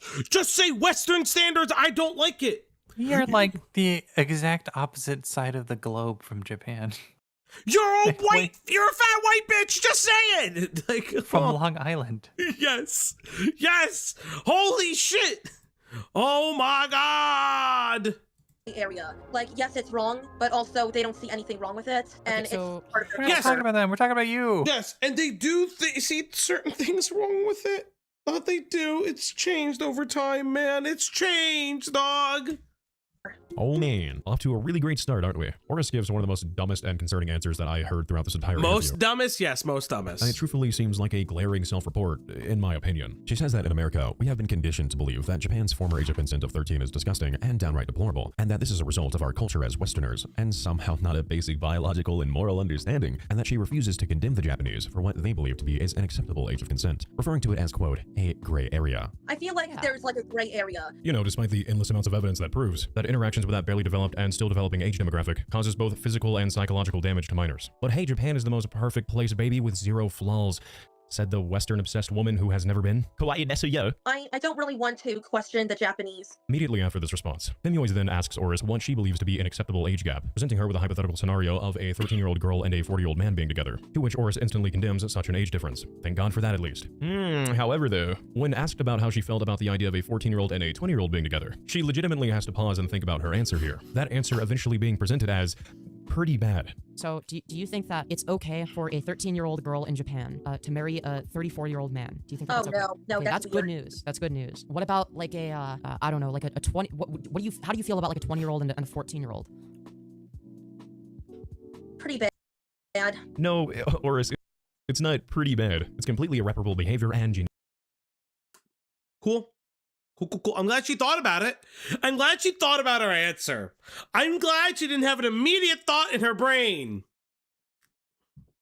Putrid. Why on earth do you honestly need, I mean, I know why. Why on earth do you need time to think about your answer when it comes to the morality of a 14-year-old and a 20-year-old dating? But just as we are trying to scarf down this poop cake of information, before we can even reach for the glass of water to digest it all, we are instantly met with an insane revelation where Oris just casually admits that she's a predator, and that she has romanticized the idea about marrying her brother's friend, that she had known since before he was even 10 years old. Branching off of their conversation about the rights and wrongs of a 14-year-old and 20-year-old dating, Fimyoiz says that if she remembers correct, that Oris had actually admitted to having a huge crush on someone who was 14 when she was in her 20s, which Oris simply owns up to this allegation and states that this boy's name was Sam. Pretty bad, because I do remember there's like a video clip of you saying that when you were 20, you had like this huge crush on someone that was 14, right? Oh, yes, I know what you're talking about. His name is Sam. He's more of my brother's friend. If you recall, as has briefly been shown throughout our little analysis today, we briefly watched a clip of Oris being interviewed on a live stream with a user who I've found goes by the Instagram handle, I want some more, where they ask her about not only her attraction to her father, but a rumor of Oris being in love with her brother's 16-year-old friend, to which Oris says yes, but clarifies that she had actually had feelings for this minor since he was only 9 years old. Is it true you liked your brother's 14-year-old friend? Yeah. Well, he's 16 now, but I used to have a crush on him, but ever since he was 9, it felt like I liked him because he understood me. Which just, I mean, it's obviously all bad, but how do you just make that worse? Hey, is it true that you were in love with a 16-year-old? Well, hold on there, pal. I've actually been in love with them since they were 9. What the fuck? Now, while I haven't been able to locate the entirety of this interview, I did find a post from this user confirming that they did in fact conduct an interview with Oris quite some time ago. I've reached out to this user, but haven't heard anything back, so in a non-harassment manner, if anyone actually knows who this individual is, I'd love to find a way to get in contact with them to see if they potentially still have this live stream archived somewhere, as I am incredibly curious to know everything that was said during it. But with that said, Fimyoiz is referencing this section of the interview from I Want Some More, when they confront Oris about such an allegation. And honestly, I really don't have anything to say right now. Like we've seen this clip a couple times. I'm not saying that like the part of the video is slightly repetitive, but I'm not hating on it. I understand what he's doing. He's like doing callbacks.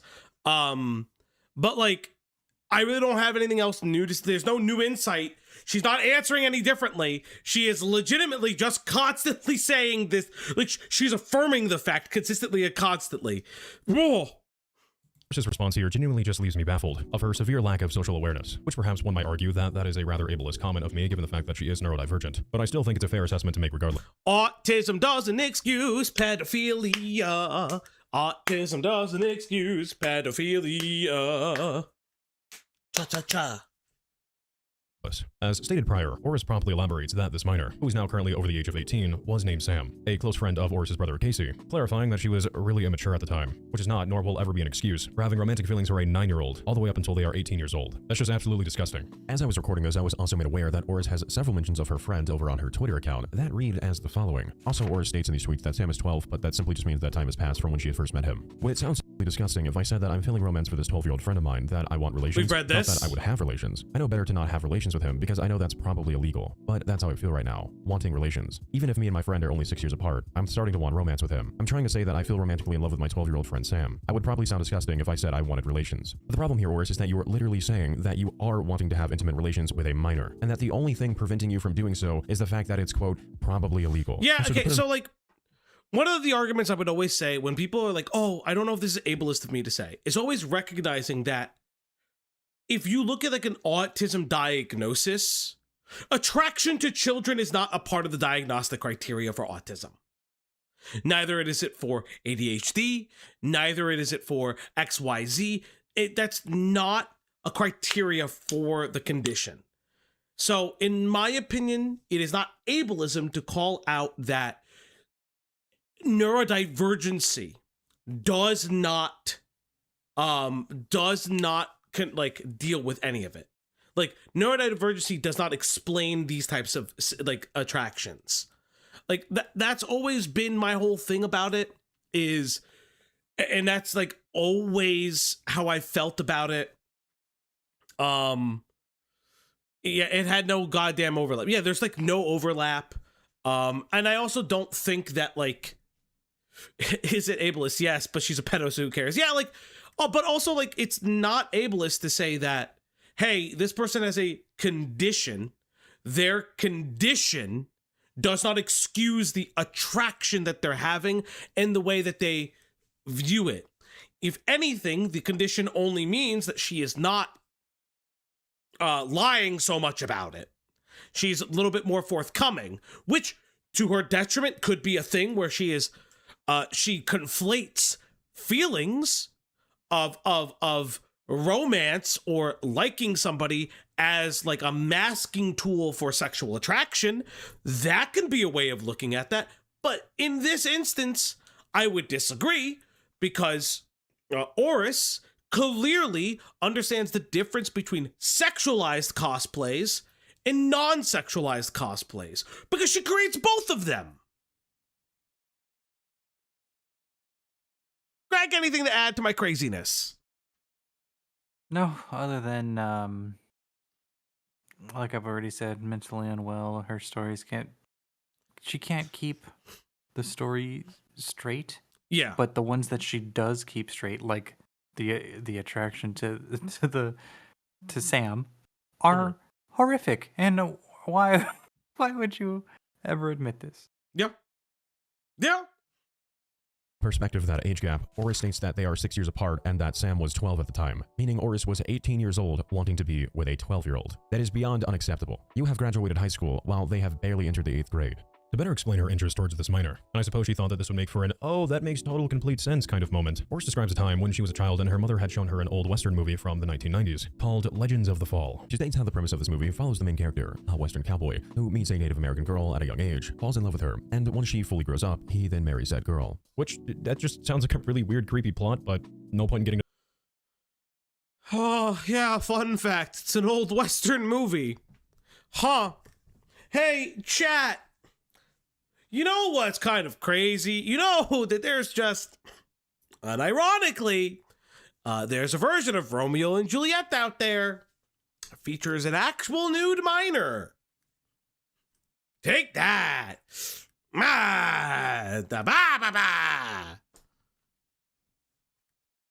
The semantics there. It is this exact premise that Aura states she felt was akin to her interest towards her brother's friend Sam. However, she states that once he had finally turned 18, she realized this dream of hers could be no more. Not because she recognized how predatory and disturbing it was, but because Sam was not interested in women. Remember when I said I was really immature at the time? Well, I was trying to do this analogy. I can't remember which one it is, because it, like, you could look it up. There's an entire case for it because they fought back and forth on it. Legends of the Fall is around from 2000. Brad Pitt is in it. Well, fuck me. Ain't that crazy? There's also the Cuties movie. Oh God, we're not talking about Cuties. I'm just saying, like, if we're gonna talk about movies that exist that are bad. True. I hate this. Where, okay, so when I can't remember how young I was, but I was maybe in my late teens, and my mom showed me this movie called The Legend of the Fall. And there's this Native American girl who starts out as a young girl, and I think Brad Pitt's character ends up marrying her as she gets older and by the time she's an adult. So I was using that as an analogy because I'm like not thinking about how their takeaway would be if I said that. And I was just thinking to myself, well, what if by the time Sam, his name. Yeah, it is. That is actually a fair thing to say. Like, it's as if like this movie isn't like looked at potentially differently today by today's standards. Hey, Greg, it's a pre and post 9/11 movie. We should watch it. It's not a pre and post. It's a pre. It's a pre 9/11 movie. We should watch it sometimes. That's the thing. You're implying that you want to watch it in the same reason that she wants to watch it. No. We have, so Greg and I have talked about this all the time. Greg and I have a similar fascination with, well, Greg more importantly, but I've somewhat adopted it after watching movies with Greg. Like what a pre and post 9/11 movie is, which is like really, really interesting. Greg is the one that like put me onto it, and it's one of my favorite things. Once I brought it up, you can't unsee it. Yeah, and it's super fun. It's when we watched Bulletproof Monk, that was like really, really fun. Would get older and become an adult. What if we were to get married? Which is not the case, by the way, because it turns out he's gay. He's not attractive. Okay. Just gonna spoil the movie. Oh my God. The way she's like, but he's gay. Do you think that's why she hates gay people? Because he became gay? It stems from Brad Pitt. Yes. To me, and it doesn't matter now because I actually have a boyfriend who lives in Florida. Okay, so let's. Oh my God. Oh my God, she's Jar.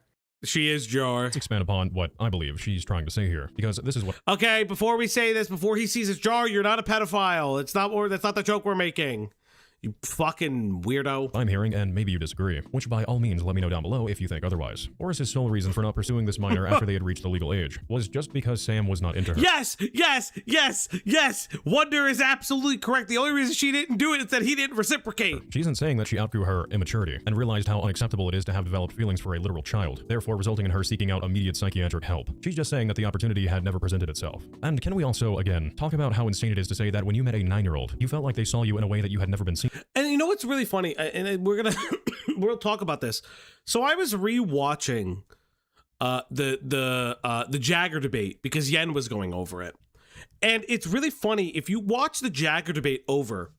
Jagger talks about why he went to therapy for the cub porn stuff, and like oh, I don't want to victimize minors, I don't want to do this, I don't want to do that, I don't want to do this, or I don't want. Okay, he didn't say victimize minors. His exact words were, I don't want to act it out in real life and like be unable to determine reality from whatever fantasy he has. But it was really interesting because eventually stuff slips out and the story begins to change. Now it's because it was, oh, I did it because I was like worried about future jobs prospects in my career, to go like, oh, I'm worried about my mental health, to being, well, my friends caught on, like my friends found out about it because I got like exposed like a little bit, and they told me how disgusting I was, and that's how I realized I was disgusting. It's like very, very like it. He begins it and says that it was like a self-epiphany, but you start to learn that it wasn't. And then when he denies that he did it for his career, I didn't, but I could just play the stream again. Does he say therapy? Yes, he says therapy. No, he says the word therapy because from memory, I remember him saying the word counselor. Counselor, Which could be counselor, therapy, but it's it a could be a therapeutic synonym. Which it could be something else. Yeah, it's like a synonymous with one another. Before and felt that they truly understood you. I felt like I loved him because he understood me. That's a second grader. He does say counselor too. Yeah, he goes back and forth. Talking about, by the way. The remainder of this interview consists primarily of other creators making appearances and giving advice to Oris about how to better navigate whatever issues they may be experiencing and how to stay clear of controversy in the future. If you wish to watch the entirety of this interview, by all means feel free to do so. But for the sake of keeping everything tightly knit and compact for information purposes, we will not be examining this section, as I feel it would just take far too long, and we already have the crux of our talking points laid out before us. All in all, after everything you and I have discussed, I am left confused and with mixed emotions, with certainty towards how I feel regarding her interactions with minors. I want to recognize, while not excusable and bridging on the side of redundancy at this point, Oris does claim to be on the spectrum, which has affected her social and developmental skills since she was young. She is not a person without cognitive struggle in her life, and in those regards, I do hold sympathy, not just for her, but for anyone else who faces such challenges. She genuinely does, in my personal opinion, strike me as a person who seems incredibly oblivious to the contradictions and hypocrisies of her own actions, as well as the brazen nature of her verbal attacks online. However, no doubt, this could be me speaking with an incredibly biased lens towards those with mental struggles. Like, yes, she is mentally ill, and you can highlight that. However, she knows being sexually attracted to kids is bad.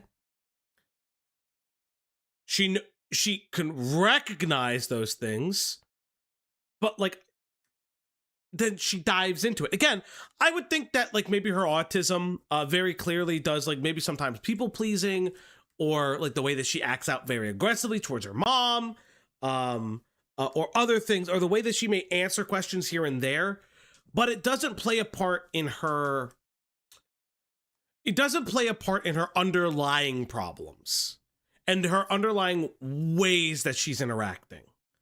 It just plays a problem with the way that maybe she processes the criticism, and as well as she acts out with the criticism, or thinks of ways that she could, or like the ways that she could or could not change. That being said, countless other people walk the exact same path that she does, equally dealt an unfair hand in life, and those people do not go out and attack communities and minorities, berating them for the color of their skin, orientation, or physical appearances. It's inexcusable no matter the scenario, and she's been on the internet long enough to know exactly what she's doing and how it affects others, especially when she has made mention of how when people attack her for things such as her weight, that it makes her feel terrible about herself, and that such insults are a far cry from genuine criticism. Yet that doesn't stop her from calling people racial slurs, and body-shaming other cosplayers unprovoked, as a means to promote her own cosplays as being far more superior than others. It's quite frankly, just really pathetic and needlessly judgmental. As to her admission of predatory interest and behaviors, what can we say that isn't already painfully obvious? Oris is, by her own wording, attracted to minors. Yet here she is, still actively posting to her Reborn Mom of Many TikTok page, remaining completely undetected as both a creator and as someone who frequents anime conventions, many of which have numerous minors in attendance. I will say, do I believe that Oris is directly reaching out to minors online and attempting to solicit images and inappropriate interactions with them? To my knowledge, no. There has only been one direct instance of Oris sending not safe for work images to a minor, which was obviously the occurrence where she claimed she did so for money. However, and this is in no way a defense of such gross negligence, I did personally speak to the two individuals who were responsible for baiting Oris into committing such an act, and neither of them can recall whether or not Oris was made aware of their ages or not, because despite this information allegedly being readily available in their bios, they did not at any point inform Oris themselves that they were in fact underage. This does not excuse her behavior by any means, but when fitting the action with a crime, this would strike me from the information that was provided as a case of harmful negligence involving minors. It's the no. I disagree with Wonder here, and I'll tell you why. Because the argument she never brings up is, I never knew their age. It's, they told me they were going to pay me. And it was the, I did it for money. It's never, and he's never presented it unless I'm pause-andying him. She never claims that she didn't, that not knowing their ages and she got baited and she would have only done it if they were adults. That is, like, I disagree with Wonder's assertion here and giving her grace for this. Because even though the both of them say that she may or may not have known their age because it was in their bio and they don't remember if they told her or they purposely didn't tell her or whatever. It's the fact that I can't tell you if she knew she didn't care, but it's the fact that afterwards, her story has never been, hey, I was going to do it under the guise that these people were adults. I was incredibly irresponsible sending these nude images without age verifying them first. That was so recklessly irresponsible of me. I'm completely disgusted in myself. I can't believe I did such a thing, and I will make sure that I never make the mistake moving forward and make sure that my content and make sure that the efforts are there to make sure minors do not find my content. No, it's, oh, well, they offered to pay me. And I do think it's a case of being a little bit too kind and trying to offer fair and balanced critique and trying to offer, because like, I understand it's a scripting thing. It's a scripting thing you try to do. You do try to like offer fair and balanced critique in this scenario where you do like examine the opposite side of it. But like, I don't think there's so much of an opposite side. I think Water already did a really good job at presenting what our arguments were. And I respect him by at least identifying what the Anons have said. That's fair. I actually don't have a problem with that. I just don't know if that gives Horus an excuse the way that it could be. Yeah, because if presented like to the police, there's no instance, or as far if he saw like the logs, and from her account too, there's no instance of her being tricked into sending them because they lied about their age.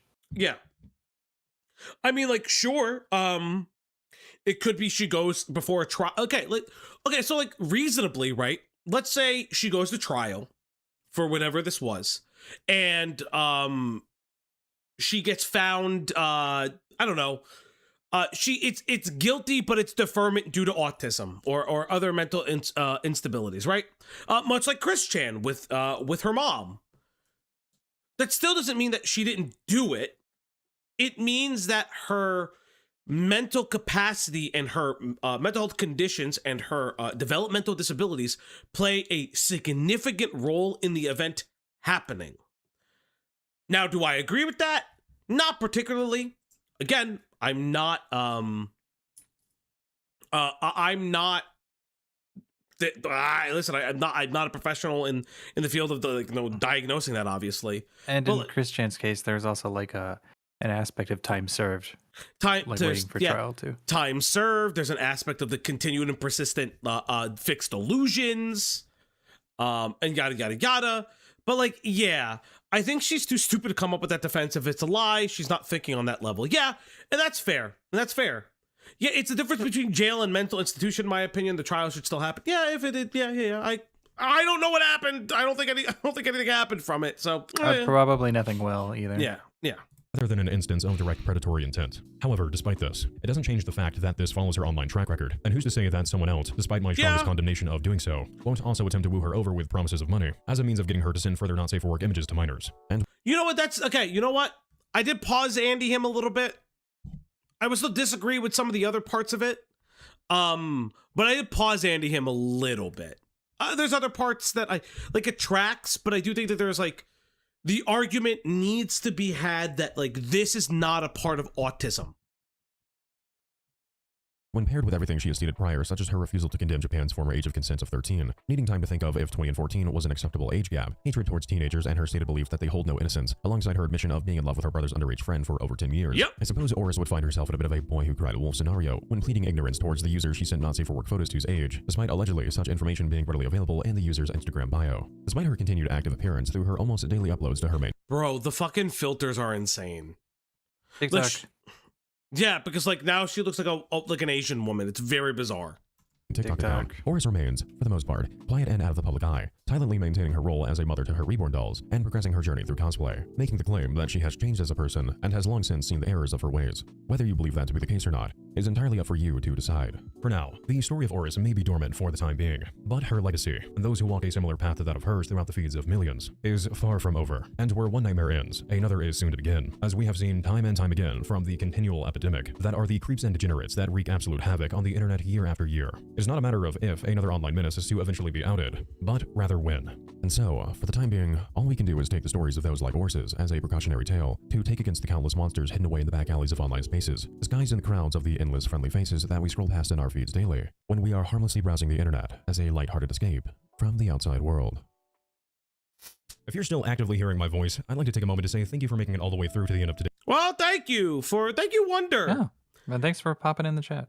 Subscribe, like, yeah, thanks for Wonder for like subscribing, following. Very bizarre, very weird. Like, it's like interesting because we have like a weird cross section that is like Diesel in a way. And other chatters. I know I won't out them, but I know chatters who are in direct like contact with like that side of the I know that are like in direct contact with that side of the internet.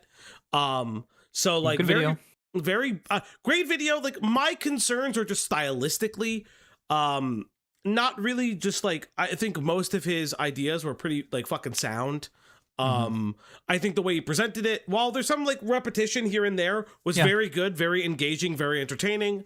And I think that this was a really good story to talk about. I'm very interested now in his other video on the guy that like wants to fuck animals. But I do have like that will be a stream for a different day because we do have the oh my god, what is it? Is it what is it called? The philosophy is it the philosophy of boinking animals? Is that what it's called? It's this video. It's 2 years old. Oh god, we're not doing that. But like apparently, oh, wow, this person's pretty big. Holy shit. Oh, stop that. What is happening on this channel? Oh god. Digimon. Where'd you see Digimon? Is that not a Digimon? No, this is a Fursona. Where do you see Digimon? Oh Was that boy. a Digimon? Where's the Digimon? This thing? No, none of these are Digimon. Okay. Well, this is an interesting channel. This video. This one specifically. Yes, this one. Uh-huh. This is a video we will watch. I've never heard of Patricia until recently. I'm actually really fucking I'm actually kind of excited. I'm really excited. I got through I think like an hour into Deadwing Dorks video. I'm like, okay, this is a video for fun. This is a fun day video. But we have to watch a movie in prefacing for it. We have to watch the movie Alpha and Omega, which we could let's see. Alpha and Omega trailer. So this is the movie we have to watch in preparation.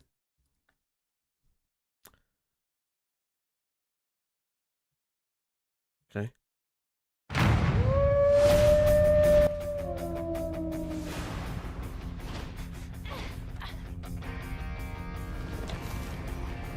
Oh, yeah. Kate was at the top of the pack. Looks like we're eating caribou tonight, boys. Whoa, boy. I feel very weird about these animals.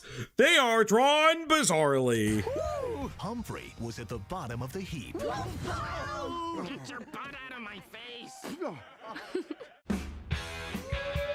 Oh no, not Born to Be Wild! No, no, no, no, no! No, no, no, no, no, no, no, no! The rules. No, no, no. Okay, we're not gonna watch the whole trailer because obviously I will get fucking bullied. But thank you guys. Yep.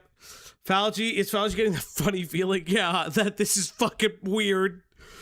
But yes, chat. That's the end of our stream. Thank you guys so very much. Greg, happy New Year, buddy. Happy New Year. I hope. What's your New Year's resolution? Bud, what's your New Year's resolution? Thinking. God. Oh, okay. It's not even my New Year yet. What could be your New Year's resolution? I don't know. Tell me. Not putting up with your bullshit. Okay, I'm sorry, buddy. You want to stop putting up with my bullshit? What is your New Year's resolution? My New Year's resolution is to have you on stream more often. That has nothing to do with you. That has have nothing to do with you. You make a resolution that has everything to do with you. Oh, okay. Well, that's nice. Well, thank you everybody for being here. No, what's your New Year's resolution? I don't know. I don't have one yet. That leave me out of your New Year's resolution. What is your New Year's resolution? I don't know. But chat, thank you so much for being here. Thank you guys, each and every one of you. Like, subscribe. Thank you for coming around. And remember, we are the Outblock, your one-stop shop for commentary slop. Thank you guys so much. You guys are the best. Thank you guys so, so much. And remember, chat, spayed and new to your pets. Happy New Year!